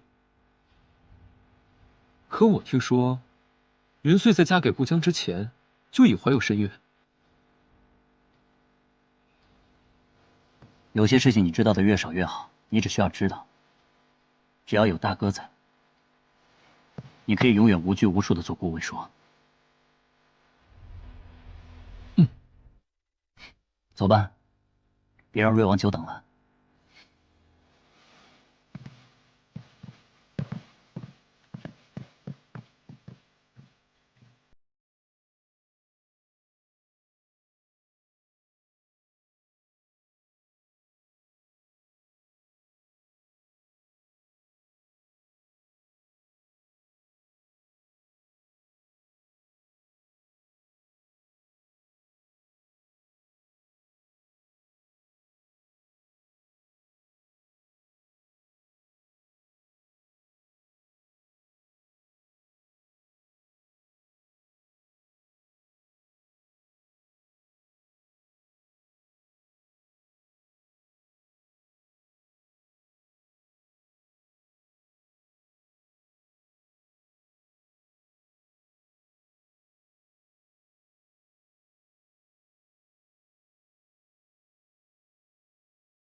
实属幸事，大家莫要拘谨。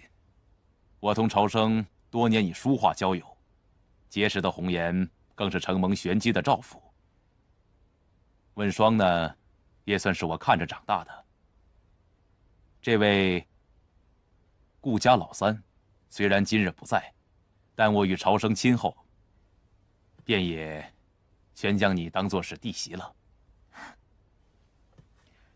娱乐不敢。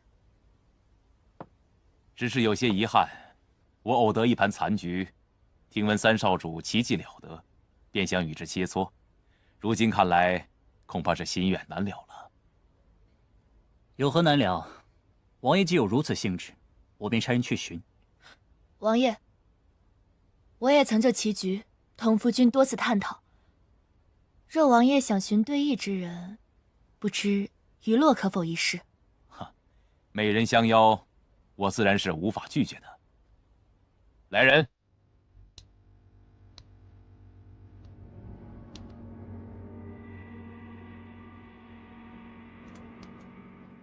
王爷。啊，抱歉。王爷有心事。唉，如今匪患初平城外暴雨，致山体滑坡，将云崖寺冲垮。父皇因皇帝的事一病不起，我本不欲管这些，但此刻我才明白自己的无力。若能选择，我宁愿每日观棋斗画，在太平盛世之下，做一名闲散王爷。啊，今日难得大家相聚，不说这些了，继续。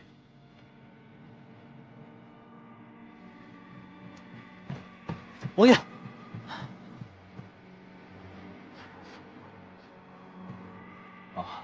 府中有要事，今日不能陪大家尽兴了。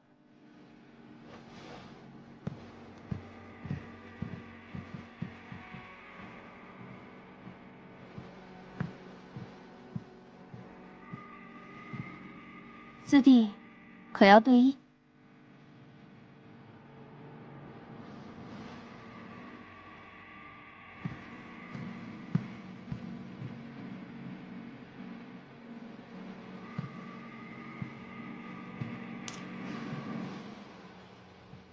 可惜这棋局未完。不过弟媳，对弈瑞王，你怎会如此不藏锋芒？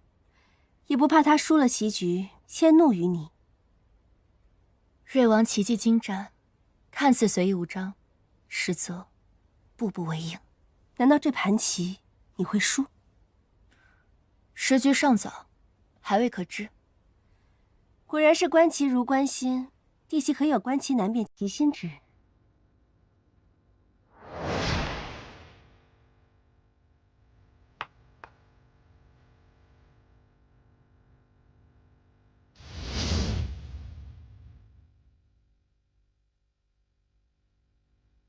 不会是我三弟吧？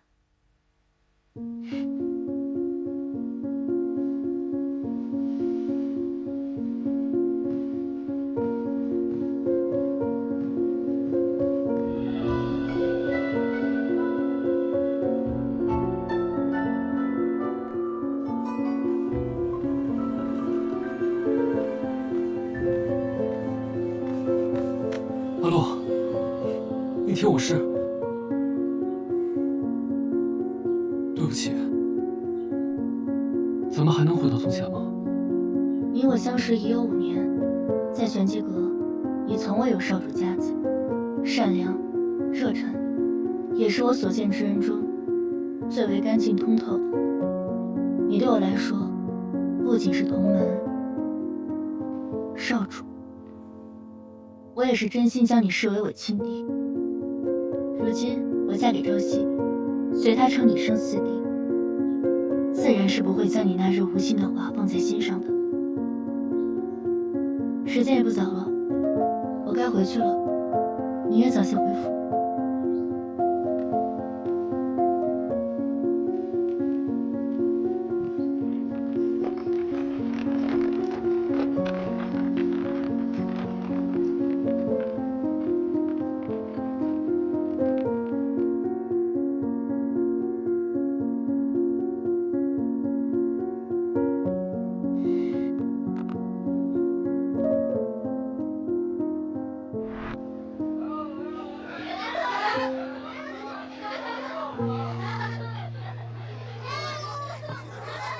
这不是顾家的3公子吗？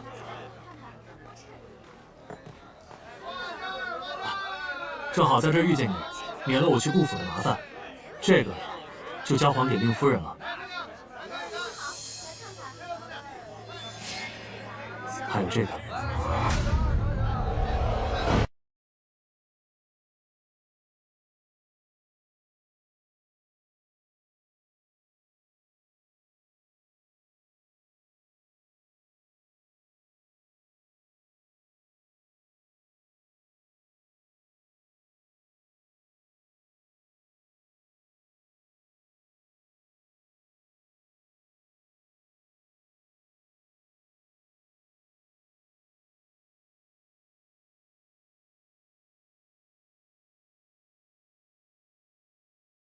人呢？他说今日天气寒凉，怕主人在宴席饮酒，身体不适，做了汤温着就出门了。他去哪儿了？你怎么没跟着？去了胭脂铺，有暗卫跟着。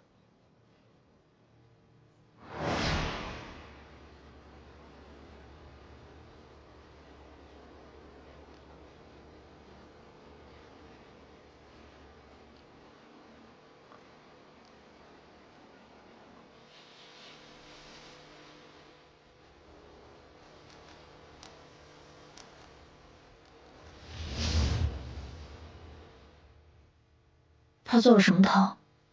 说是驱寒醒酒的汤，可要我现在端来？不必了，等他回来吧。嗯。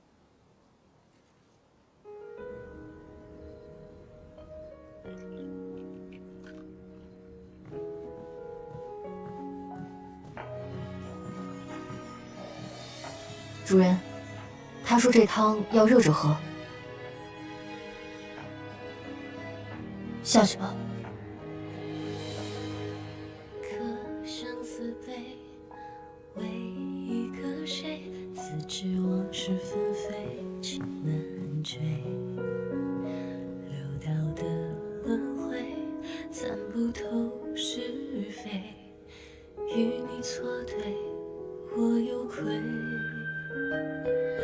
浊壶止水，我敬一杯。别当此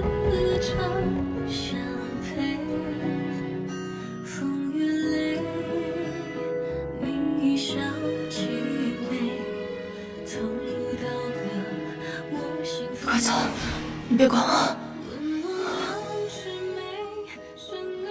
我又怎会丢下你不管呢？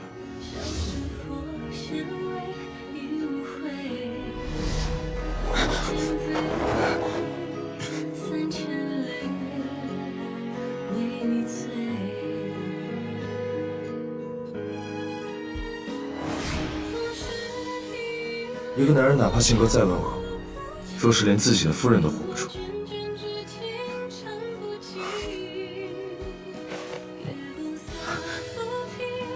不必担心，我去就。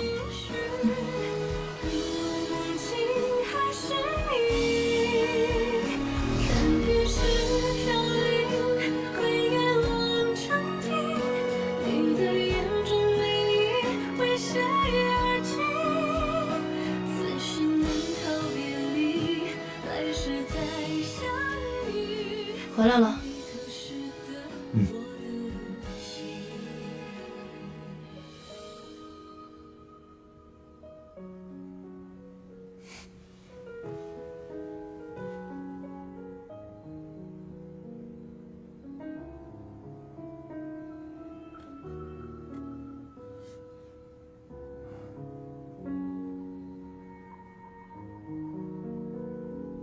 谢谢。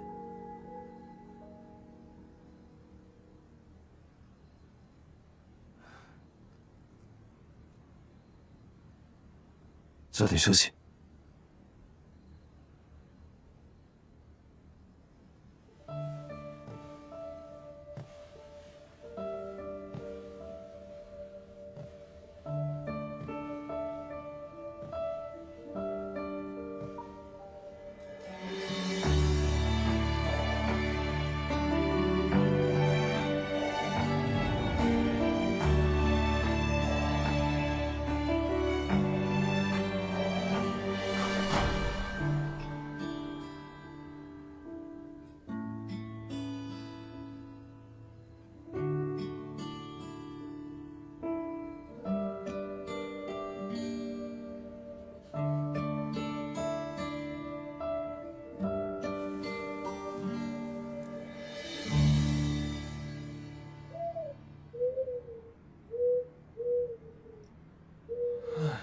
咱都守了多少天了？哎，是。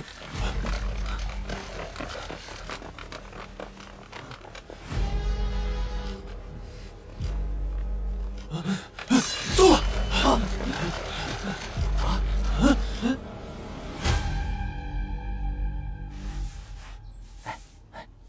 听说了吗？昨天夜里，衙门那9个人认练的尸体被盗走了。啊？什么人会大半夜的盗尸体啊？哎呀，说的就是啊。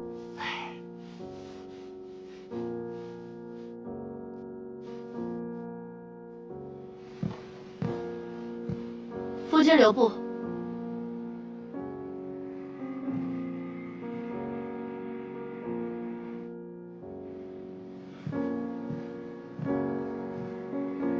夫人何事？那具尸体本就疑点颇多，如今遭窃，夫君何人所为？在下不知。城外云崖寺坍塌，已殃及周边百姓。我看过朝夕店铺之前的账目，从前他便免费看诊和募捐。我想以他的名义捐赠一批物资。你既决定好，去做便是。夫君，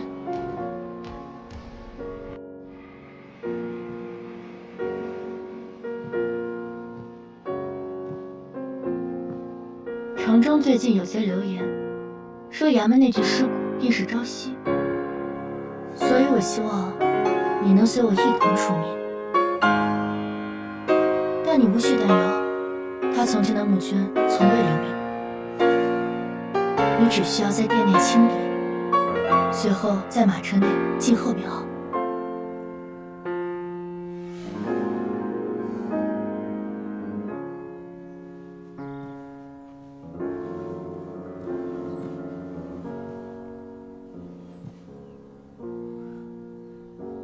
夫君今日身体可还有不适？未曾。亲典已完毕，你只需要随我去趟店铺即可。我身体还是有些不适，你叫玄清陪你去吧。玄清已出门，替我办些事情。夫君，方才不是还说身体无恙？朝夕虽因身体常年在这院中，却曾不留名接济过很多百姓，药房更是每月都会免费请郎中看诊赠药。如今若他还在，听闻此事，想必也不会置之不理。三少主果真是风光霁月之人，也难怪你愿意趟顾家这趟浑水。夫君这样说，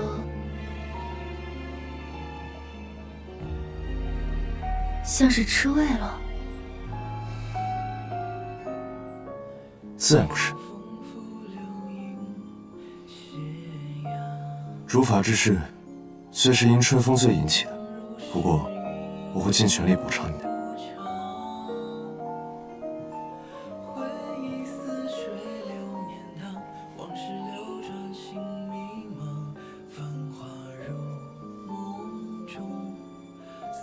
如何补偿？待三少主归来时，我一定会向他请罪。请罪？如何请罪啊？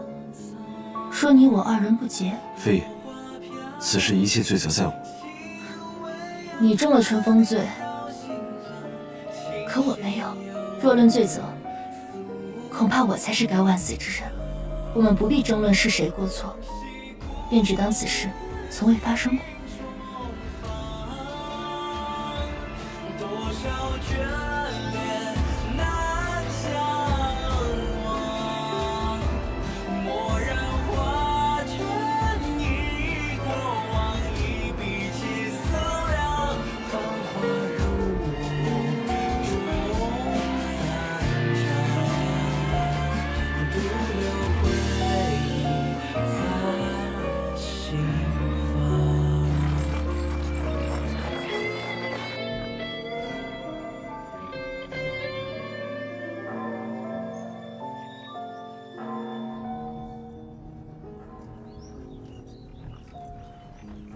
来，把人抬过去。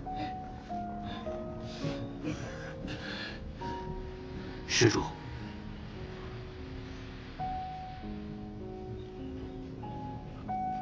有劳各位了。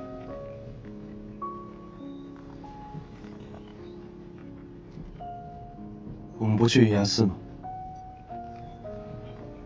带你去个地方。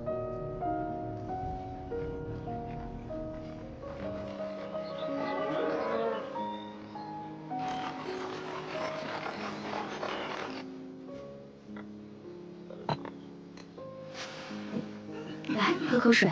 谢谢。记得还是服药。谢谢，谢谢。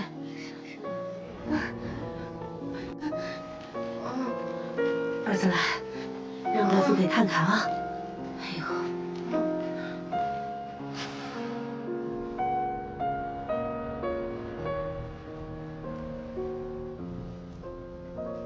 前几日的大雨让云崖寺坍塌，有众多商户在瑞王号召下为寺庙募捐，但这场大雨让这些猎户同被灾祸殃及，鲜有人知。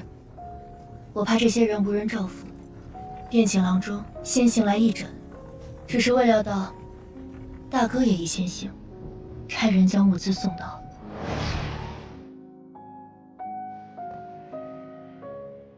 啊，府中还有要事，今日不能被大家尽兴了。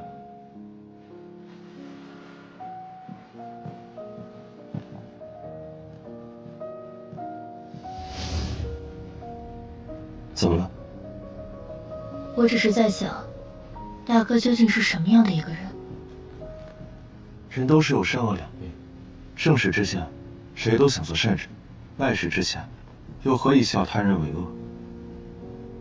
与其分辨他人善恶，不如为其留下善良。所以你临行前收到的消息便是这个。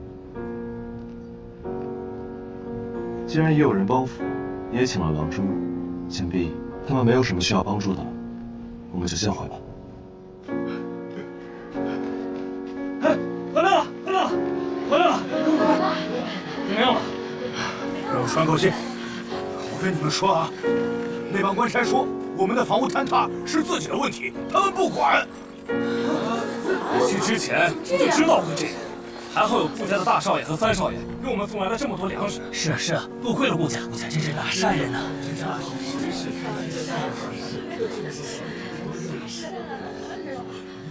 还有一件事，银崖寺的墙不也被冲塌了吗？银崖寺的人今天修缮，在被冲垮的墙角发现了一具尸体。尸体？怎么会出现尸体呢？这谁知道啊？夫人不是已经帮了他们，为何还这般筹备不已？我素来不喜管这些闲事，不过若朝夕见其情景，他那般心善之人，恐怕会更添烦忧。若是三少主平安归来，还是你二人便可同济天下。我们区区商户如何可济天下？不过，听闻瑞王最近有些忧虑，如今太子薨，若瑞王有心为民造福，恐怕倒也不失为一件幸事。你也这般觉得？娱乐不过女流之辈，商户如何？女子又如何？有为百姓之心，即为滴水之益，也可成为大旱时的第一滴雨，垂危之际的最后一滴水。主人，主人，云崖寺墙下发现一具尸体，尸体是位成年男子，如今已被官差带走。他随身带着医者的针与药，官差在他身上发现了一个与他简单衣着不符的香囊，可属下瞧着那像是大少爷的。下去吧。是。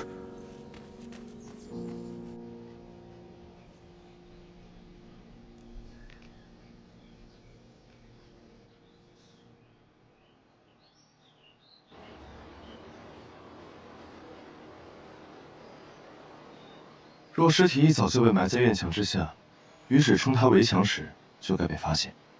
夫君是觉得那具尸体是坍塌了之后被人放到那儿的？你觉得人是被他杀的？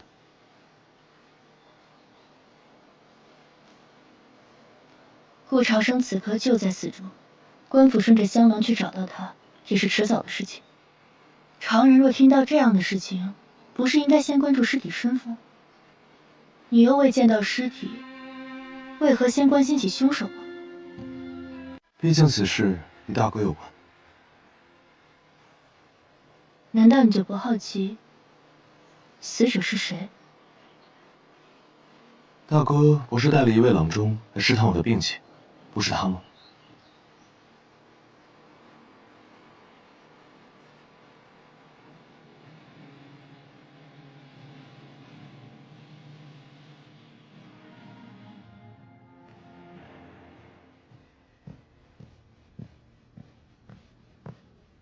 夫君莫要太过费神，偶尔也要休息一下。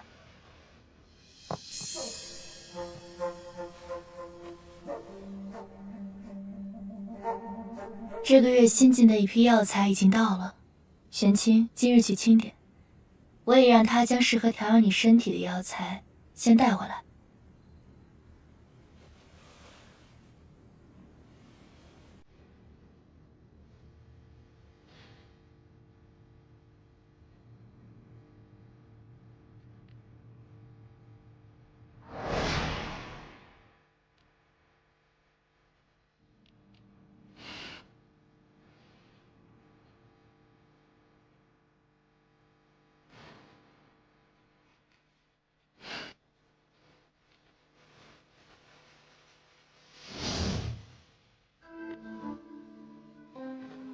如此，便多谢夫人了。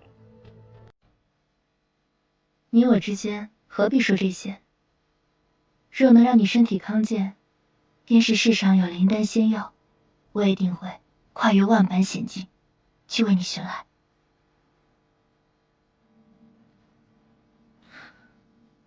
夫君不是很喜欢这油带酸涩的葡萄，若喜欢，便多吃几颗。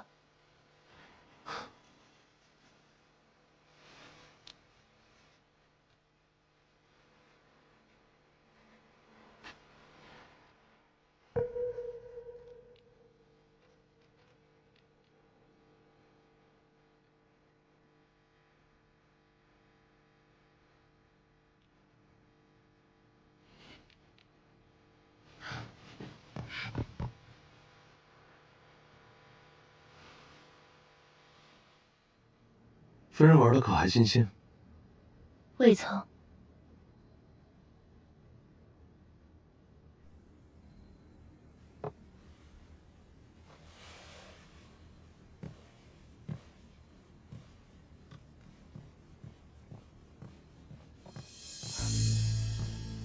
主人，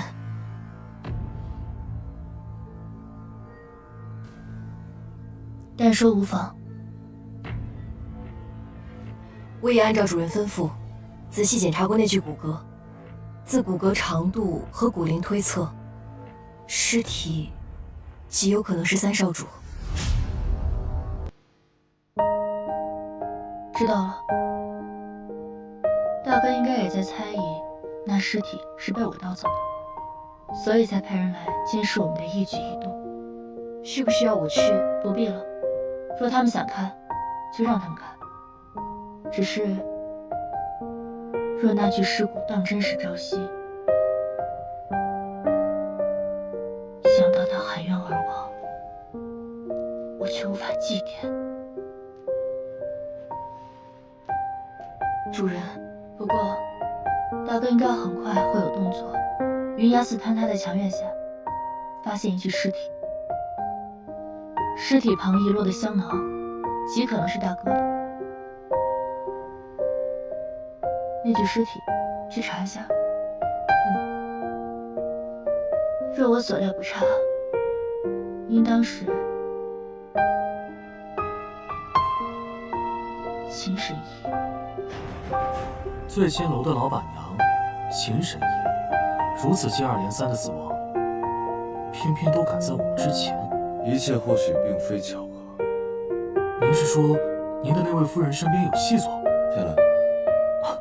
好了好了，我不说了，我就是在怀疑会是谁，不会是他身边那个叫什么青的侍卫吧？如今这顾家我已探得七七八八，除了老家主的房间和山顶上那座高塔，我没太敢轻易靠近。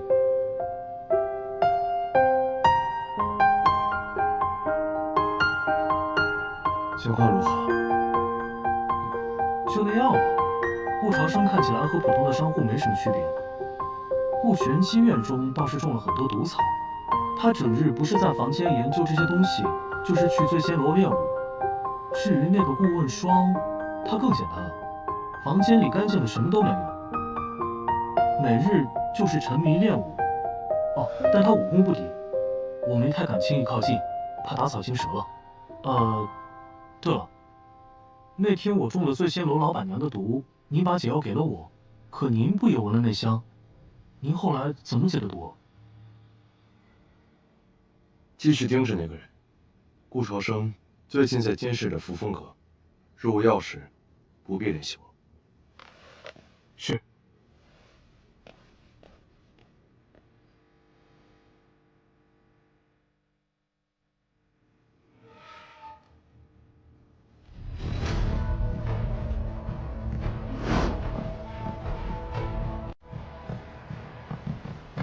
谁？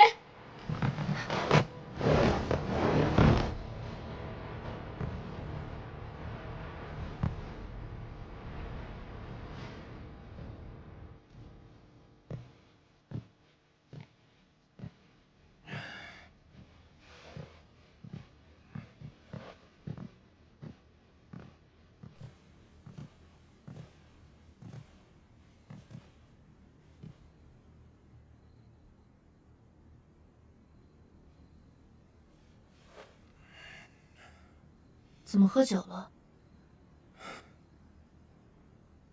你这是要去哪？二姐邀我一叙。今夜天气寒凉，夫君早些休息。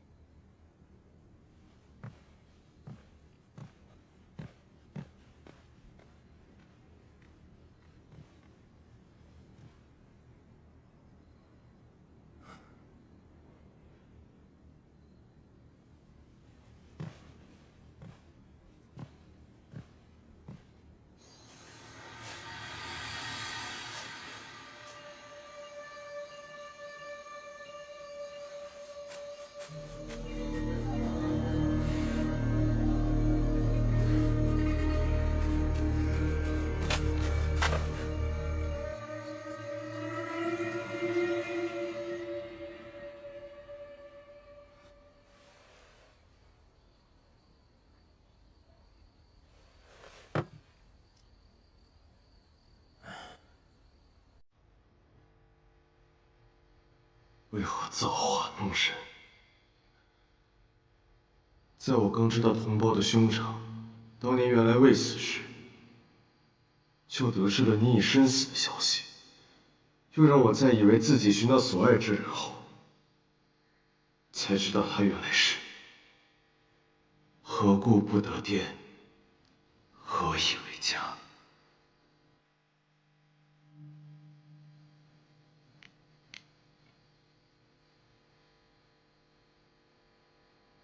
原来因为我在，他连祭奠你都做不到。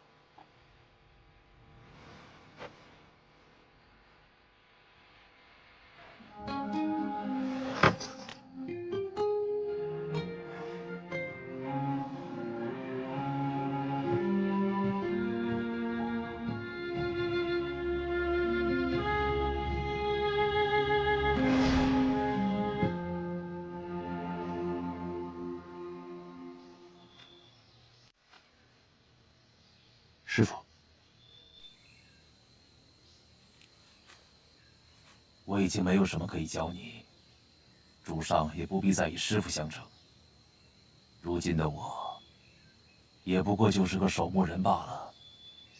一日为师，终身为父。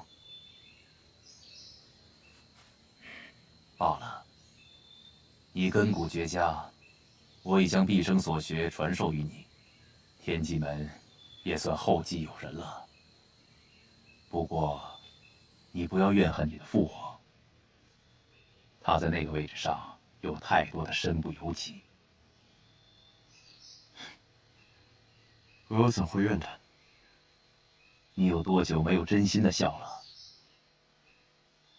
莲姨当年遇刺，与你哥哥一同离世。若是有他能陪你，你也不会像如今这般。虽然我也因莲姨的死也对他，但你父皇力排众议将你立为太子，本是想保护你，未曾预料，反而让你陷入了险境。他也因此假意冷落你，想以此来保全你。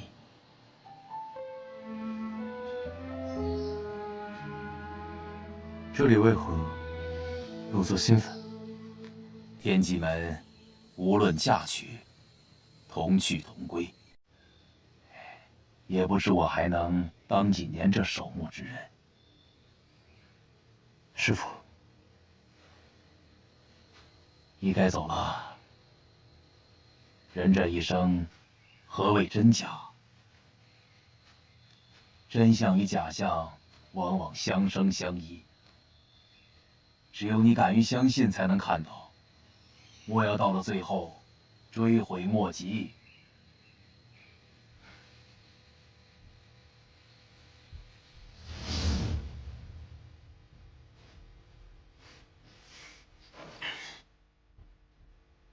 为师面容，心一细，言何一线，共此生。生离未遇，长相忆。夜梦频寻，影难成。命途多舛，各天涯。兄弟情深，四海秋冥何处寻无兄？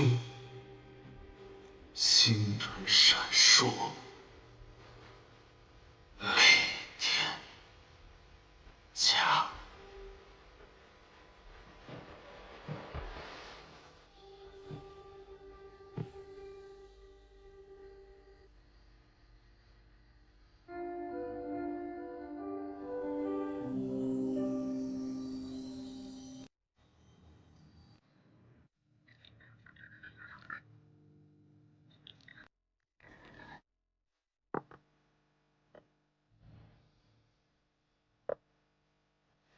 弟媳今日来与我同聚，不知所为何事。二姐前几日不是一直邀我一聚，只不过不知为何二姐会在这茶楼。是，这几日我想着为醉仙楼办一个重开大典，也在届时宣布易主的事情，这才想着知己知彼，弟媳到旁边这家店看一看。弟媳可要好好帮我看看。我本想着在当日献舞，不知弟媳能否指点一二？娱乐功底浅薄，怕难陪二姐舞姿。谁说的？弟媳素招一舞可是惊艳四座呢，不知我今日可有幸得见？宿州这样小地方的小事，都逃不过二姐的耳目。二姐真是让人惊喜。只是刚巧路过，见那家酒楼内热闹，便去瞧了瞧。不过那天沈将军也在，还真是很巧呢。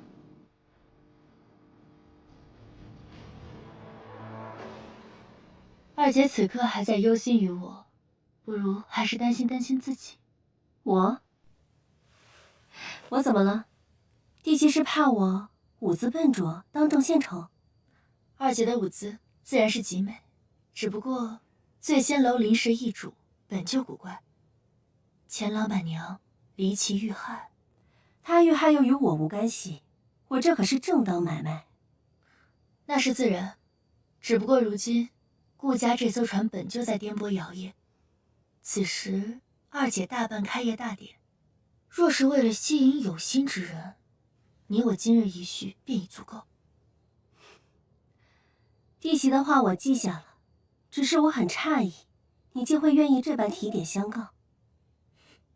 二姐不也是送了我一份大礼？我哪有什么大礼？若是我这儿有什么能入得了弟媳的眼的，自可随意拿去。赠人以彼，是护身厚礼，还是图穷匕现？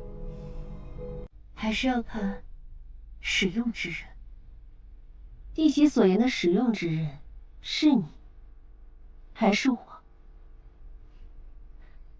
二姐以为杀手与暗探的区别为何？杀手需要武器，暗探不需要。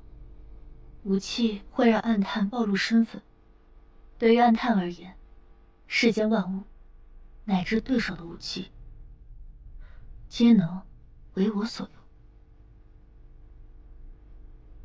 时间不早了，我先回去了。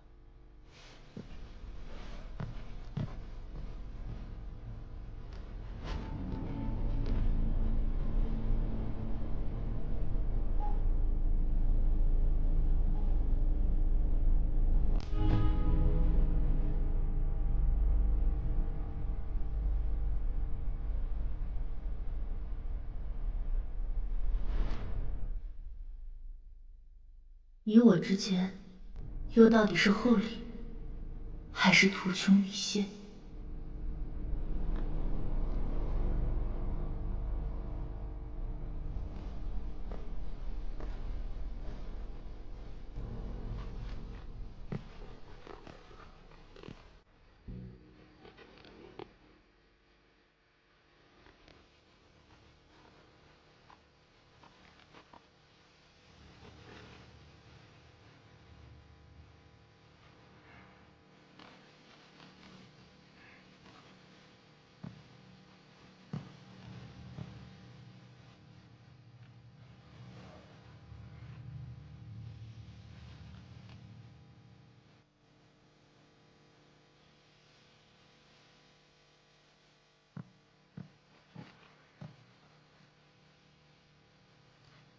主人，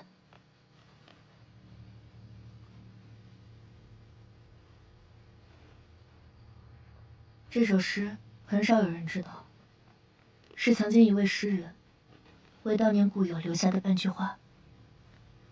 明明未提及生死相别，却句句皆是山河万卷，美酒佳酿，无人与共的思念。你倒是有心了。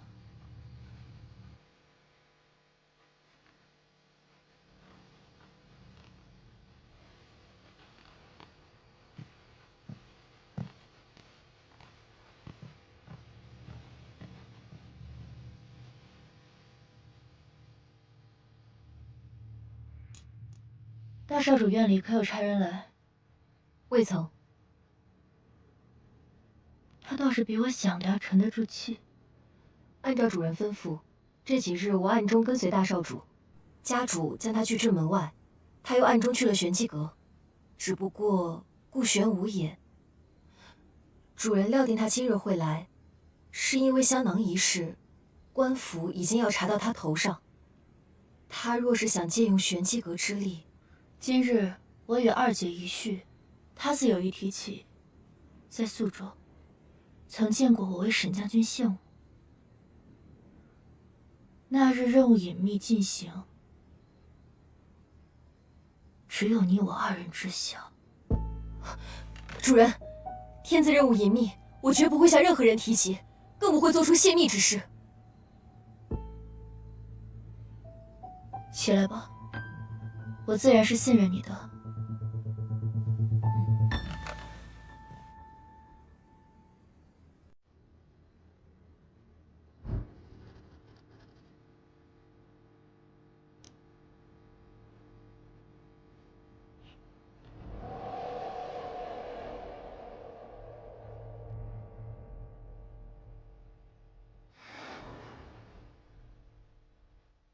前几日，扶风阁有刺客潜入，你被暗算后昏迷。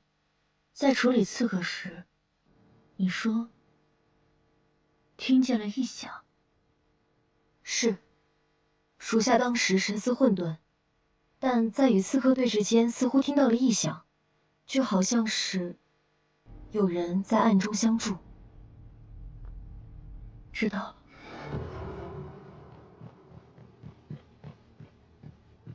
三少主夫人，衙门今日因尸体失窃一事差人来问，大少主让您过去，说有几个问题想问你。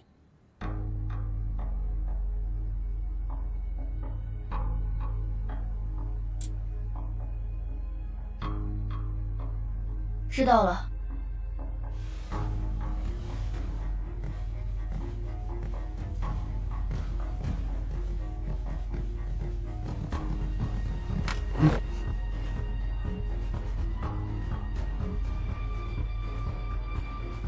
你留下便好，我去就回。嗯。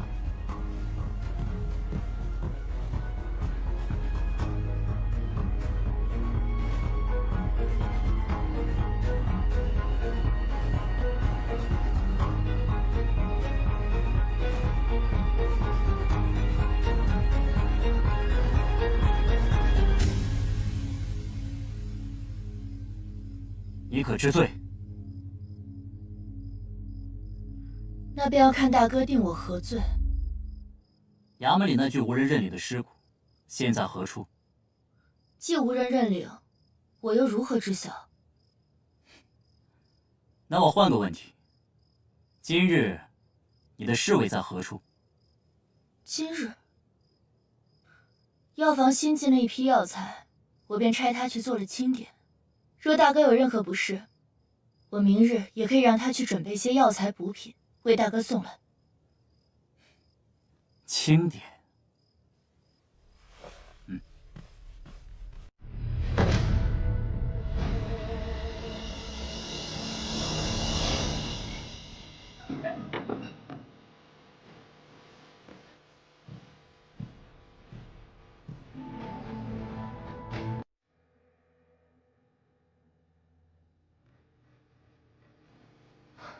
发生何事了？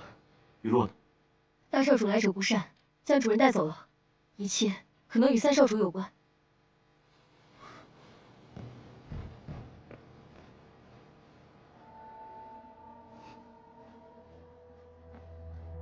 你可识得这是何物？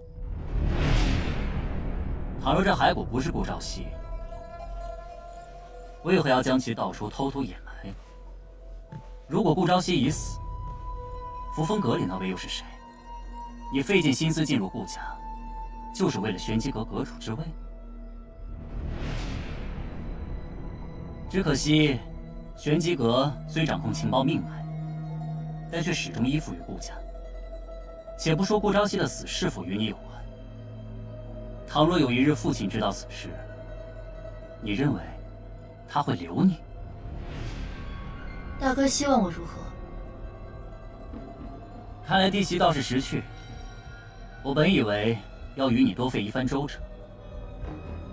好啊，明人不说暗话，想要玄机阁可以，但必须归顺于我。助我登上顾家家主之位，否则这玄机阁的主人可以是你，也可以是其他人。哼，你这是何意？三少主不能进，三少主。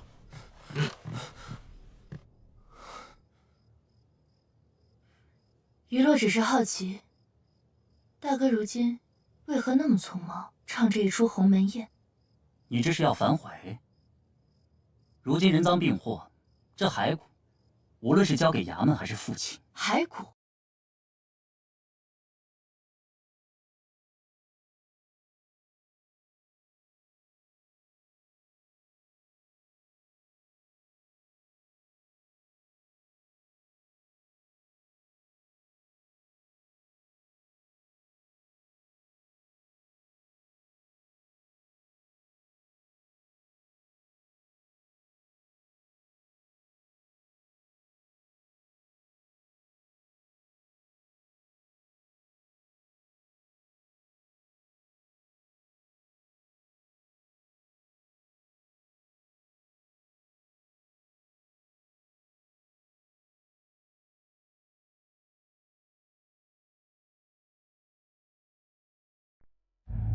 听闻大哥被家主拒绝后，去找了顾玄武，这些人都是他借给你的。可大哥以为他拒绝帮你处理香囊一事，又怎会平白无故借人手给你，来挟制于我？人并非大哥所杀，大哥又为何如此畏惧衙门的调查？至于我是何居心，寺中发现了尸体，线索指向大哥，我为顾家，自然希望为大哥善后。只是我要调查清楚事情真相如何，也要清楚大哥是否是余洛应当搭救之人。我既能将香囊道出，也必会将此事查得水落石出。只是权柄在我，就看大哥如何抉择了。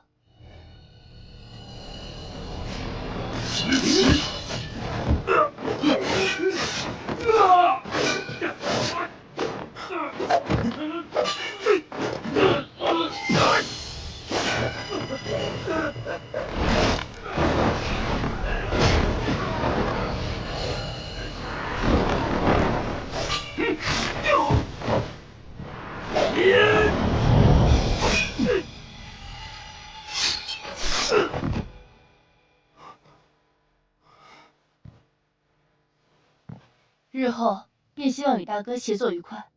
顾家如今局势难断，大哥难道一点都未察觉？你买凶冷言，借玄机阁之手杀婉娘，当真觉得一点风声都没有？你借郎中之名，想试探顾朝夕是否识得那枚玉佩，可你又怎知，那是不是寻常的？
宣武对你承诺过什么，但是日后若你遇到他，还是绕路为好。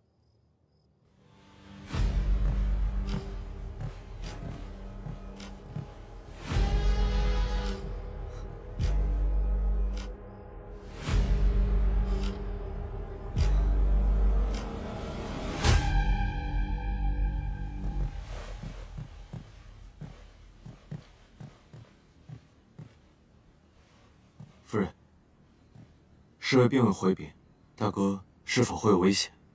危险？若能引出幕后之人，岂不是更好？这秦沈银之事，你当真要管？我原本也未曾这般想，但夫君不是说过，与其等待分辨他人善恶，不如为其留下善路。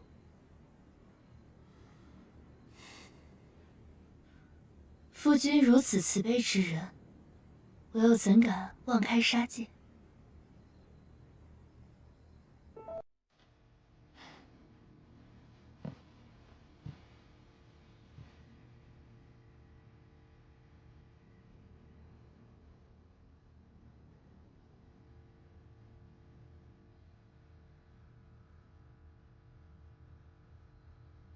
夫人也该知道，并非是我慈悲，而是在这权柄之下，与其杀掉一个人，不如让他成为你手中的一把刀，显然后者收益更大。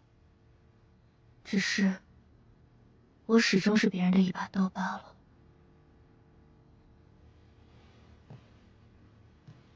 既如此，当初又何必趟这趟浑水？又何必将自己困在这里？现在这一切，当真是你想要的？夫君以为我想要的是什么？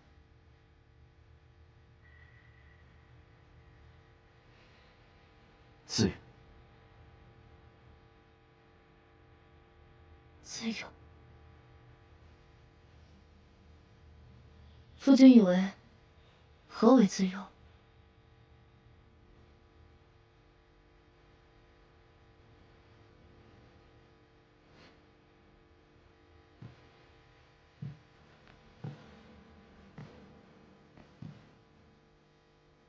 飞鸟翱翔是自由，鱼游入海是自由。可既然世间有弓箭渔网，那我们眼前的自由，都不过是云烟过眼，俗世皆为樊笼。对我而言，真正的自由，是手里要有刀。为何不让玄清与你同来？他有更重要的事情去做。是吗？还是你从未相信过任何人？但今日你能来，我很开心。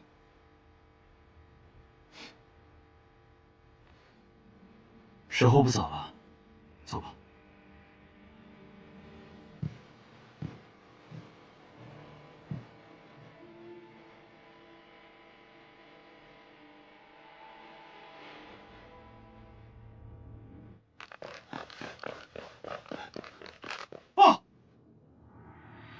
主，安排在大少主身边的人行动失败，一个都没回来。是。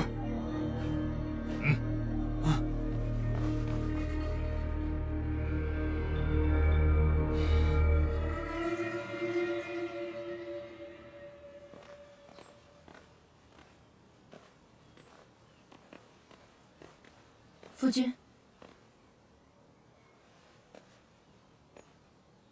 你上次比试的赌注还未说过，不过我倒有个问题想问你。什么问题？夫君其实并非手无缚鸡之力吧？是夫人教的好。你昨日不是应用的很好？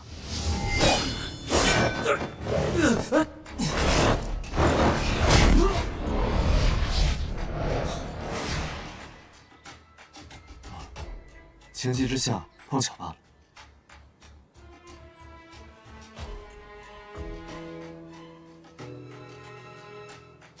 当真是碰巧。不然，夫人你觉得呢？三弟，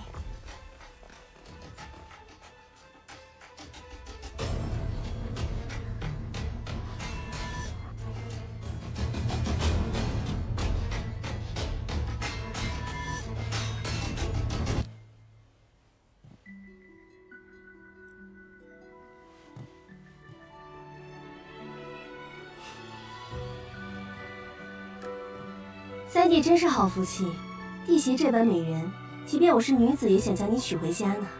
二姐说笑了，只是这醉仙楼，我已经打算再兑出去了。弟媳说的对，与其台前表演，我倒是更喜欢幕后关系。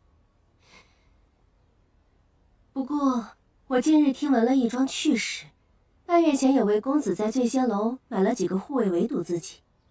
还有这样的事？我也觉得稀奇。不过，我听说此公子因此博得了一位美人的眷顾，倒也是得偿所愿。弟媳觉得呢？打死你！做你不是会啊！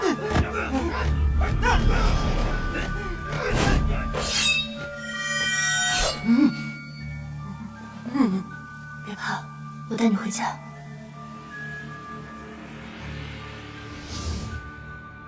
此等趣事，玄机阁都未曾听闻。二姐，真是见多识广。我虽然是没有弟媳知道的多，不过如今是因为我是醉仙楼的老板，再加上用了些小手段罢了。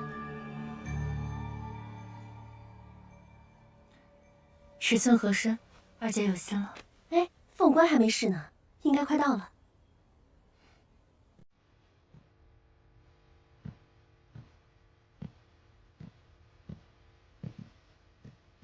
怎么会是你送来？在外面碰到的，便顺手带了起来。你们聊，二姐就不打扰你们夫妻和睦了。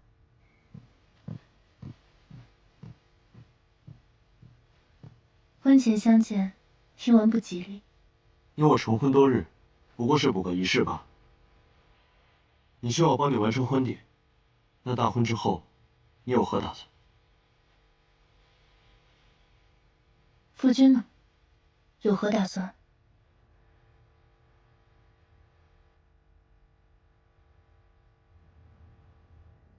朕曾经以为力排众议，立他为太子，是在保护他。可他儿时遭遇过多少次暗杀？朕后来又以为冷落疏远，是在保护他。可结果呢？这么多年，朕对他视而不见，换来的却是他身亡的消息。那个女人明明已经死了，为什么还会有人伤害她？啊，陛下，陛下保重身体啊，陛下。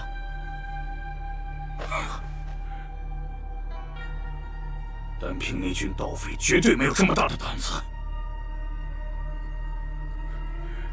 玄机阁，对，让玄机阁去查，朕要知道这幕后之人到底是谁。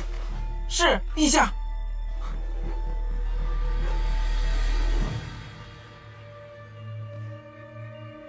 小宝贝，这一次就看你的了。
主人，一案之妥当。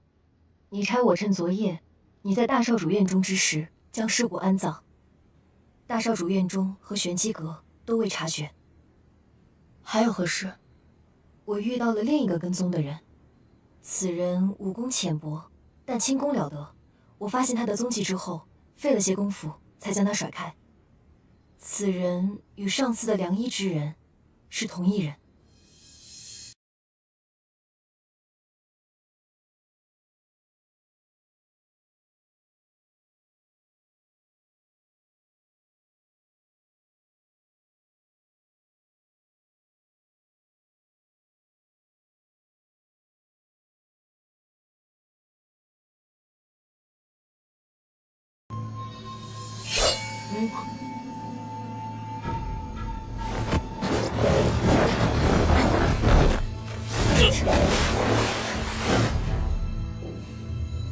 是你？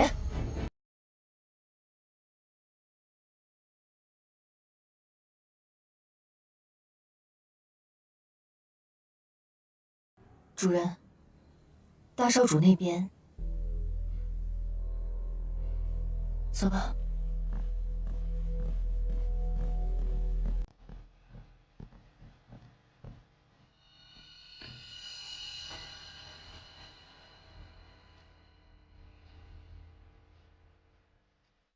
你在这里做什么？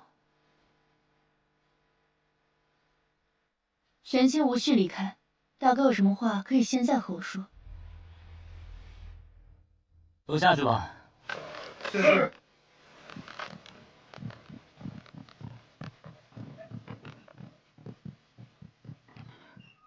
你当真会帮我？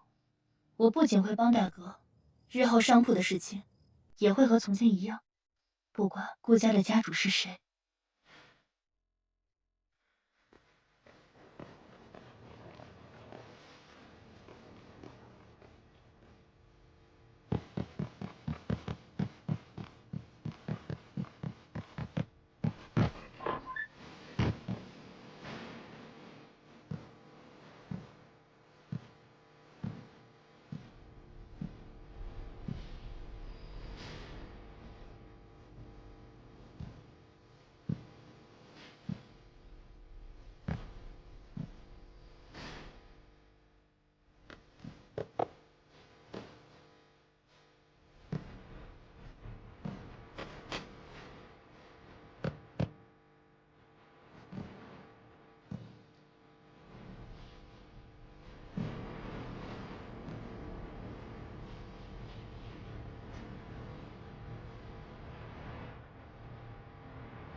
云崖寺为君子的商贾和官员开了斋宴，我在斋宴之前看到了顾朝夕，追着他去了后院，却无意之中迷失了方向。等我找回斋宴，就发现那群人围着尸体，还有那个香囊。这些货物皆是顾家的一份心意，寺中若有所缺，请尽管开口，顾家定当全力相助。大少主，斋宴即将开始，咱们该过去了。三弟，他怎么会在这里？别看了，熬着。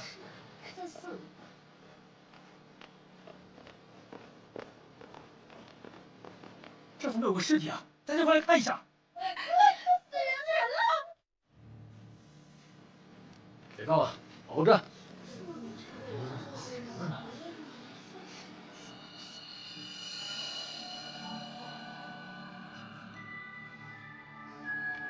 所以当日你在云崖寺，本应该在斋宴之上，却遇到了一个像朝夕的人。那就是顾朝夕。朝夕那日一直都在我身边，若不是大哥看错，或许是有人刻意为之。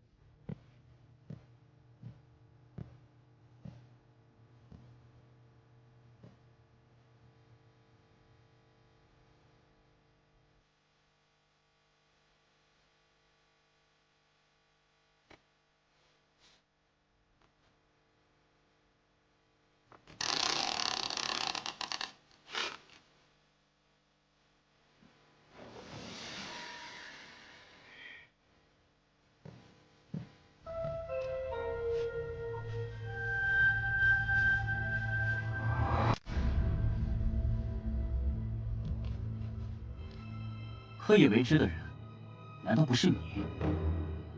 大哥，此话怎讲？不正是你二人合谋，引我入局，以此挟制于我？若想挟制于你，何必做绝？你原本以为自己买凶成功，直到后来发现冷言失败，所以你才想杀婉娘灭口。现在我还想帮你，大哥，不如说说，你如何想到买凶冷言？是何人所言？朝夕不是你的三弟，又是何人将你引进了李郎中？我原本的确不想管你的死活，只是藏在顾家背后的人再三挑唆，若你们反目，恐怕他才是最后坐收渔翁之利的人。状元，沈将军，害此殷纣，顾家，玄机阁，果然和这些脱不了干系。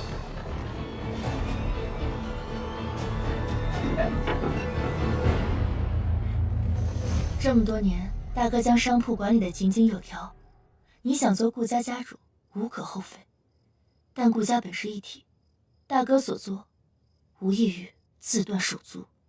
即便你成了家主，就真的能将家主的位置坐稳吗？不过我倒是有些好奇，为何大哥会觉得朝夕并非你三弟？没有人挑唆。那件事情，是我那天去向父亲汇报商铺营收时无意间听到的。家主，行动失败。秦家那位神医对漠北的环境极为熟悉，被他跑了。不过他说，三少主的事情他会烂在肚子里，不仅是为了顾家的颜面，也是为了保住他大哥的最后一丝血脉。所以也是因为这件事情，玄武才找你投诚。自然不是，他们没发现我。听闻父亲要把你以玄机阁阁主的身份指给三弟，那时我才明白父亲根本就是要把顾家交给一个外人。所以，我去找了顾玄武。他不知道我听到了他们那日的谈话。二妹常年在外吸毒，四弟又是武痴，二人皆无心顾家事务。他是识时务之人，知道只有我才能助他夺回玄机阁，所以他选择归顺我。大哥所言的归顺，就是在你遭人算计时无法相助。大哥，可要三思而后行。毕竟，我是现在顾家唯一愿意相信你是遭人算计之人了。恐怕一开始，玄武就在与你周旋利用。你隔墙有耳听到的话，说不定就是他本故意说给你听的。秦家那位神医对漠北的环境极为熟悉，被他跑了。不过他说，三少主的事情他会烂在肚子里，不仅是为了顾家的颜面，也是为了保住他大哥最后一丝血脉。谁？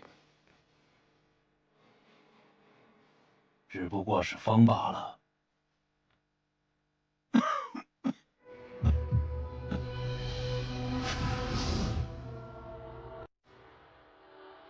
大哥无需反问，在生意场上你的远见与判断，都非我等可以匹敌。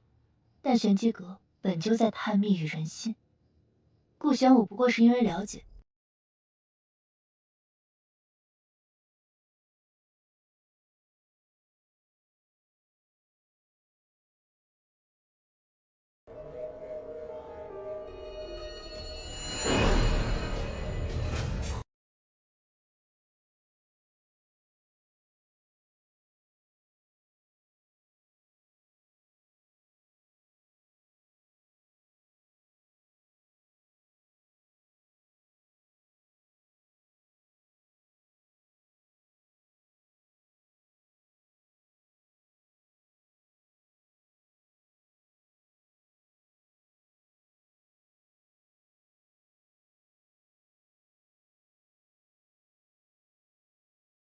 兴起，想找个理由探探三弟那枚玉佩的下落。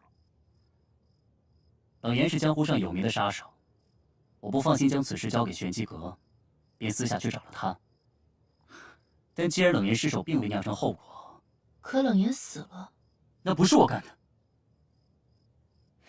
不过，我倒是查到了二妹在案发之后去过冷言的居所，还将婉娘带回了霓裳庄。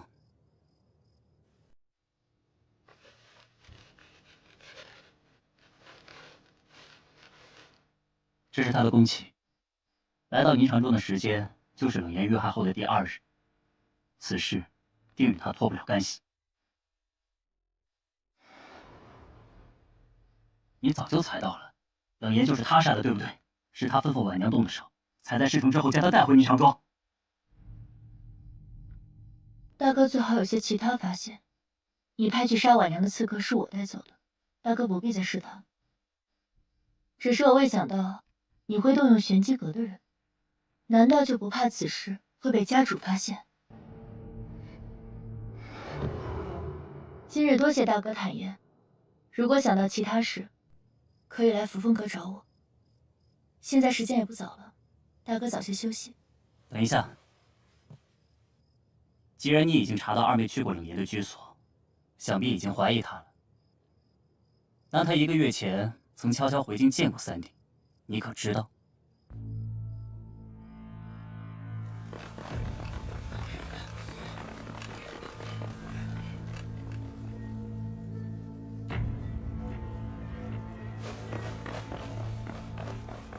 主人可是要去2小姐院中？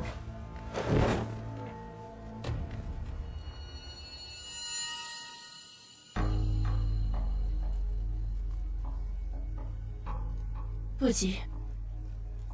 主人既对2小姐早有怀疑，也查出药房缺失药物流向2小姐院中的证据，为何反而将注意力放在大少主身上？你觉得家主为何将我引入此局，只给朝夕？难道不是为了借你和顾朝夕的婚事，稳固玄机阁与顾家？是，也不是。无论2姐刻意的示好，是真的想与我同盟，还是祸水东引，即便这一切都被查出与她有关，你觉得家主是会先处理她，还是我这个顾家的外人？你是说，家主或许早有察觉顾家有人怀有异心？我收到了那封指向顾家的密信。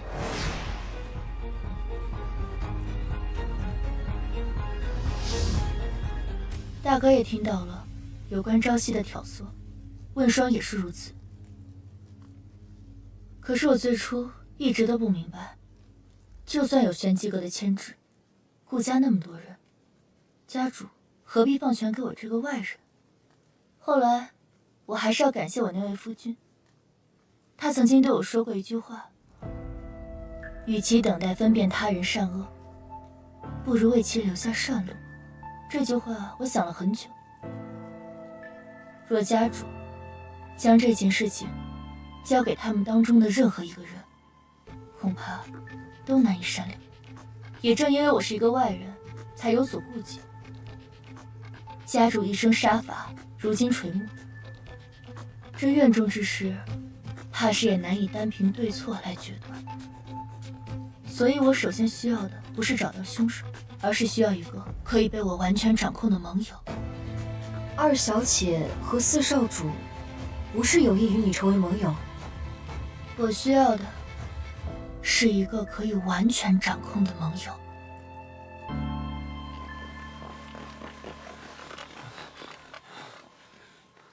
发生何事？老爷房中遭了贼，吾等奉命搜查。3少主夫人可有看到什么可疑的人？我方才还看到有人鬼鬼祟祟的往那个方向去了。那是2小姐的院子，走。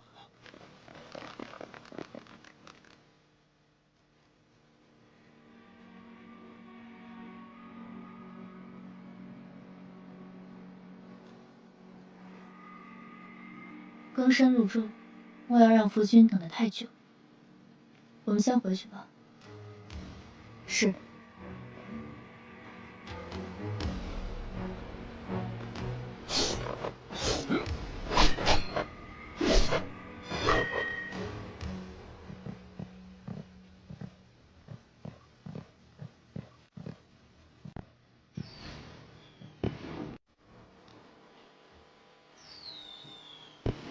天字任务？怎么会又出现已开启的天字任务？阿龙有危险啊！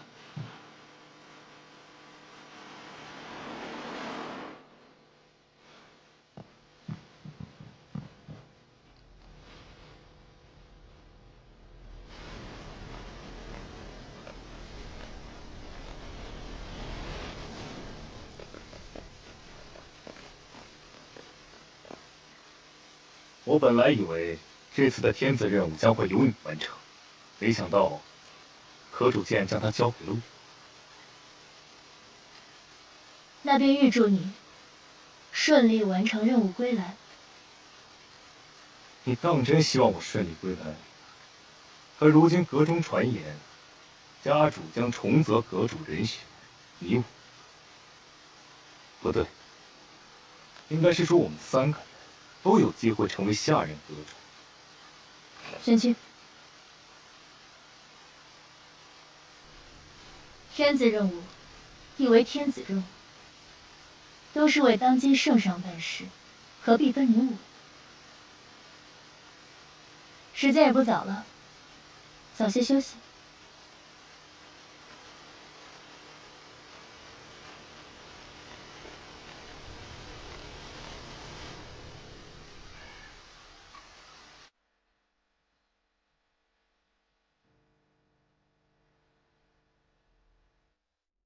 家主为何会将天子任务交给顾玄武？主人，派去江南故居的人回了吗？未曾。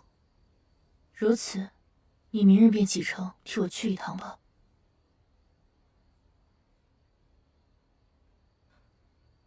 我知道，主人难以轻信他人，但是我的命是主人救的，我绝不会做背叛主人之事。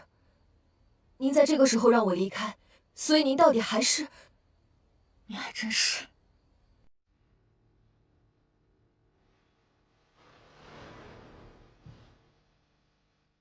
救过你，但这一切的前提在于我是否真的救过你。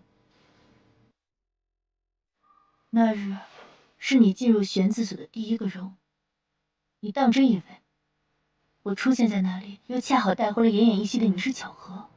不，与我做天子任务时家主给你的任务一样，在你的第一个弟子任务时，我的任务是，一旦你的任务失败暴露，我就要杀了你。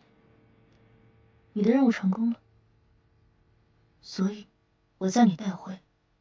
当我做天子任务时，家主明明给了你同样的任务，你却拒绝了，还以此契机成为我的死士，这是为何？主人，明早启程吧。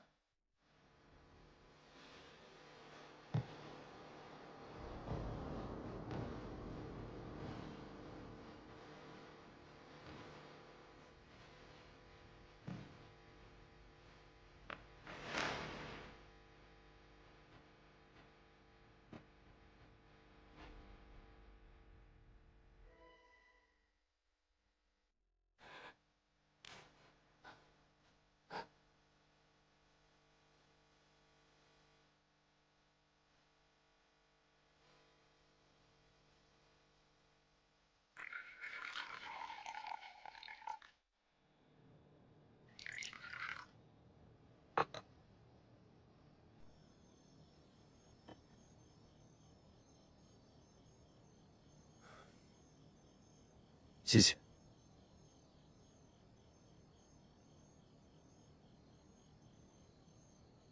夫君可想好要问我什么？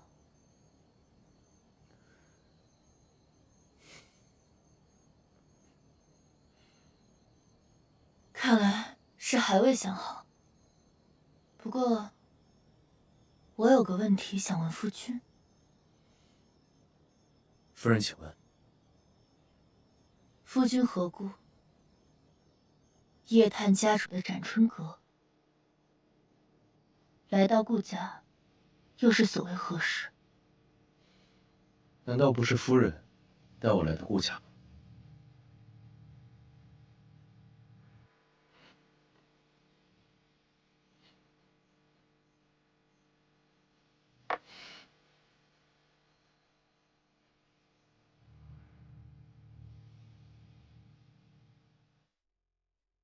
如今玄机阁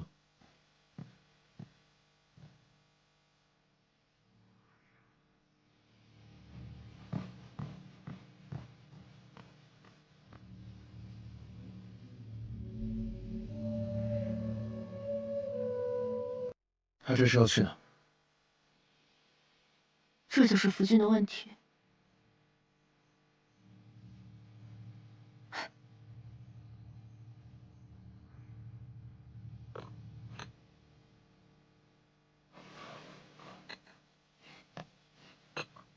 酒墨喝得太急。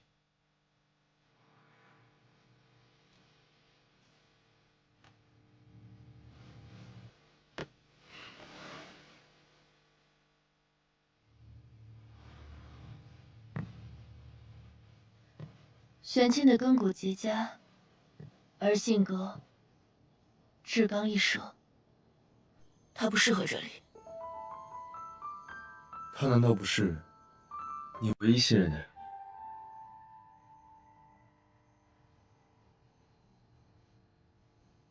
信。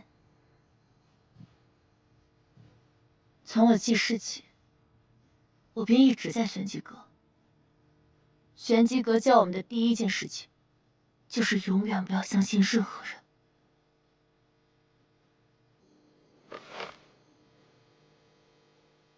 这是我8岁的时候，将我迎来的馒头分给了另一个孩子。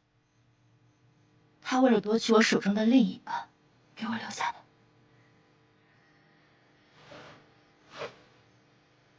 这是我12岁时，同出任务的人，在我为他挡下一刀后，却将他的刀刺向了我。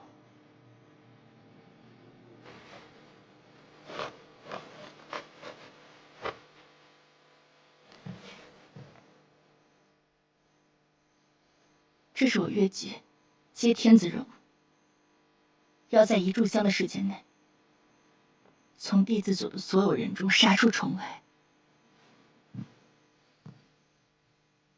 有人在认输之后偷袭，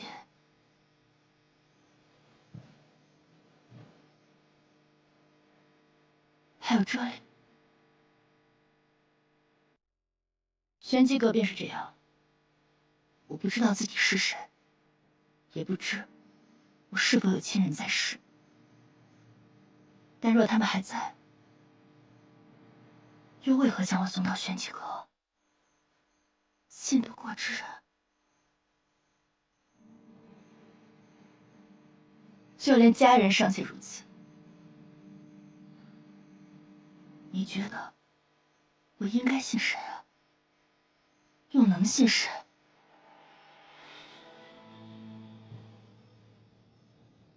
你呢？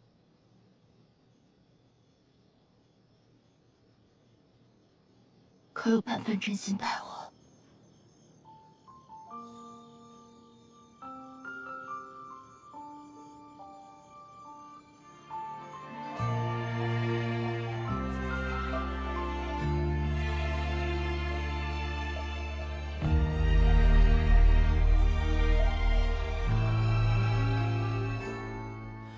清风拂柳映斜阳，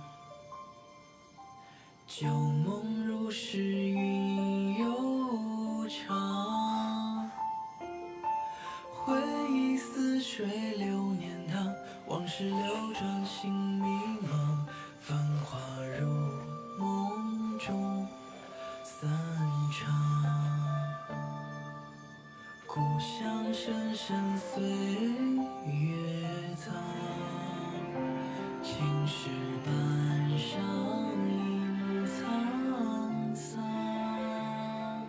一尊，飘零，轻微扬思念绕心房，琴弦悠悠诉离殇，往昔故事。重放，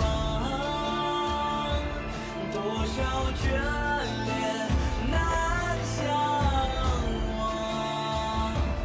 蓦然画卷，忆过往，一笔皆思量。繁华如梦中。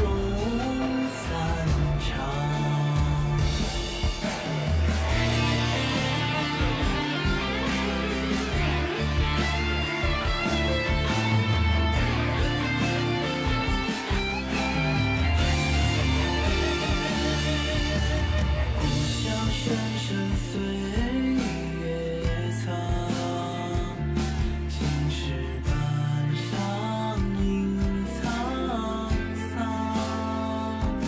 落花飘零，轻微扬思念绕心房，琴弦悠悠诉离殇。我不走。往昔故事心中放，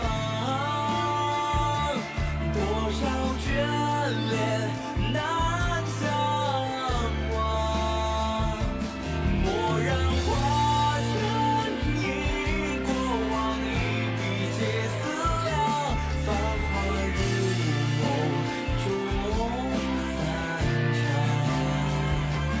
独留回忆在心房。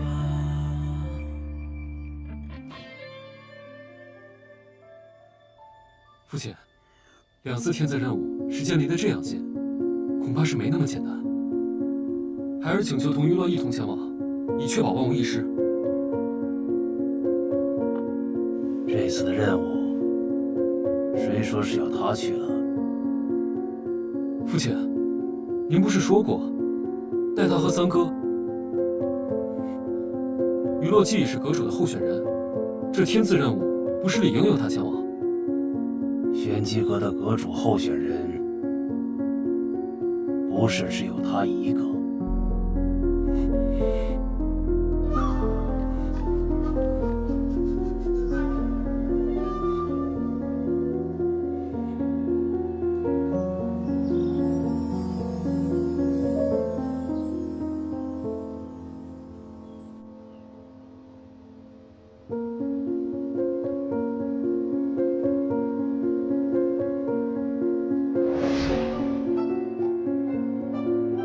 你呢？可有半分真心待我？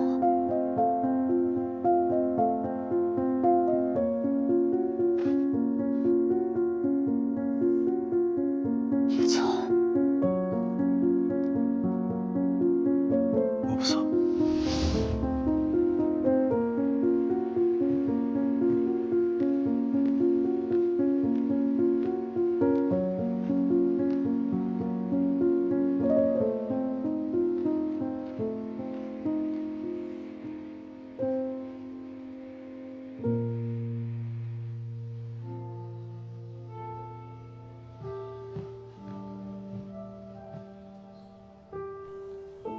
主上，他为什么要赶走那个侍卫？他现在身边不是正需要人吗？他当真从来没有相信过那个什么玄清？那个玄清虽然看起来头脑不太灵活，却难得是个愚忠之人啊。他并非不信，对他而言，玄清就像是与他经历相同、结局却不同的缩影。他放他离开，或许是想看到自己离开之后会是怎么样的一个结局吧。但他连夜离开，看方向是去了您留下江南故居的地址，需要我去。不必了，你有更重要的事情要去做。夫人要查的是一只多方兽族，看来此人手眼通天，你先回宫里好生查他。是那条天字任务吗？对。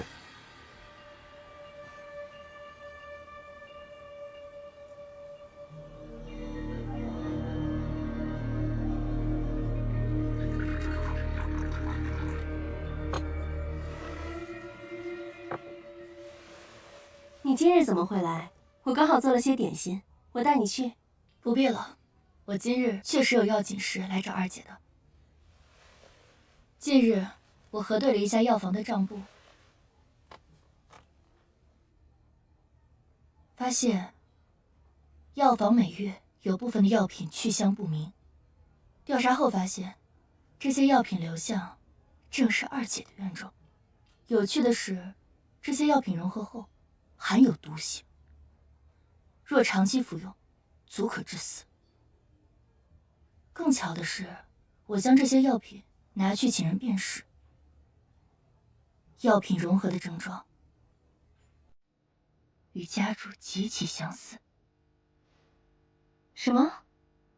弟媳的意思是，父亲如今乃是中毒之症？正是。父亲的病，父亲的毒与我何干？我擅长制毒，顾家谁不知道？想必那人也定是想以此将罪责推脱到我身上。不过，弟媳就是因为这个，才四处去寻秦神医的。弟媳真是有心了，可别我们这些人都要用心。二姐，既心中坦荡，不妨将绣下之物交与我看看。什么都瞒不过弟媳的眼睛，不过我的笑九泉毒性极厉，还是不要误伤了美人。我本就研习制毒，这件事顾家上下都知道。至于药材，药材的去向，弟媳何不去问问三弟？我自然是想问朝夕，只是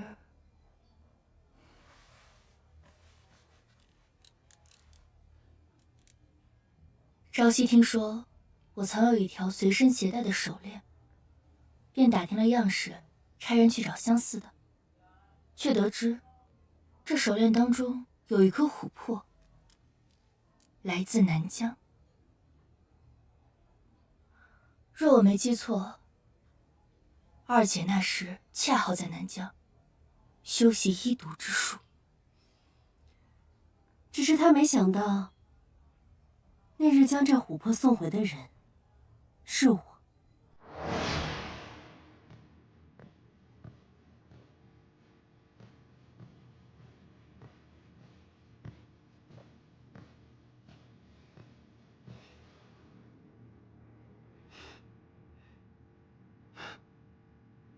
二姐，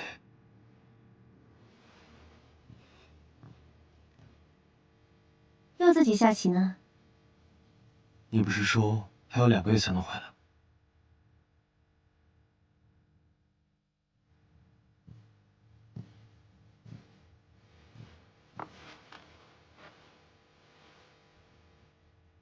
哎，此局并非是我一个人对弈，这盘棋还没下完。是你那位心上人？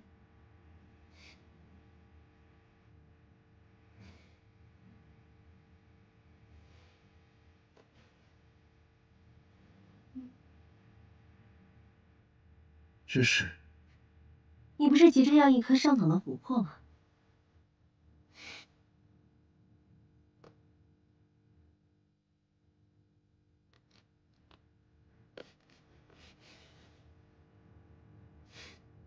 二姐，这是何必呢？派个人送来就是，何必亲自过来？我就是想看看，能让我三弟魂牵梦萦的女子究竟是何模样。我听说父亲为你指了婚，如果你想，二姐可以顺便帮你逃婚，去寻你那位心上人。二姐，说笑了。我可没有说笑，这顾家对我来说不过是一座屋舍，但你不同。10年前我炼毒九死一生时，顾家无一人发现，只有你察觉之后救了我。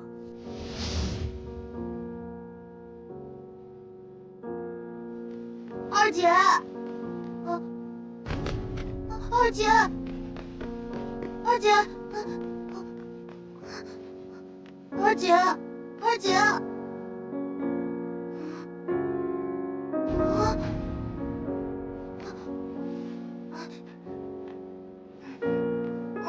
二姐，二姐，你不会有事的。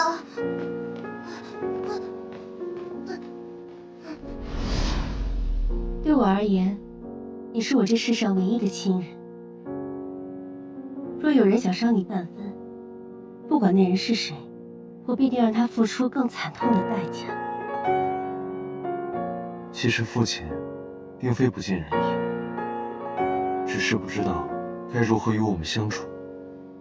大哥、四弟、三弟，你还是太过单纯了。父亲以身体为名将你囚禁于这扶风阁，谁知是不是为了自己的地位？谁不知道这玄机阁是你母亲一手建立而成，他这次的指婚也必定不简单。大哥一直想要得到家主的位置，如今得知你要成婚的消息，肯定不会善罢甘休。而且我还听说，四弟与你被指婚那人关系匪浅。若他当真与四弟情投意合，我定不会做那个拆散他们的人。你这人真的是，怎么也不想想你自己，倒是关心起其他人来了。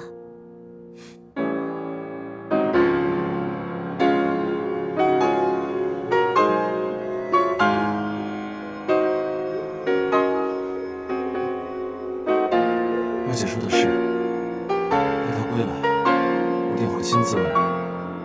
若他当真属于四弟，即使忤逆父亲，我也定会推了这桩婚事。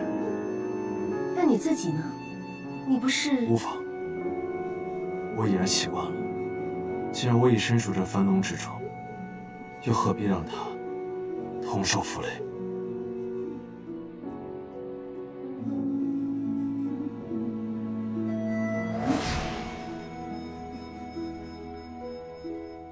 我从一开始就知道，那个人不是三弟。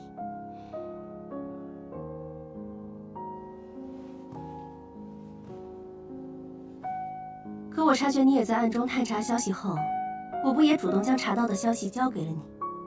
那只是你的试探罢了。引我去查大哥，也是你的有意而为。你既知道，又为何还顺着我的心意去查大哥？还是说，我只是恰巧给了你一个去查大哥的理由？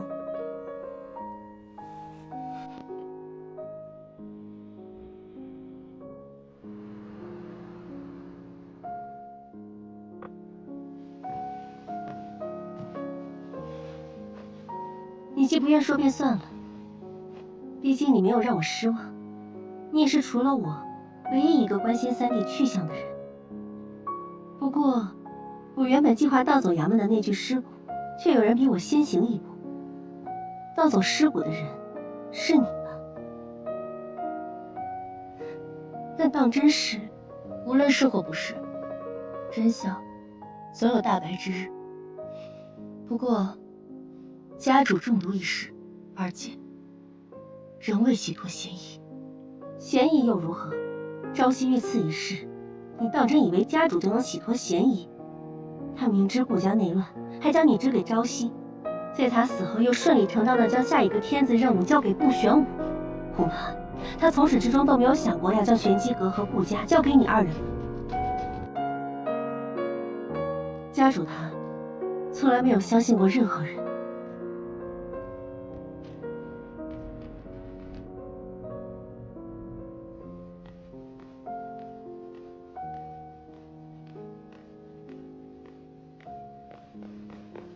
阿洛，我听说了，父亲将天子任务交给了玄武。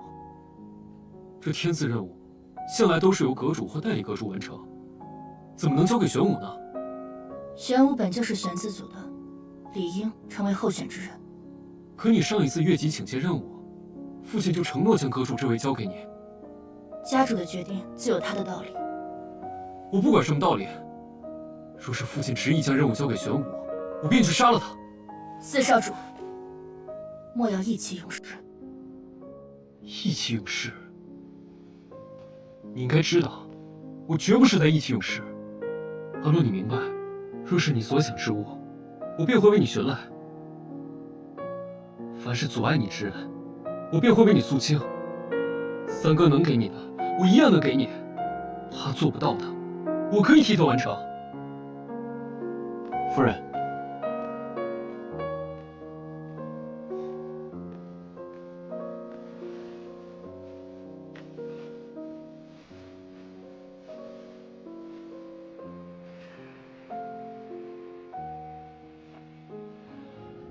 夜里风寒，切莫着了凉。啊，四弟也是。三哥，你能为他做的就只有这些了吗？三哥，你要知道，父亲已经违背了先前的承诺，今年二人完婚时将阁主之位传给于洛，你还有什么能给他？而我可以为他忤逆父亲夺回玄机阁，你呢？四弟的真心难能可贵，可你当真问过他到底想要什么吗？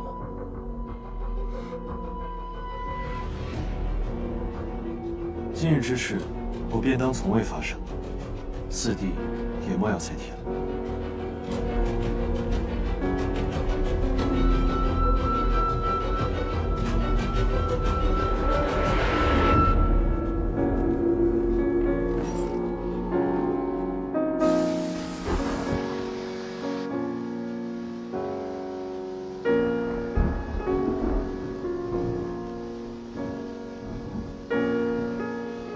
下雨路滑，夫人注意安全。夫君不问我去何处？无论夫人去何处，我都在此处等候夫人归来。若我今夜未归，我便在此处等待夫人。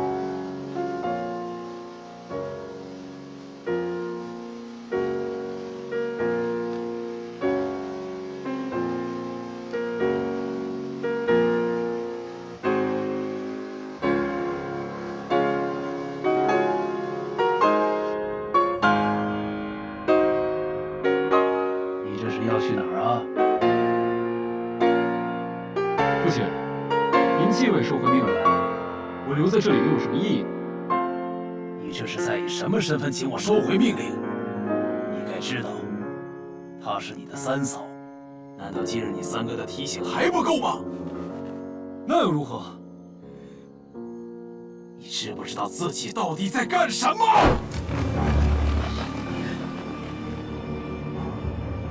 我只是不明白，您既已许诺将玄机阁交给于洛，如今又为何要反悔？爹，既然您对于洛不公，那我便去为他讨回这个公道。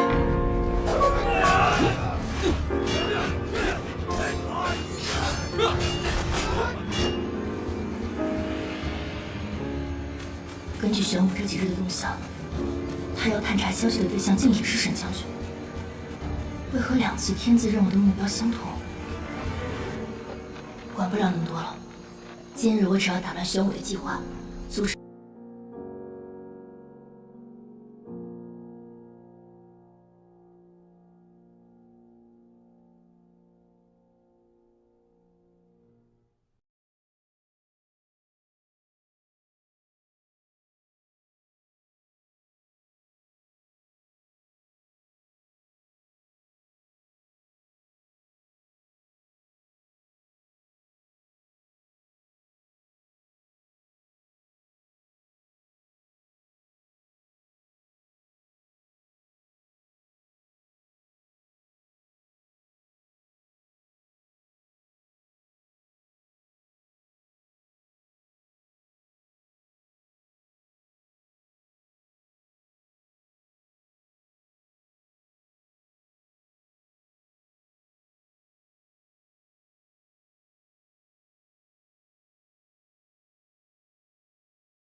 不是说不关心我的任务吗？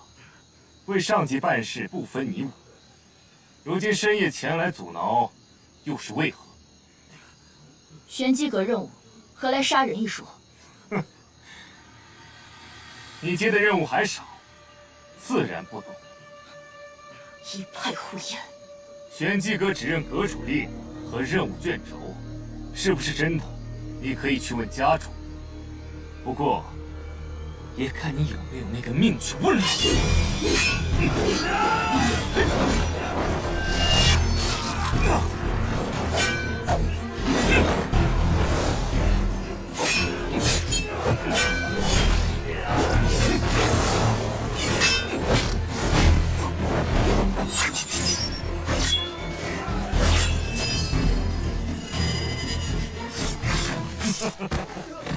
若不是我上次的天子任务失手，家主又怎会将这交给玄子族的任务放权给下面的人？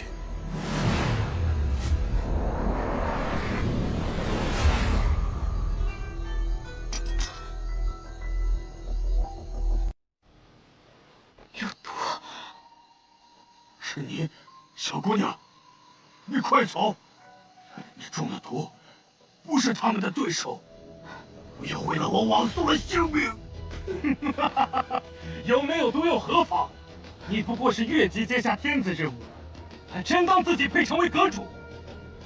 区区弟子也配是我的对手？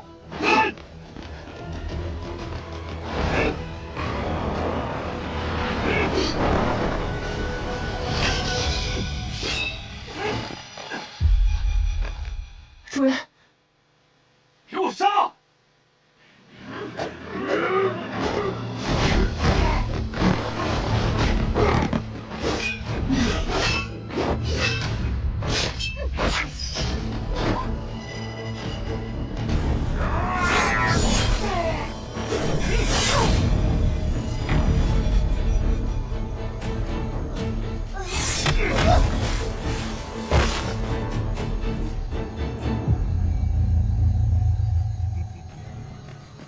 雪清，雪清，雪清，主人，别管我，快走！不走。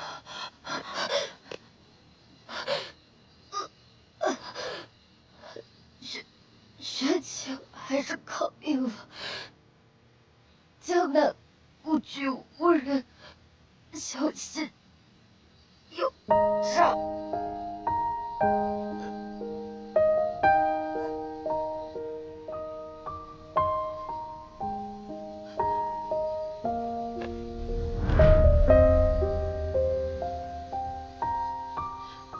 雪清，雪清。雪清，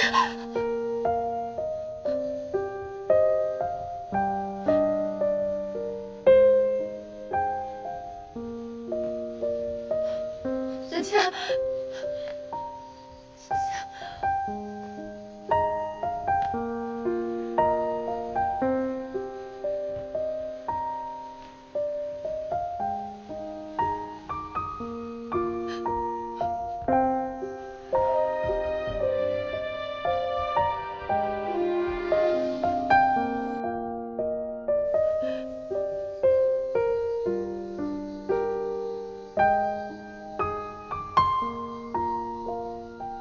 你不必难过，我这就送你去见他。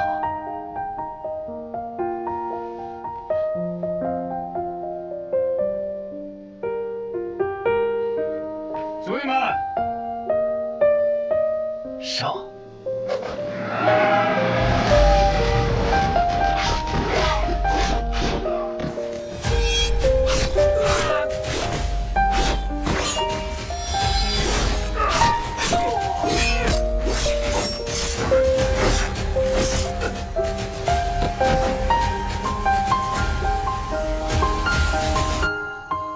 自己的仇自己报。飞鸟翱翔是自由，鱼游入海是自由。可既然世间有封建余华，那我们眼前的自由，都不过是云烟过眼，俗世皆为繁忙。对我而言，真正的自由，是手里要有刀。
我这是来完成任务的。我看不到你的任务究竟是什么。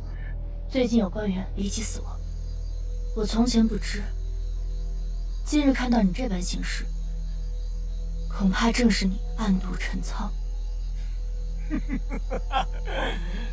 是我又怎样？那正是玄机阁的任务。一派胡言！我今日便要为那些人，还有为玄机讨回一个公道。玄机阁有令必达，不问出处。我这一生一直都在寻找一把刀，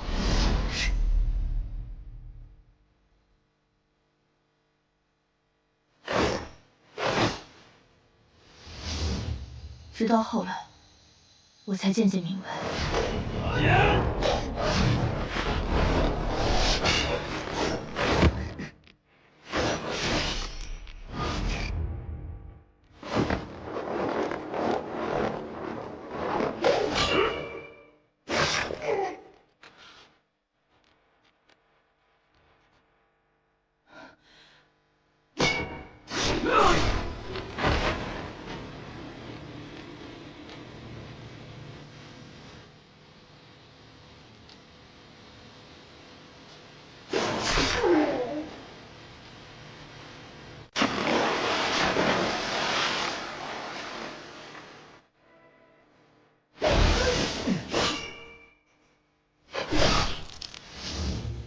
我就是那把刀，扰乱玄机阁，让你围杀沈将军，究竟是谁？没有人，我的每一个任务都是玄机阁的任务，没有任何人指使。那你死吧！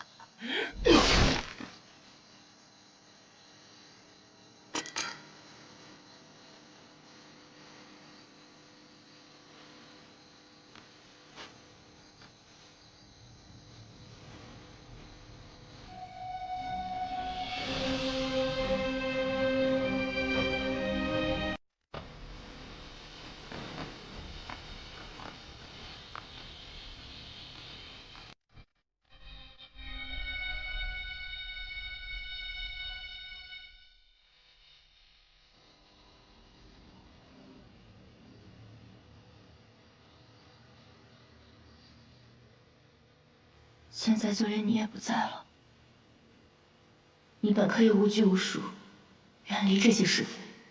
至少，那留在你身边，是我自己要的。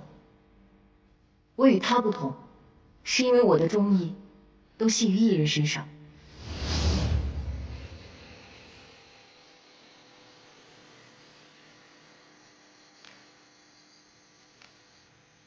顾玄武已死，你可以瞑目了。不过你放心，无论幕后之人是谁，我一定会把他们找出来。为了你，为了朝夕，更是为了我自己。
你怎么？我说过，不会在此处等夫人归来。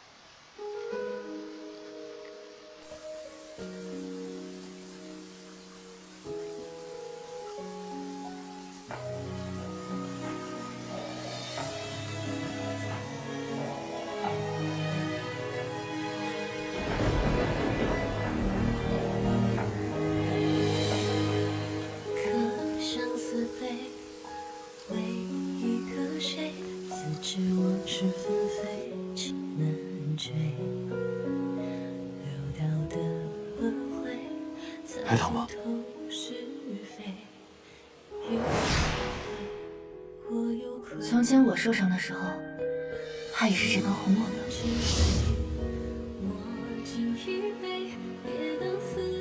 夫君脖子上的伤，这是怎么了？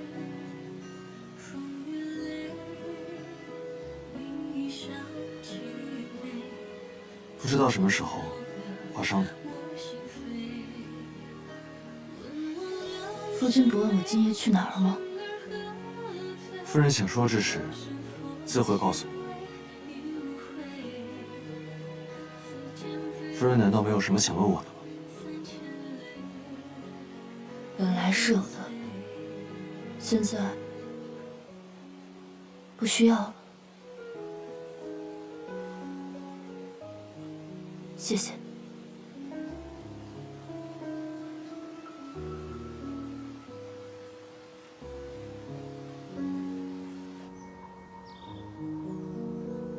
主上，将军的身体已无大碍。那些刺客虽然着装相同，但是那些刺客虽然竭力隐藏身份，但看其刀法，像是军中之人。我查了他们的双手，老茧极为厚重。军营？去军中调查一下，近日可有亡故、失踪或告假之人，顺着这些线索查下去。是。哦，他的那个侍卫原来那天不是负气离开，而是快马加鞭赶去赶回，倒当真是个忠义之人啊。只是他去过江南故居之地，不知是否会回报给他对您不利的消息。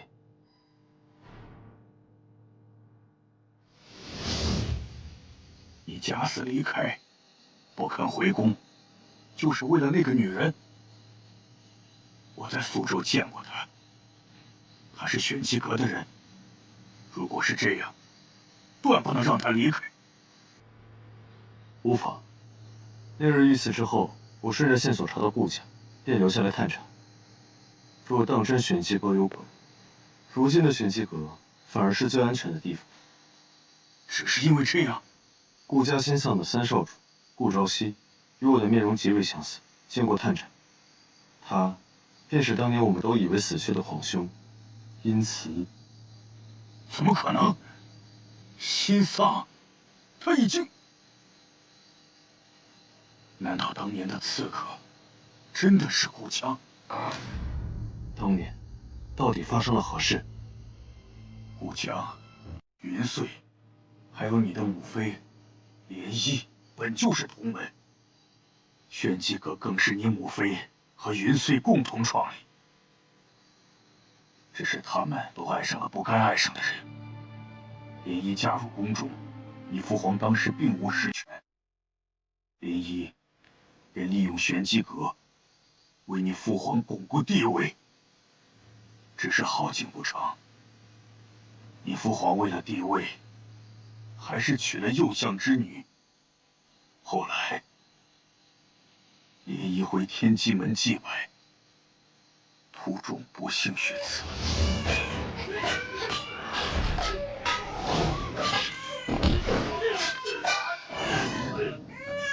快走！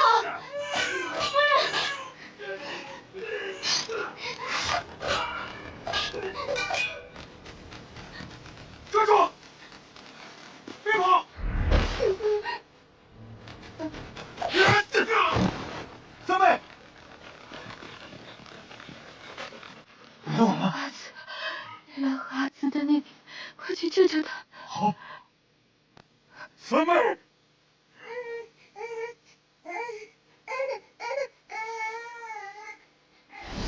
等我赶到之时，只救回了襁褓中的你。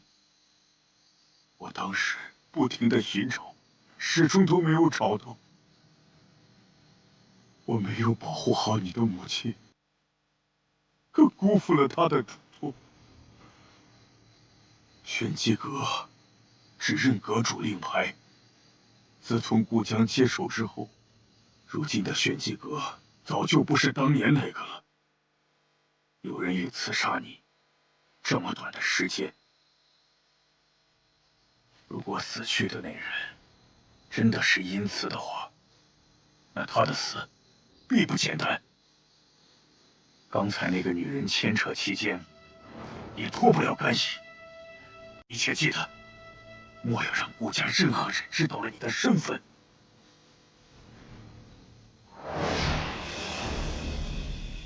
为今之计，并非是亡羊补牢，而是要查到杀害顾朝夕的真正幕后之人。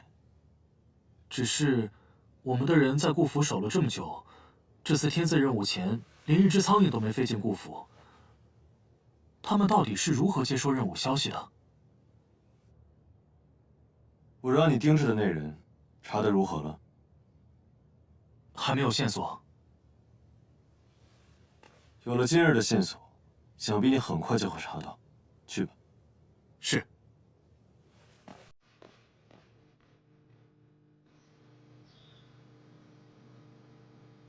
现在想来，醉仙楼老板娘出事当晚，朝夕也在附近。可我隐约觉得，似乎有人一直想引我去查。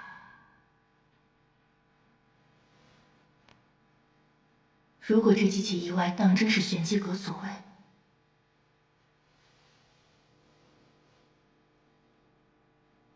看来有必要再探一次玄机阁了。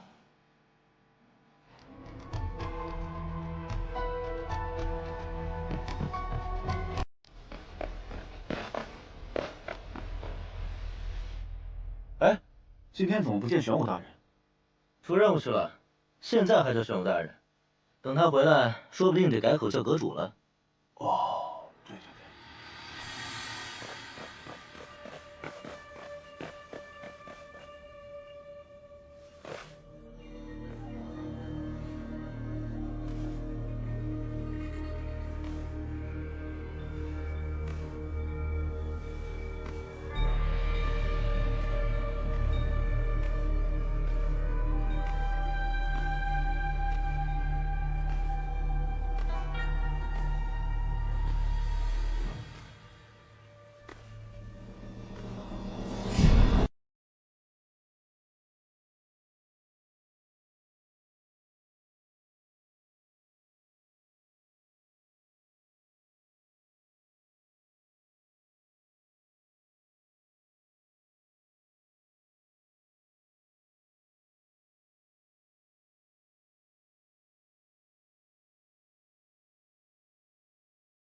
夫君竟有这般身手。夫人不在阁中养伤，怎么在自家院中黑衣夜行？彼此。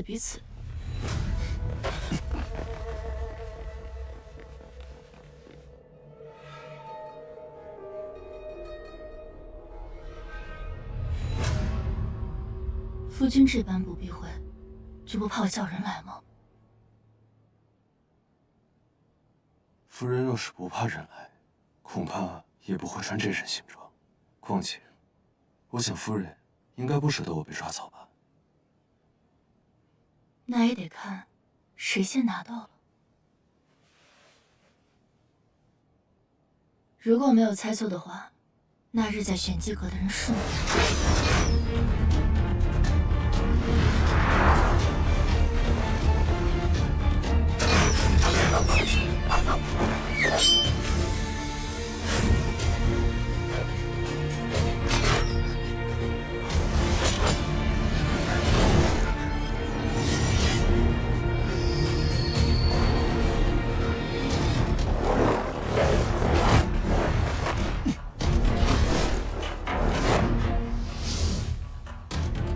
暗中帮助玄清的人，也是你。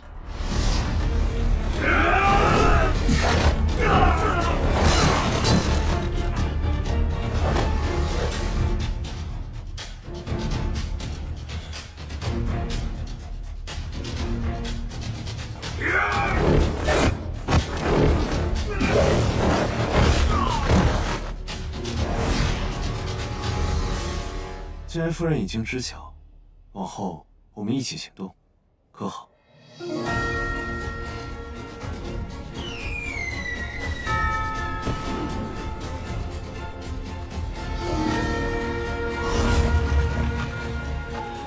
有人接传哥，给我追！是。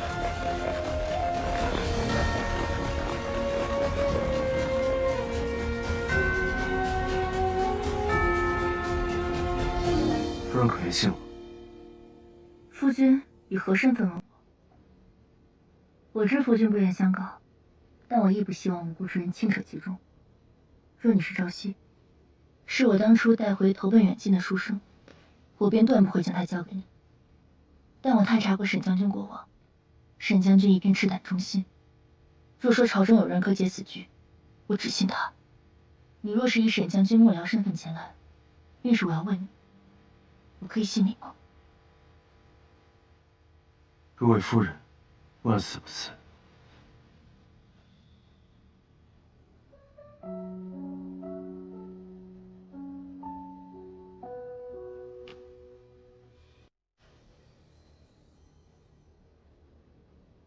玄机阁天子人物，历来行踪隐匿，可每次任务不可能凭空出现在暗阁。我检查过房间四处，没有暗门，从外面看，也始终没有人进入或打开密匣。既然无法从外面拿走东西，说明机关还是在密匣之下。若这东西是从地下被人偷偷拿走，或许一切都可以说通了。打通这个四通八达的地下暗道，而且还不被人察觉，或许夫君可从京城之下的排水管道查起。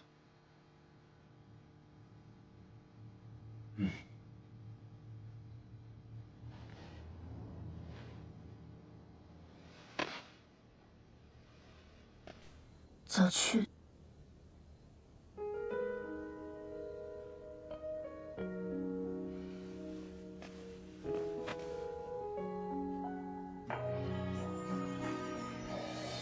早回。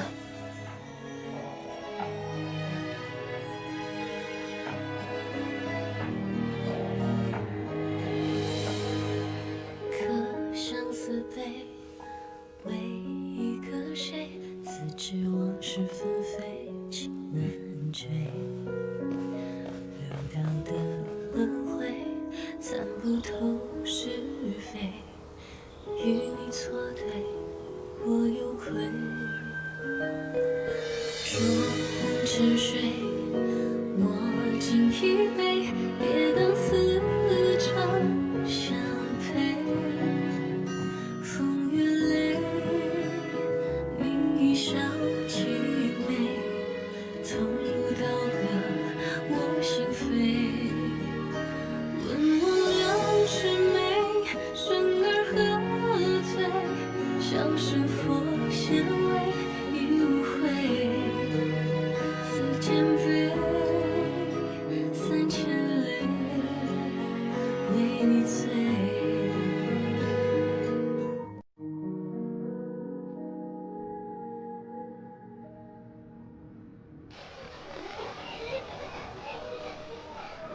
怎么约我来这里？这里人多眼杂。我托大哥找的人，可有消息？找到了，那几个乞丐偷了一户人家的东西，我赶到的时候，已经被打得只剩下半条命。我已经命人将他们好生安置了。不过，你找几个乞丐做什么？大哥常年走商，人脉广博，玄机阁都未找到的人，竟能被大哥找到。你约我出来，就为了这个？自然不是。这几个人，大哥可要好生保护。云崖寺的事情，我也为你洗脱嫌疑，将斋宴上盗走你香囊的人交给了官府。这些事情，让你那个下人来通报一声就好。为何约我来这里？玄清不是下人。好，你说是什么就是什么。不过，今日你约我出来，究竟所为何事？今日有杂耍团表演，逢年关将至，街道上也开始热闹起来了。听闻晚些会有打铁花表演，大哥可想和我一起看？那些都是四弟喜欢的东西。你约我来，看烟雾。三弟呢？这几日怎么没见到他？哎，那边打铁花快开始了，走走。哎，行，这个好事情。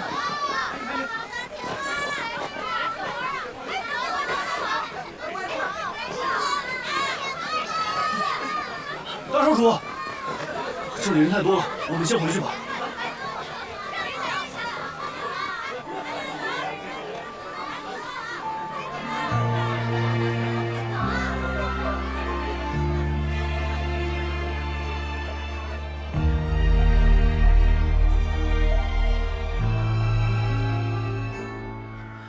清风拂柳映斜阳，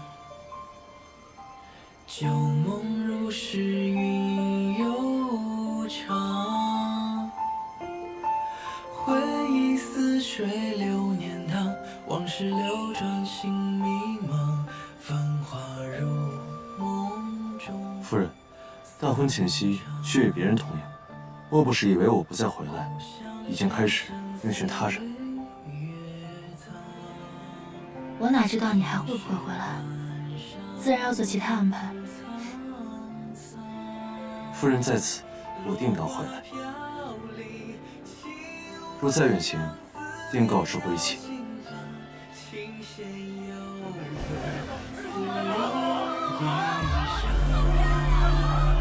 往昔故事心中放，多少眷恋难相忘。蓦然画卷忆过往，一笔几思量，繁华如梦中散场，独留回忆在心房。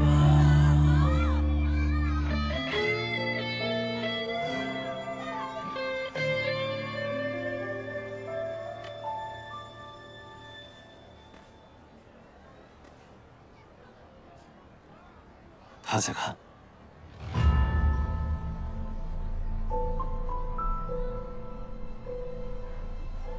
你怎么知道？因为顾朝生出来，不就是想让他看到？我们上一次没看成的铁树银花，这一次刚好。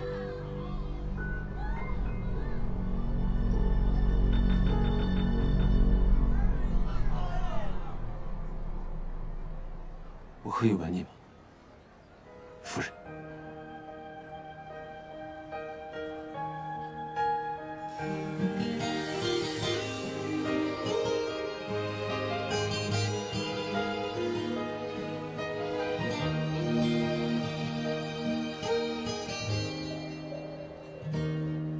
因为第一眼就确定是你，想用力抱紧风吹起的爱意，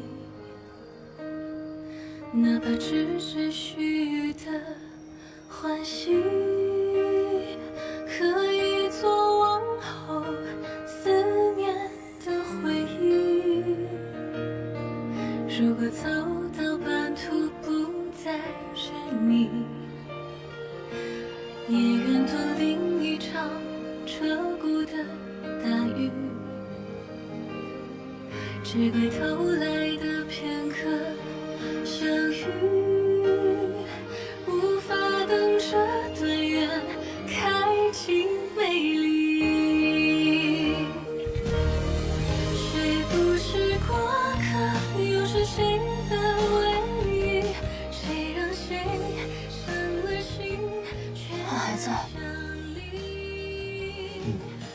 还在。任由泪水凌乱，才知牵引的线握在你手里。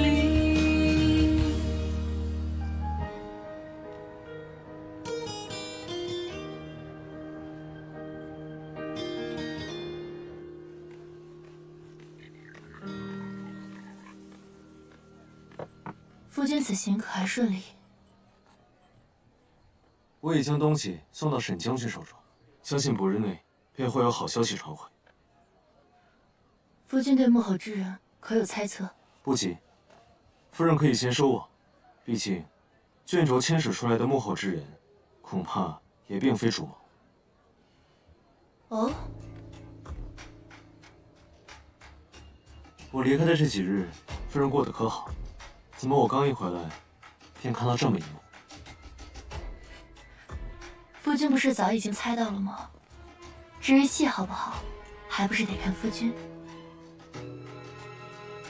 大婚之日将近，夫君可要好好保护好自己。在下身体羸弱，还是要仰仗夫人你的保护。夫人为何突然这么着急引蛇出洞？若我所料不差，这一切皆是家主布下的一盘棋局。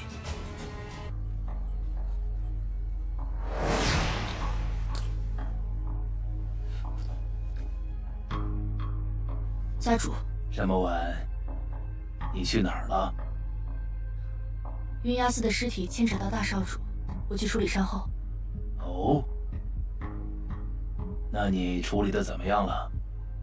我也更换了相似的香囊，目前官府应该查不到大少主的身上，我会尽快查出真凶，还大少主清白。玉洛，坐向秦宇恒灭门真相的答案在我，不在玄机阁。你闯玄机阁之事，我可以不做过问。你若想知道真相，待查清这幕后之人，再来找我。那封密信是家主？不，我也收到了密信。玄机阁余洛生变，收密函已得知，其为侥幸逃过灭门的秦宇恒之女秦香，且左丞相秦宇恒灭门之事，与阁主大人有关。写信之人说，你已收到密函，得知当年秦宇恒灭门一事，与我有关。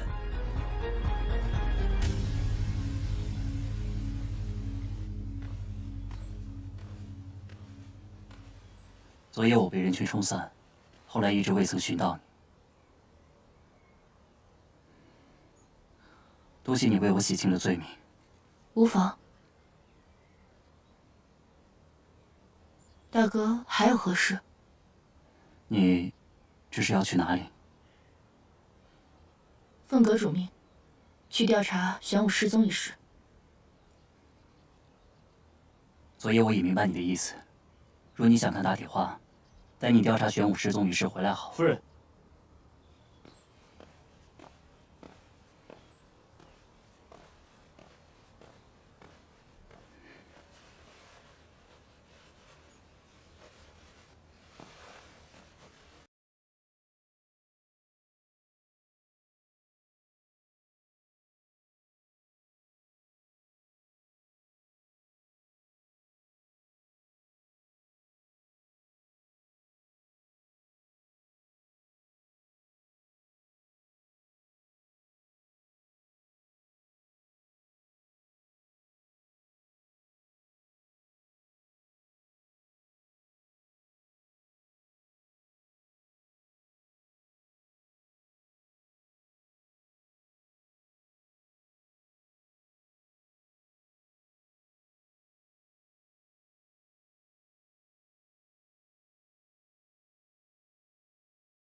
夫君，你可要好好做准备。嗯。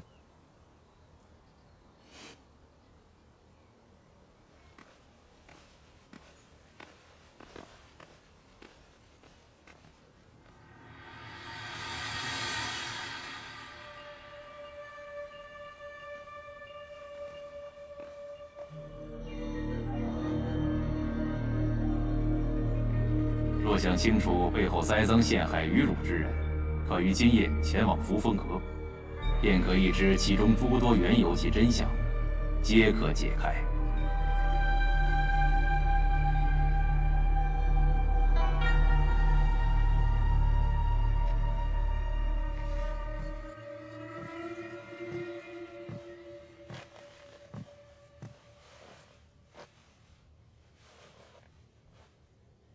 弟媳今日怎么不在？父亲差他去做些事情。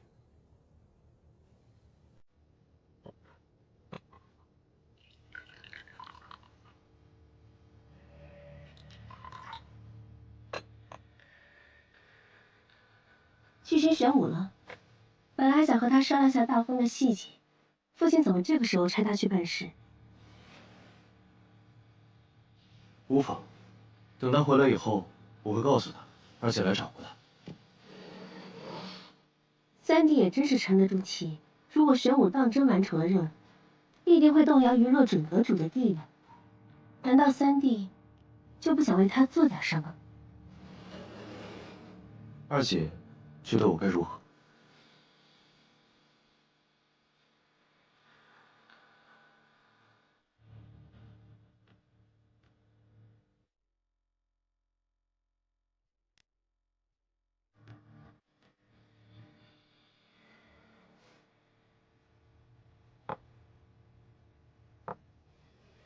你若真的喜欢他，便该为他争上一争，为他夺得玄机阁。二姐觉得，于洛要的，当真是玄机阁。即便大家都在顾家，其实这些年你与他并无交集。他为了玄机阁阁主之位，已愿与不相识的你成婚，还不足以证明阁主之位对他的重要。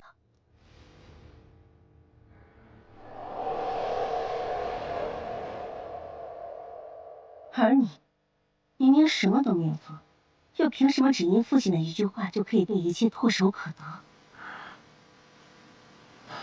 什么时候？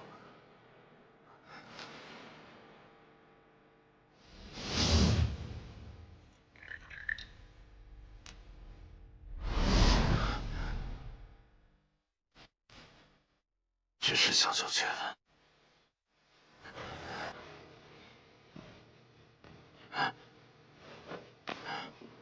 不，我怎会让你含笑九泉？这是比笑九泉毒性更烈，此毒无药可解，会让人浑身痛苦而亡的毒药。它会进入到你身体的每个地方，让你痛苦至极而亡。你到底是谁？你怎么还会回来？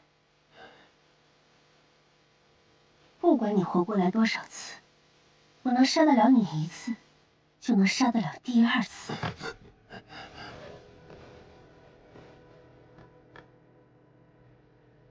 第二次？是啊，从前那个就是被我所杀。是你，狼坑。对，是我。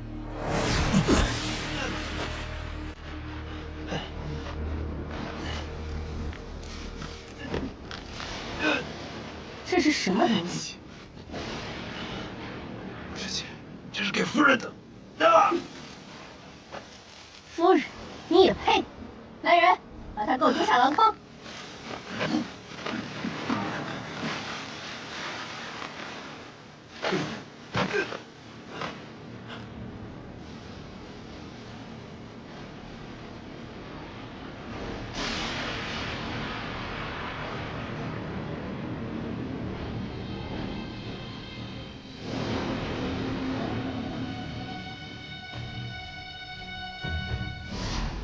我把他丢进狼坑，亲眼看着几只狼将他的身体撕碎。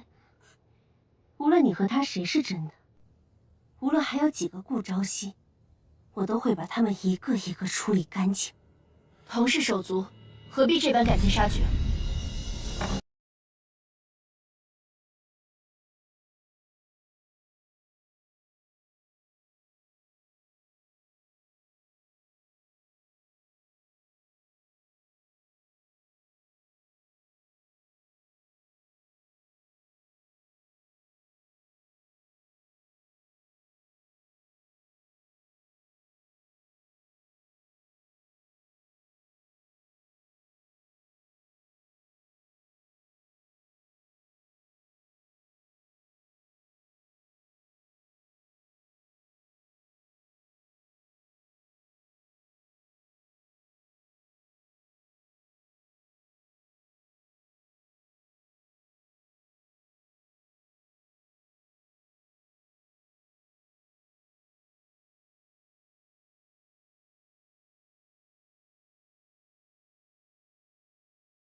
没想到你兜了这么大一圈，竟是想将这一切栽赃在我的身上。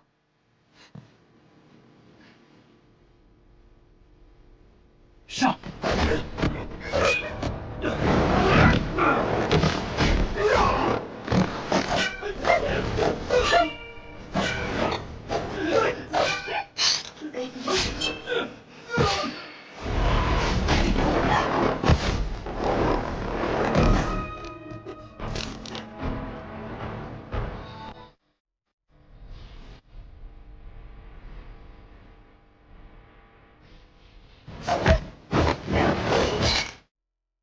我身上的毒就是拜他所赐，你当真要护他至此？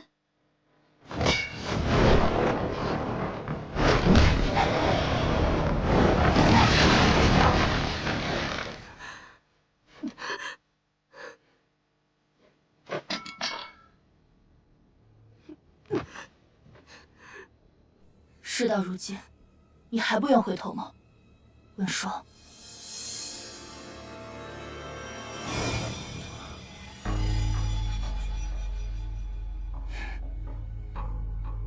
你什么时候？很早之前，我托你找秦神医，却在花灯节遇到刺客。三哥是什么时候找回的？2日前，我被以二姐的名义引到了醉仙楼，可仔细想来，在醉仙楼楼下，最先遇到的却是你。阿洛，约我们来，自己倒先走了。就是。我原本不愿相信，可是真的让我开始怀疑，是那条手链。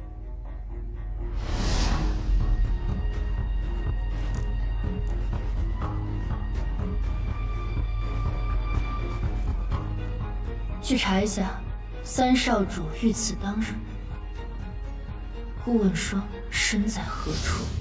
我断掉的那条手链，已经是多年前的事了。你送我手链的时候，我便觉得奇怪。那时候，以为你只是在漠北偶然看到手链，想起那桩陈年旧事。直到我看到朝夕被寻回的那条手链，你提早秘密回京，将刺杀一事推卸到城外太子殷纣之死的盗匪身上，想借机瞒天过海。这样还不够，在得知大哥也曾买凶后，又将杀手灭口，寓意以此掩盖朝夕的死。甚至你在不确定他是否真的死了的时候，还买通数人去查看尸骨，以此掩盖你乔装成乞丐去检查尸骨的痕迹。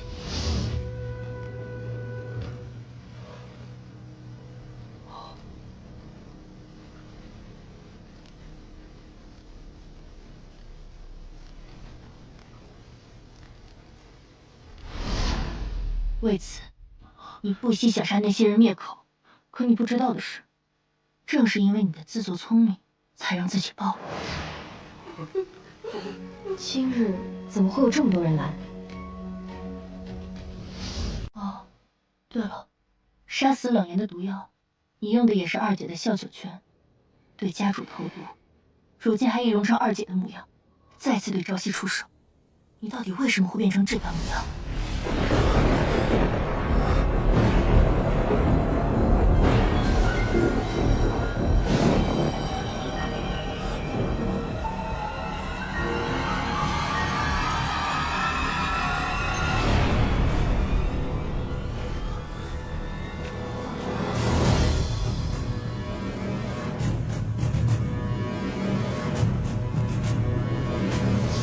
可是，你为什么要杀秦神医和醉仙楼的老板娘？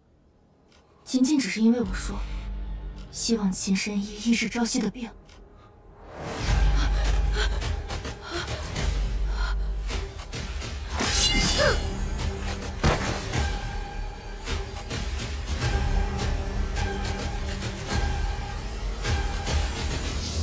不，你知道我收到了那封密信，你也知道我会因此开始怀疑顾家，所以你便将他们全杀了。我做这一切都是为了你，我哪里不如他？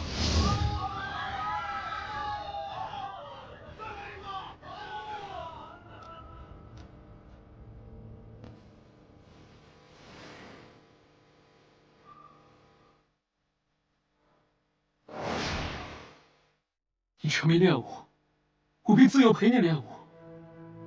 我为你去寻遍花灯，我去为你争夺家主之位，我甚至为你负了天下所有人。你看见这手链了吗？10年如一日，我每天都带着它。你想要的一切我都可以给你，可是你呢？你甚至看都不看我一眼，为什么啊？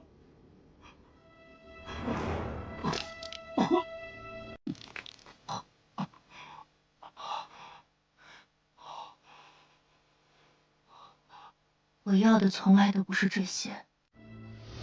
三弟一片真心可贵，可你当真问过他到底想要什么吗？我要的是握在我手中的刀，而并非依附旁人的权势。玄机阁的天子任务，是不是与你有关？家主的毒，是不是你所下？你与顾玄武有何干系？我没有给父亲下毒。指使你做这一切的人究竟是谁？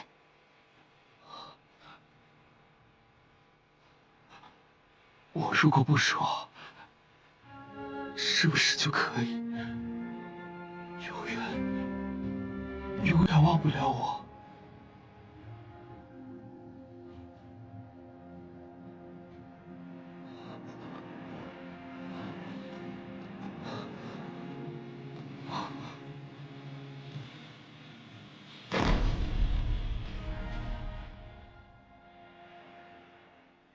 天赐任务一事，想必已见分晓。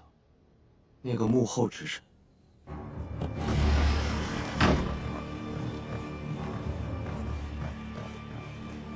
何总管，请吧。滚开！我自己走。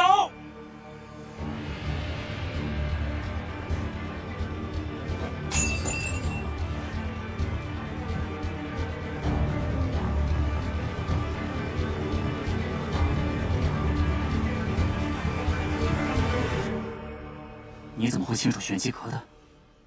不对，你会武功，你不是三体，你究竟是？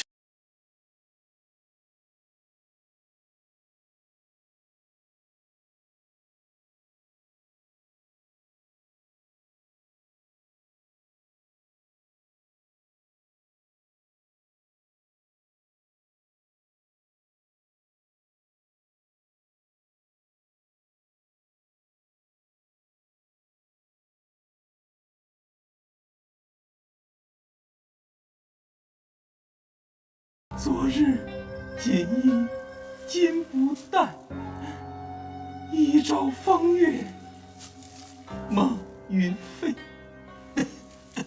终心何处求申诉？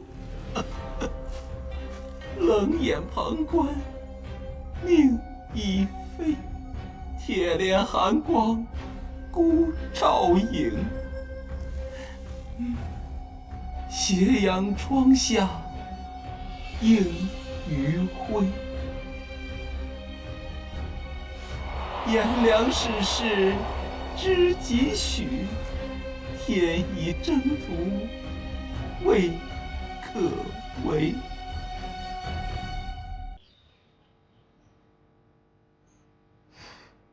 原来他将我支配，是为了把一切都嫁祸到我身上。你能亲眼看到他自食恶果，真是可惜。同是顾家人，就不要在这里说风凉话了。哟，大哥现在知道是一家人了。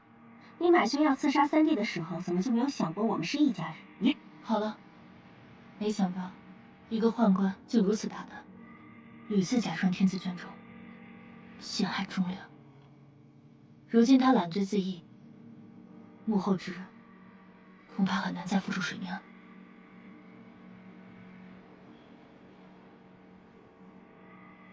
大哥不必这般看着我，有话直说便是。所以你到底是谁？你这是易容？算是受沈将军之托，前来帮助顾家查清内患。如今局势，各位如何打算？是否需要我帮衬一二？如今情况复杂，既然这位官爷已经清楚，我们顾家没有儿媳，还希望能够为我们证明。只是，这些都是顾家的家务事，就不劳烦你插手了。雨落，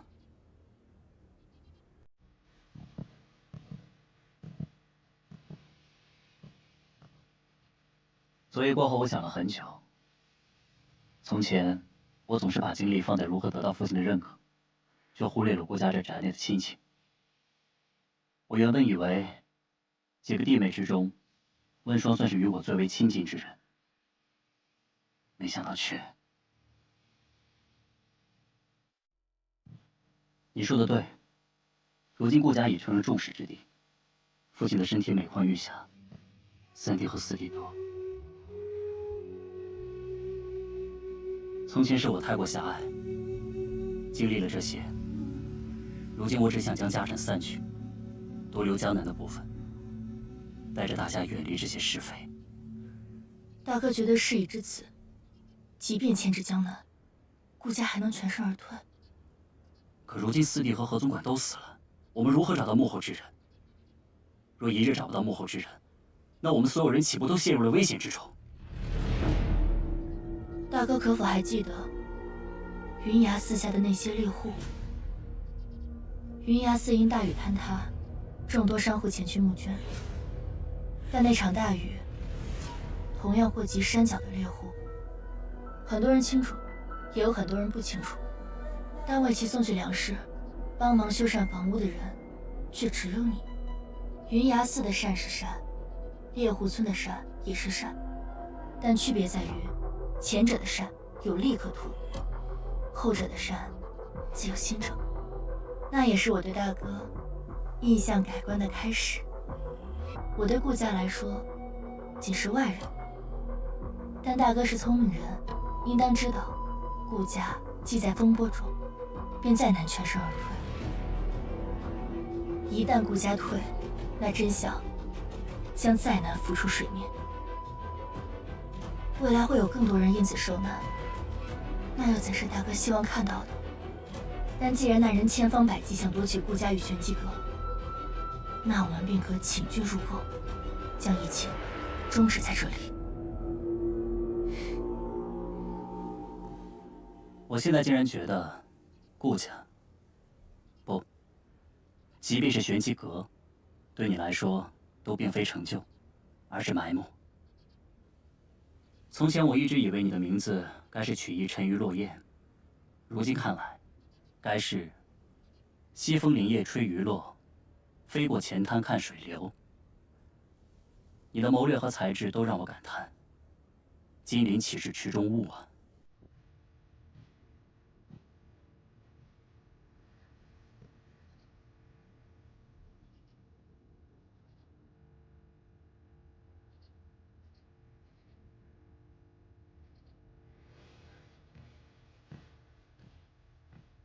他当真可信？若他就是谋划这一切的幕后之人呢？幕后之人，既能让何总管畏罪自尽，必定位高权重。我心中隐有猜测。是谁？我一直在想，幕后之人如此了解顾家，定然与顾家人有所接触。再加上之前有很多尚未查明之事。大哥曾说过，为朝夕看诊的郎中，是大哥听取偶感风寒随意寻来的。那日你听取时，只有自己吗？听取那日我是和……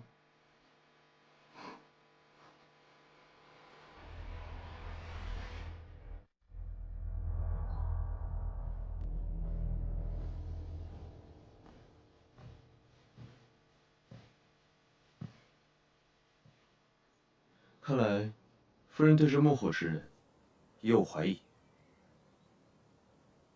夫君呢？明日大婚，大婚自然如期举行。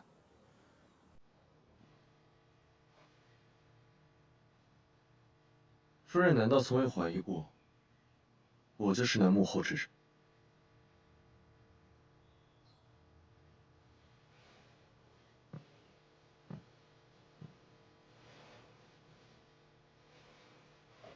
自然是怀疑过，但是你的几次舍生相救，我都记在心里。我本是不愿意说这些的，但玄清的死，让我想明白，有些话，有些事，一旦错过，便追悔莫及。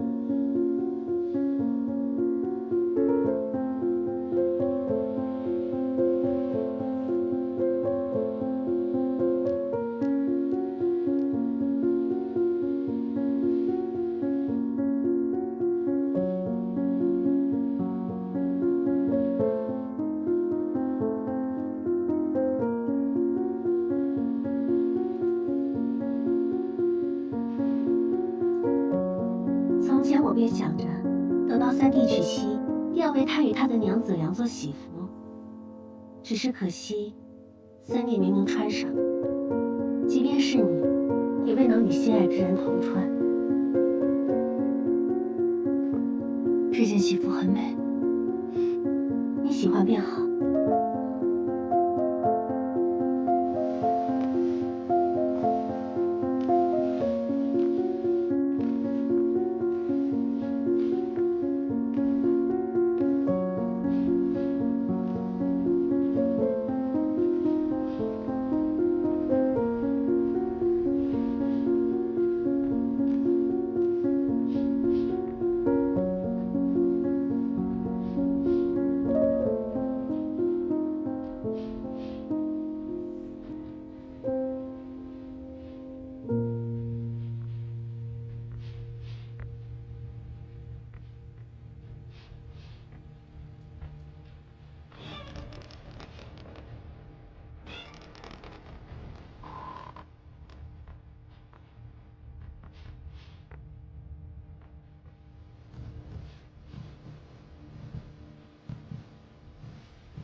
大哥，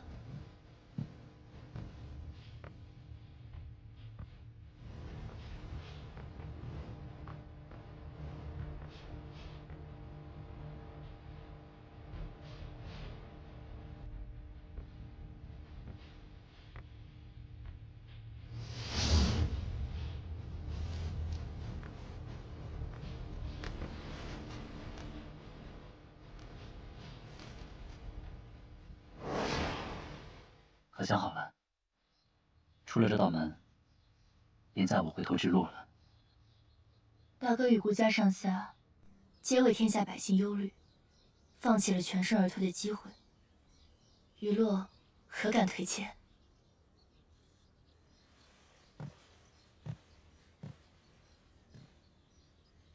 该我们感谢你才是。有你是玄机阁之幸，亦是顾家之幸。等下，无论是顾家还是玄机阁，都定会全力护你。如此便，多谢大哥了。好了，时间不早了，别让新郎久等了。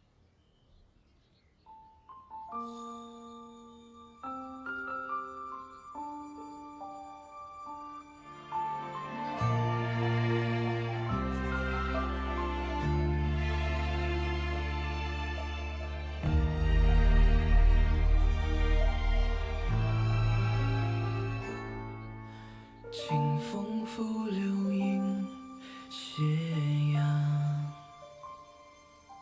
旧梦如诗韵悠长。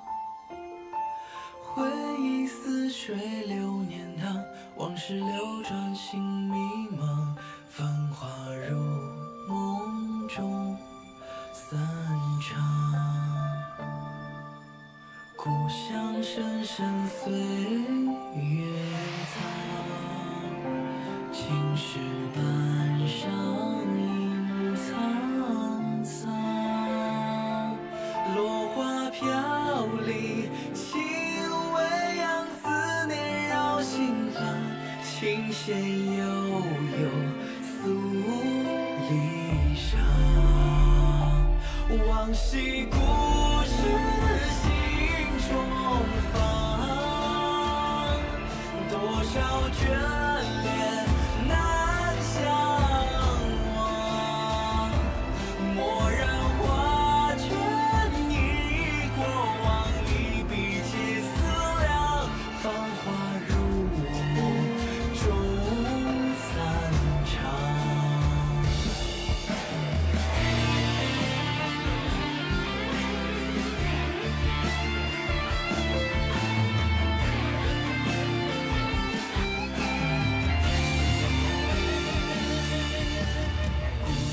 深深岁月藏，青石板上影苍苍，落花飘零，轻微扬思念绕心房，琴弦悠悠诉离殇，往昔故事心中放，多少眷恋难相忘，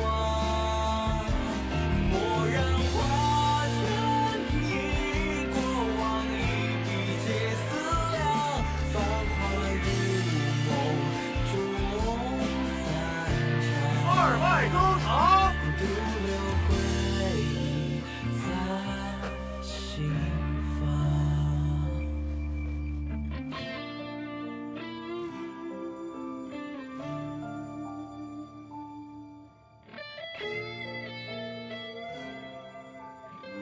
好，好。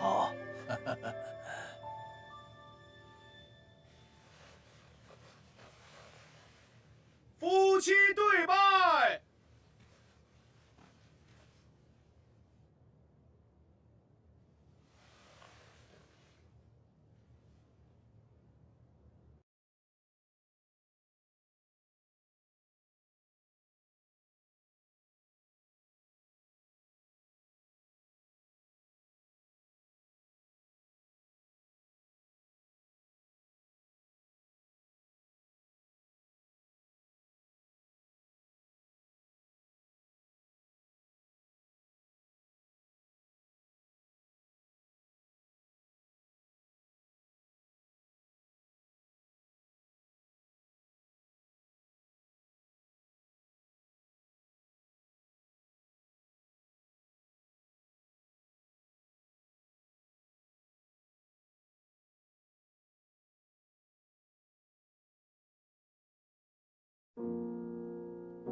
衙门那具尸骨难道也和穆家有关？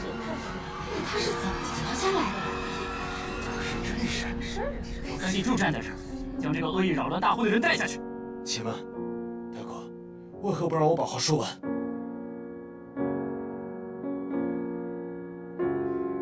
你说你是三弟，如何证明？我能证明。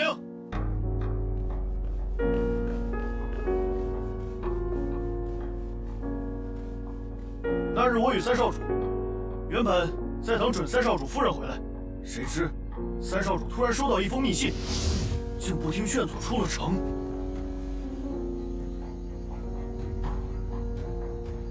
阁下何人？正是在下邀顾三公子一叙。上。就是他，劫持了三少主。为了救回三少主，我假死后跟在他们身后。我看见他毁了三少主的脸，将他丢入狼坑。如果不是我趁他们离开，及时救出了三少主，恐怕……只是没想到，此人竟心狠手辣至此，想以如此手段杀害三少主。这段时间，我几次命悬一线，只是我挺过来的，就是绝不能让这个人祸乱顾家。想证明我说的这些话是真是假很简单。这些年我一直跟在三少主身边，细节的问题，我一问大家便知。当真是你？小七自小就跟在三弟身边，我早就怀疑你有问题。如今你还有何话要说？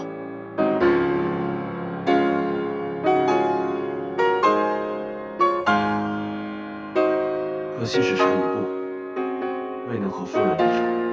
你究竟是谁？来顾家又是为何？事到如今，你还是什么都不愿说。我无话可说。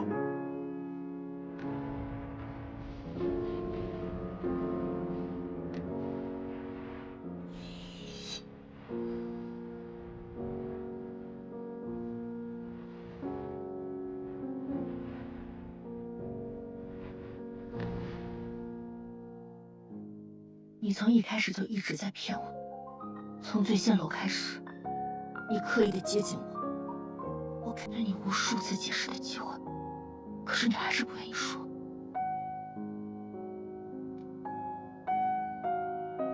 夫人，当真不愿信我，那好。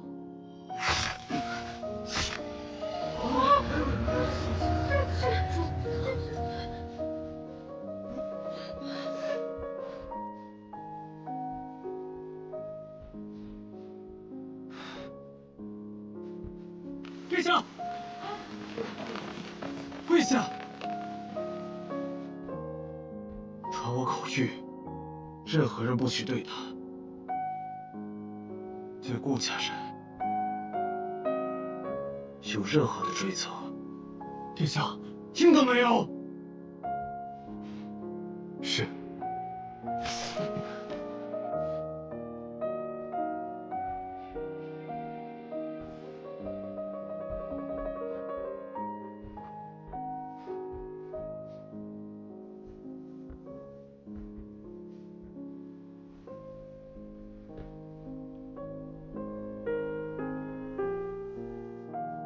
霜雪不识及时归，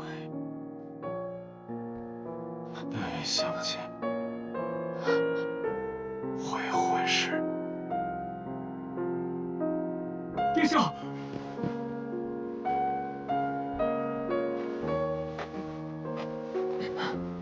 我们走。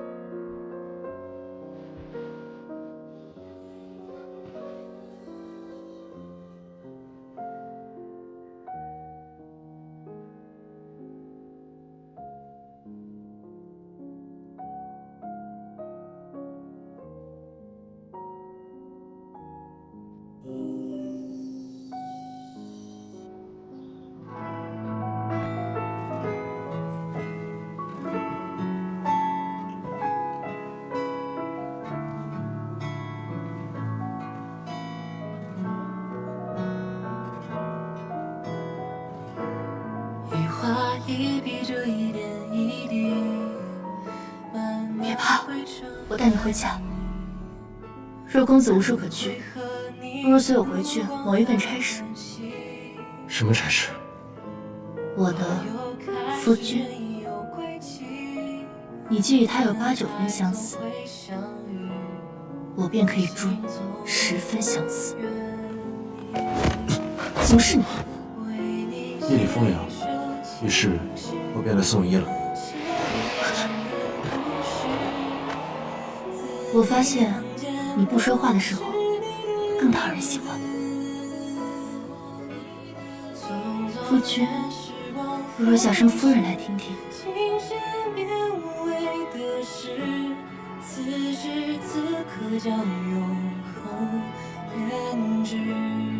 夫人，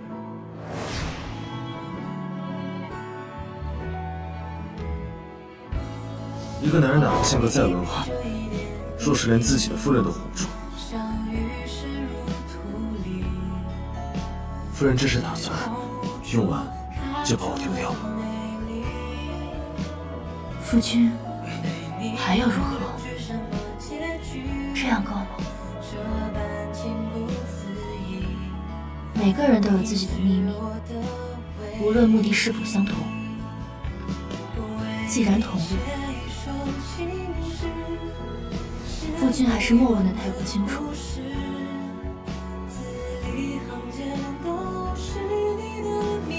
快走，别管我！我要怎么会丢下你不管？不必担心，我继续就会。夫人，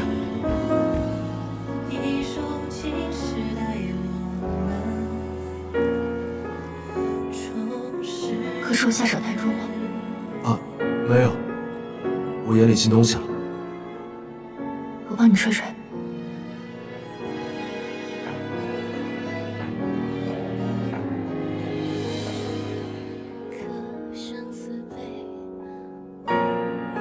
春风醉是醉仙楼最霸道的媚药，专门用来调教顽抗的男子。那他如何？求我。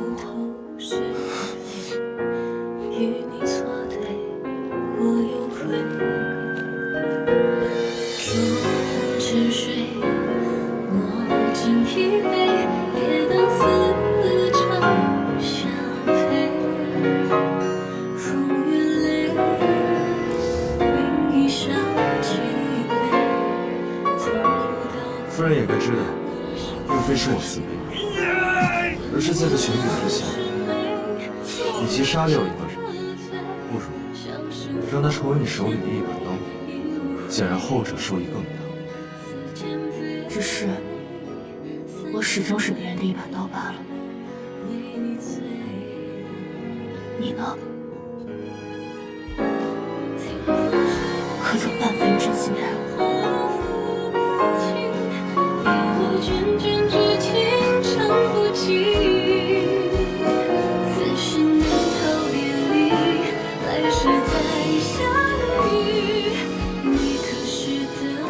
别走，我不走。夫君不问我去何处，无论夫人去何处，我都在此处等待夫人归来。没想到我那身体羸弱的夫君，竟有这般身手。夫人不在家中养伤，怎会在自家院中黑衣夜行？彼此彼此。既然夫人已经知晓，往后我们一起行动，可好？早去。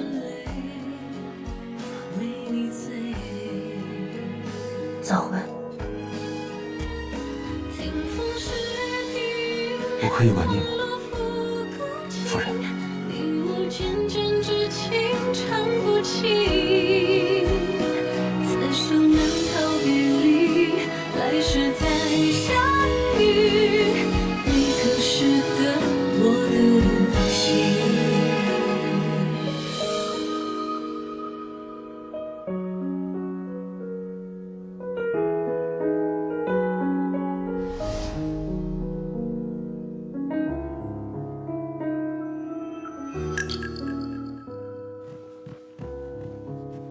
小七和那位三少爷已经按照戴阁主的吩咐带下去安置妥当。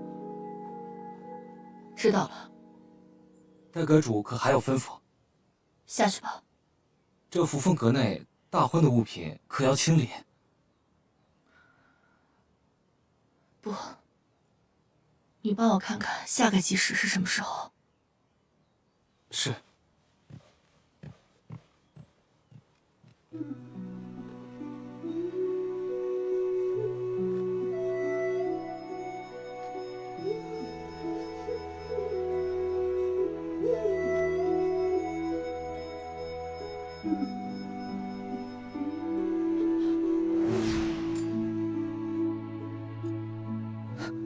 夫人，当真不愿谢我？那好。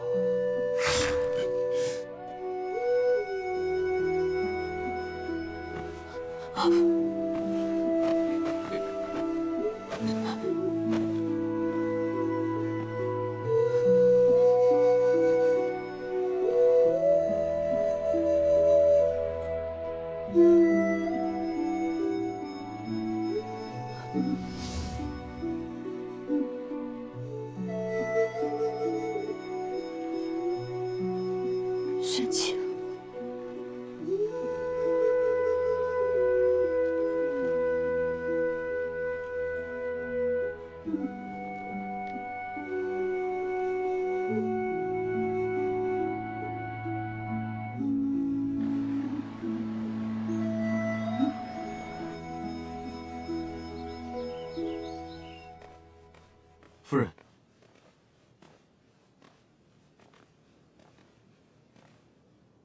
我之前想要送你的手链还在吗？三少主有何指教？没想到，只是与你暂别的这段时间，回来后，竟是这般的物是人非。三少主不必多想，我已差人重择吉日，与三少主再行完婚。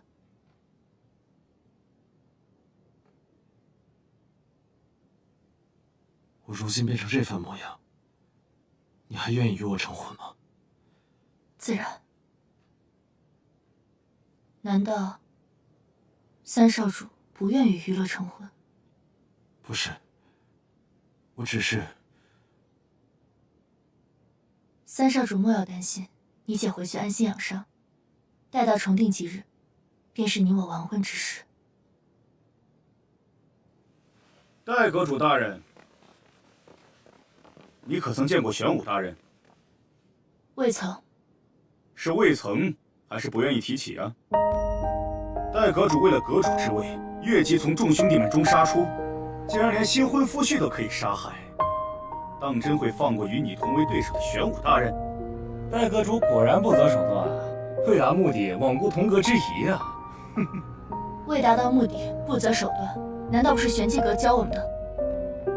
你们称我一声戴阁主，如今质疑我，便是质疑玄机阁。至于越级，或者嫁给谁，都是我自己的选择。你们呢？可有自己的选择？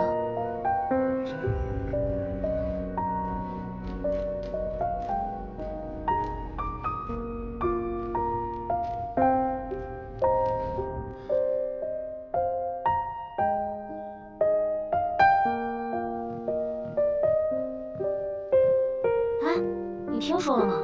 三少主夫人又要大婚了。毕竟家主答应过，只有2人完成大婚，才能将玄机阁交给他。他就这么想做玄机阁阁主啊？前些时日我还见他与那位浓情蜜意，没想到转头就……他这么做，不是为了玄机阁和顾家，那是为了什么？大胆！将这2人杖责20大板赶出府去。我顾家不需要这样背后嚼舌的下人。大少主饶命！少主饶命！大少主饶命！饶命！大少主，大少主饶命！大少主饶命！大少主饶命！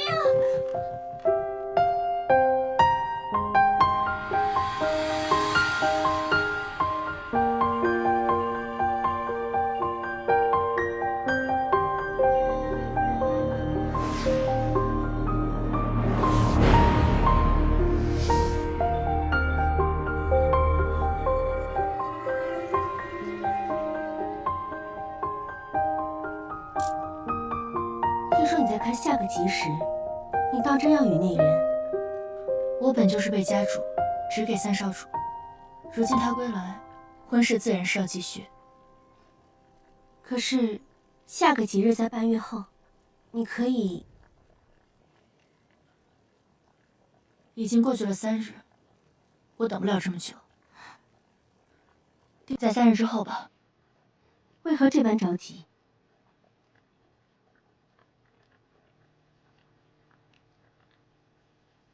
霜雪不知其是为，但愿相见会会时。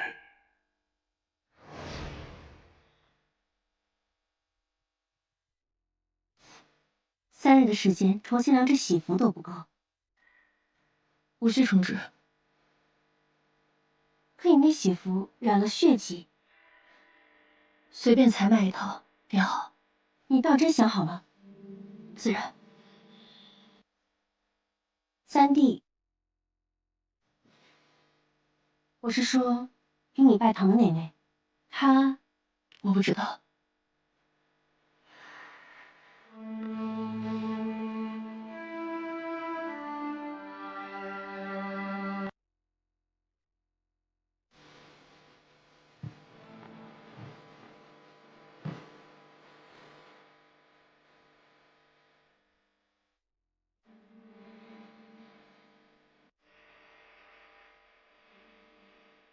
有些话，有些事，一旦错过，便追悔莫及。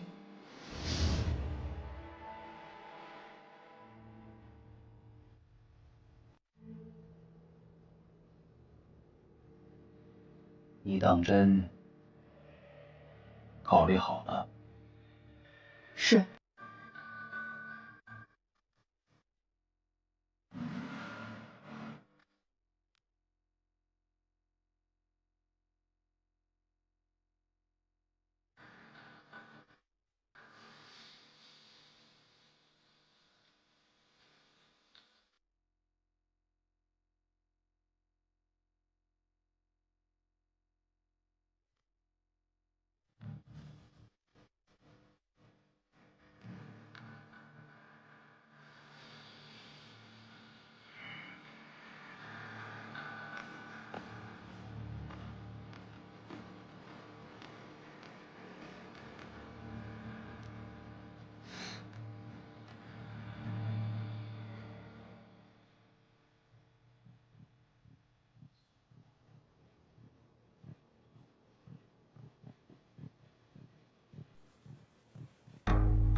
三少主，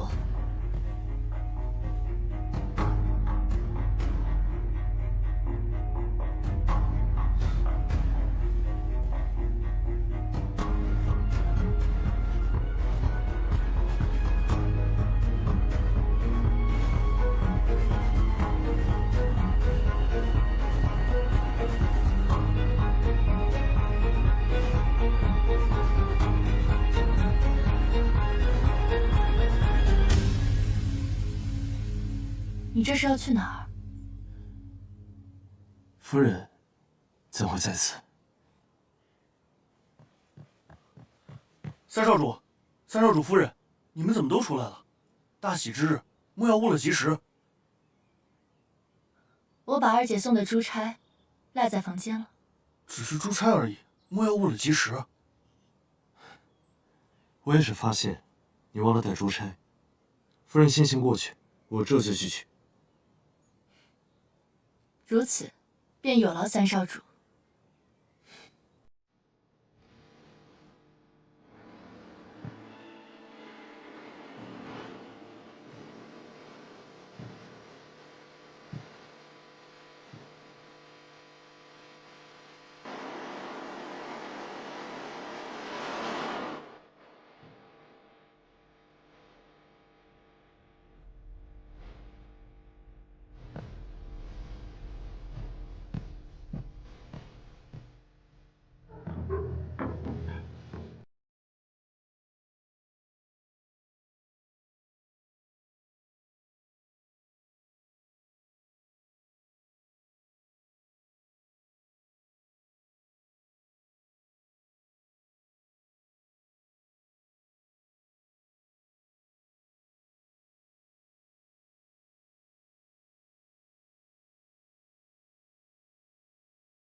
主人，属下幸不辱命，已将玄机阁阁主令牌带回。呈上来。是。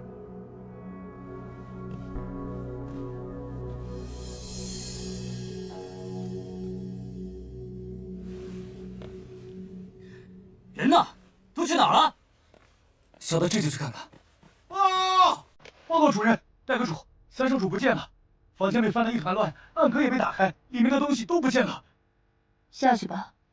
是。暗格内放了什么东西？阁主令。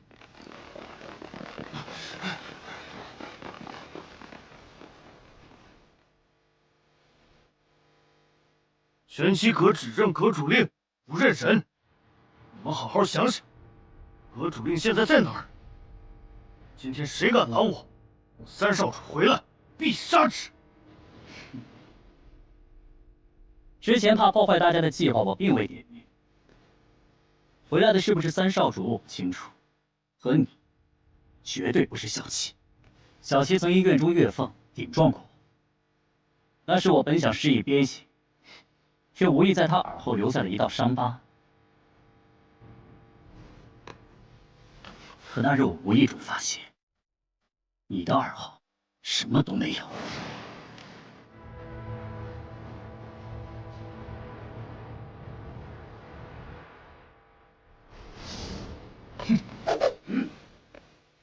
放任盗窃者逃离，以令牌为尊，对其俯首称臣，岂不是让天下人看我玄机阁笑话？哼！自古成王败寇，既然阁主令易主，那么谁持有阁主令，玄机阁就是谁的。此刻，阁主令就在我主人手里，识相的，给我让开！何总管走后，我如同被断了手脚。这件事你办得很好，收复玄机阁与顾家后，也需要有人打理，日后便由你。不对，那这是什么？什么？不可能！不可能！玄机阁阁主令乃玄铁所制，怎会如此轻？属下不知。混账！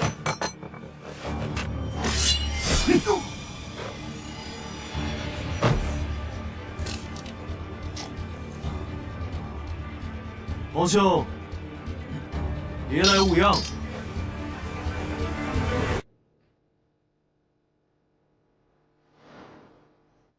玄机阁死事只认阁主令，不问缘由。倘若一日阁主令当真落在有心之人手里，难道我们就当真可以作为他们手中残害忠良的刀刃？但现在他在你的手上，自今日起，你便是玄机阁的阁主。参见阁主！参见阁主！参见阁主！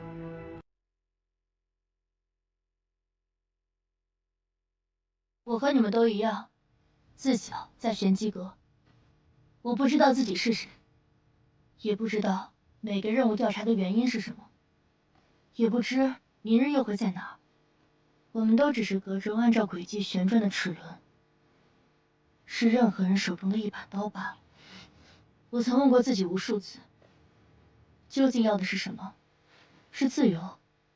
是权柄？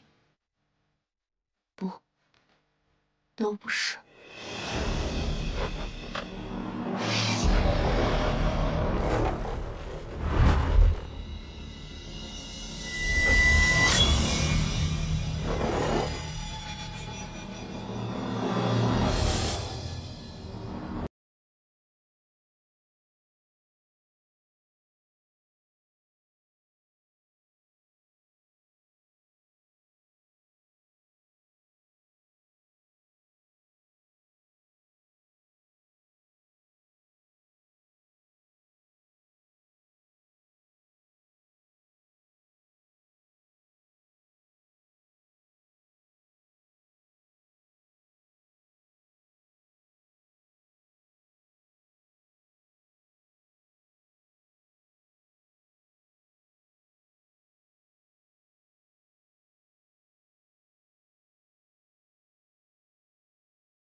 没死。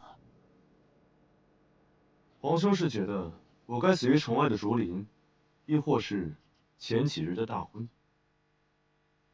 果真是你！这么多年来，皇兄对我的照拂，这份情谊，我该如何回报？只可惜这刀剑无眼，皇兄就不要做无谓的抵抗。你竟两次假死骗我！皇兄难道觉得易容幻音这种伎俩便能骗得过玄机阁？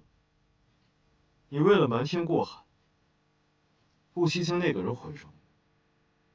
还是说，你以为何总管死后便不会有人怀疑到你的身上了？何总管跟着傅红多年，做事极为谨慎，从来没有人发现他与你的母后，亦或者是右相，应该是与你的外祖父交情甚密，甚至在死前还毁掉了秘密传信的灵属的暗道。只是可惜了，这百密一疏，天字任务传出，灵属未归，恰巧躲过了一劫。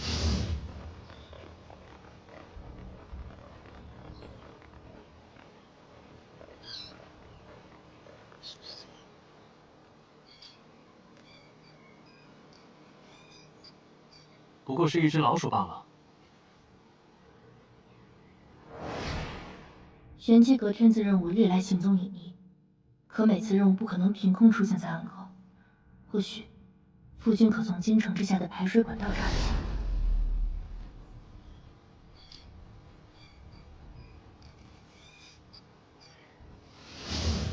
我们重新挖开了通道，顺着灵属找到了右相府邸。无论是顾问霜、何总管，亦或是右相，都将你保护得很好。我手里没有关于你的证据，只能以退为进，引你入局。哈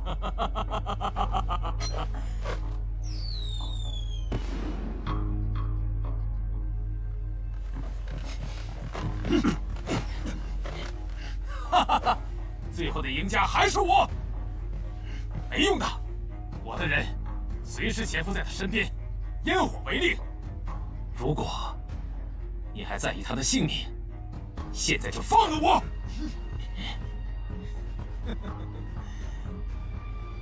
我的好弟弟，你为何会如此在意他的生死呢？明明你该跟我一样恨他的吧？你的母后之死害你这么多年，形同被废的境遇，都是因为他的无能啊！若我今日与他同死，即便你继承了大统，又怎么能堵住悠悠众口啊？皇兄说的没错，我的确不在乎他的生死。今日我可以饶你不死，但皇兄疏于管教，我又无法替父皇管教于你，只能请你去皇陵，跟你的母妃好生陪伴。你敢！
快，护驾！护驾！把他们拿下！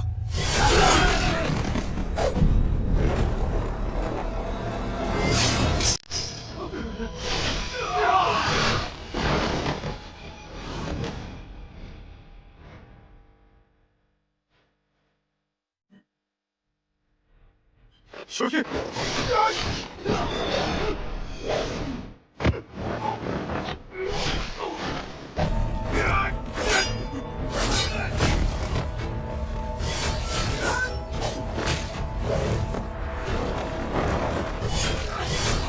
小心啊！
别白费力气了，我自己的身体，我知道。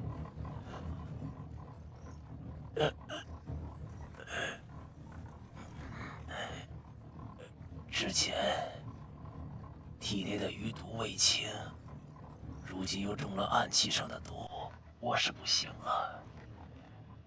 你和你的母亲真像。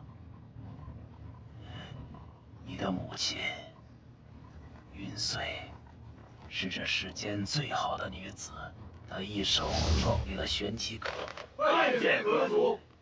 自那时起，我便为她倾倒。只可惜，她爱上了秦宇恒，可秦宇恒却为了家族娶了别人。云穗与他恩断义绝之后，他才发现已经怀上了你。他伤心欲绝，我想娶她，我想给她一个名分。没想到我二人的婚事，让秦宇恒被心魔所困，他走火入魔，将自己满门禁书屠戮。我赶到丞相府的时候，那里已经血流成河，只剩他一个人。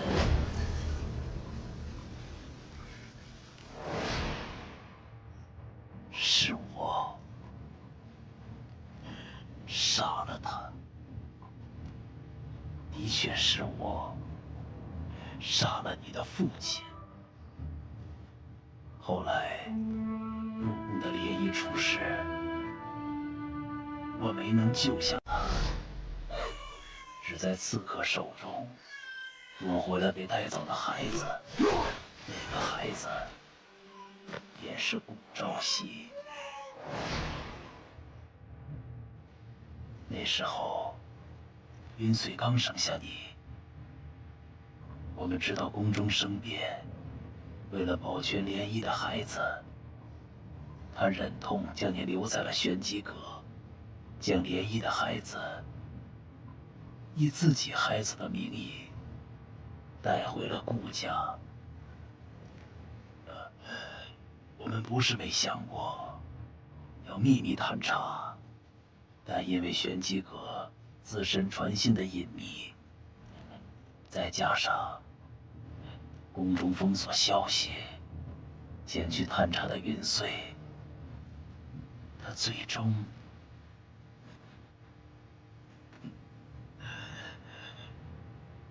是我对不起他。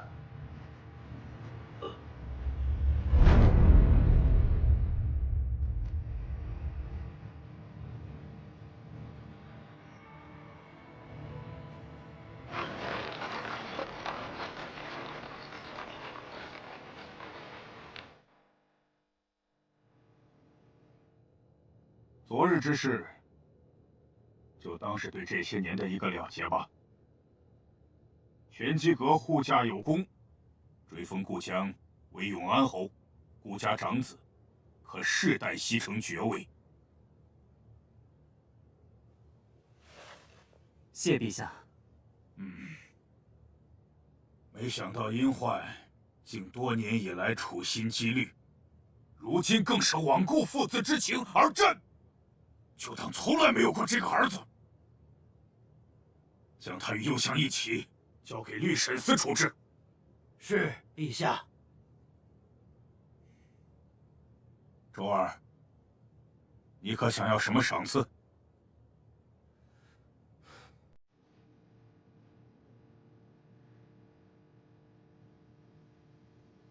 你方才所言，可当真想好了？是。你想要什么朕都可以答应，但想娶她，朕不能同意。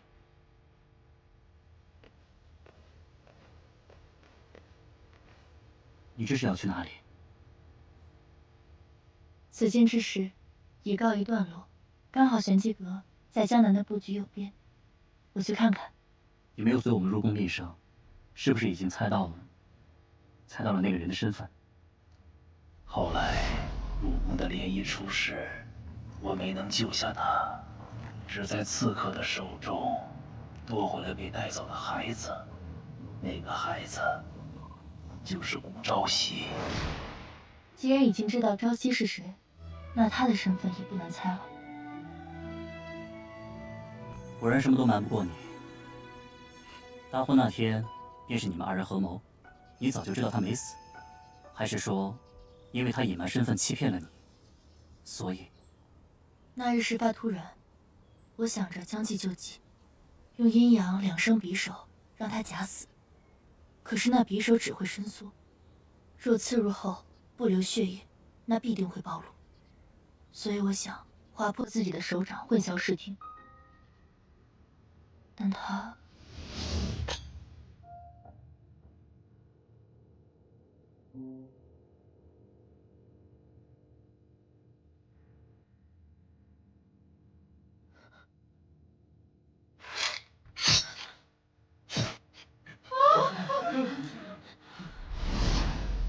我的确一直在告诉自己，他明白我的用意，可我没有受伤。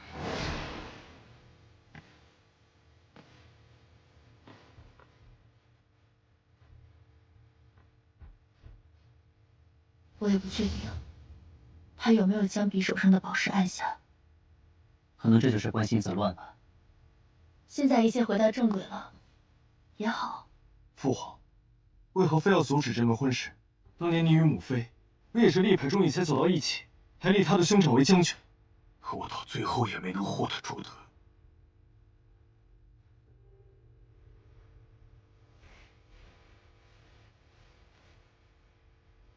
你若当真要力排众议娶她，就要想想是否能护她一世主权。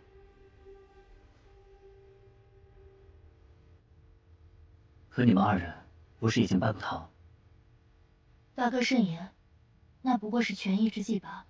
他终究是太子，而我……如今圣上已封我为永安侯，若你需要一个入宫的身份，我永安侯府便是你的后盾。大哥不是最不希望卷入是非，甚至想过散尽产业，为何答应这样的恩典？你若想去江南，我正好可以将京城的铺面全部清算，随你同去。但倘若你想入宫，永安侯府会永远是你的靠山。原来你我多日的恩爱，对夫人来说，也不过是权宜之计。大哥，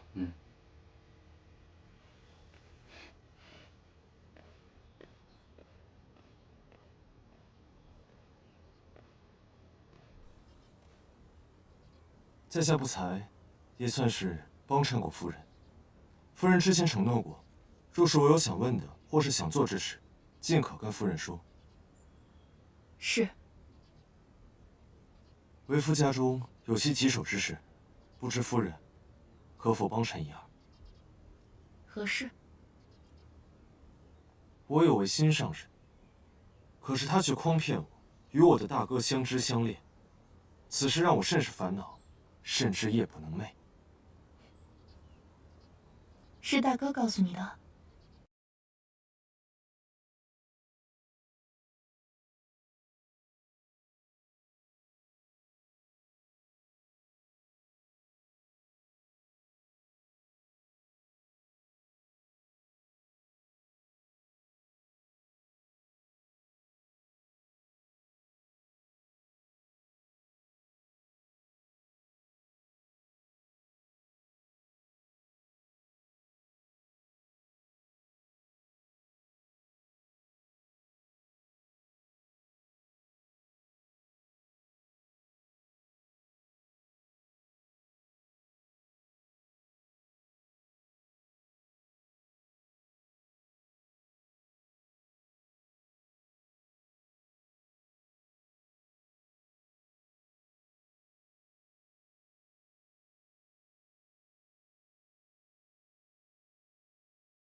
若是不能携手，定会抱憾终生。我与夫人在扶风阁中还有一盘残局未了，夫人教我的招式我也并未完全学会。既然夫人家中之事是由大婚结束，那我的家中之事就由这大婚而起。至于我的家事有些复杂，待大婚之后，我再一一和夫人细说。夫人觉得可好？我自是想护她一世周全，但她从不是我需要保护之人，而是足以与我并肩之人。那夫人可愿相助？因为第一眼就确定是你，想用力抱紧风吹起的爱意，只怪偷来的片刻相遇，无法等这段缘开尽美丽。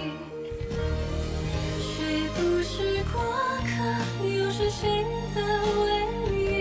谁让谁伤了心，却难相离？困在痛的浅滩，任由泪水凌乱，才知牵引的线握在你手里。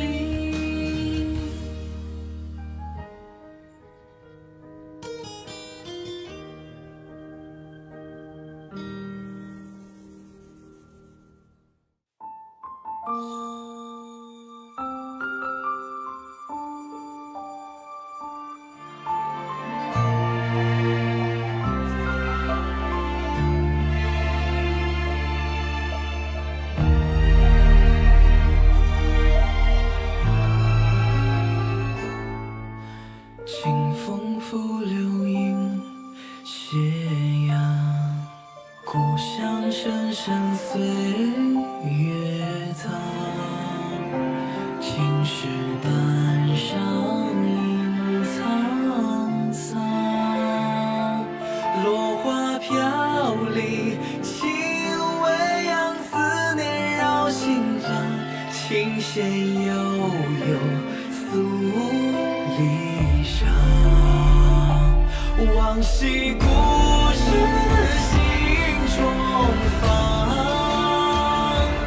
多少眷恋难相忘。蓦然画卷一过往，一笔皆思量，繁华如梦终散场。往昔故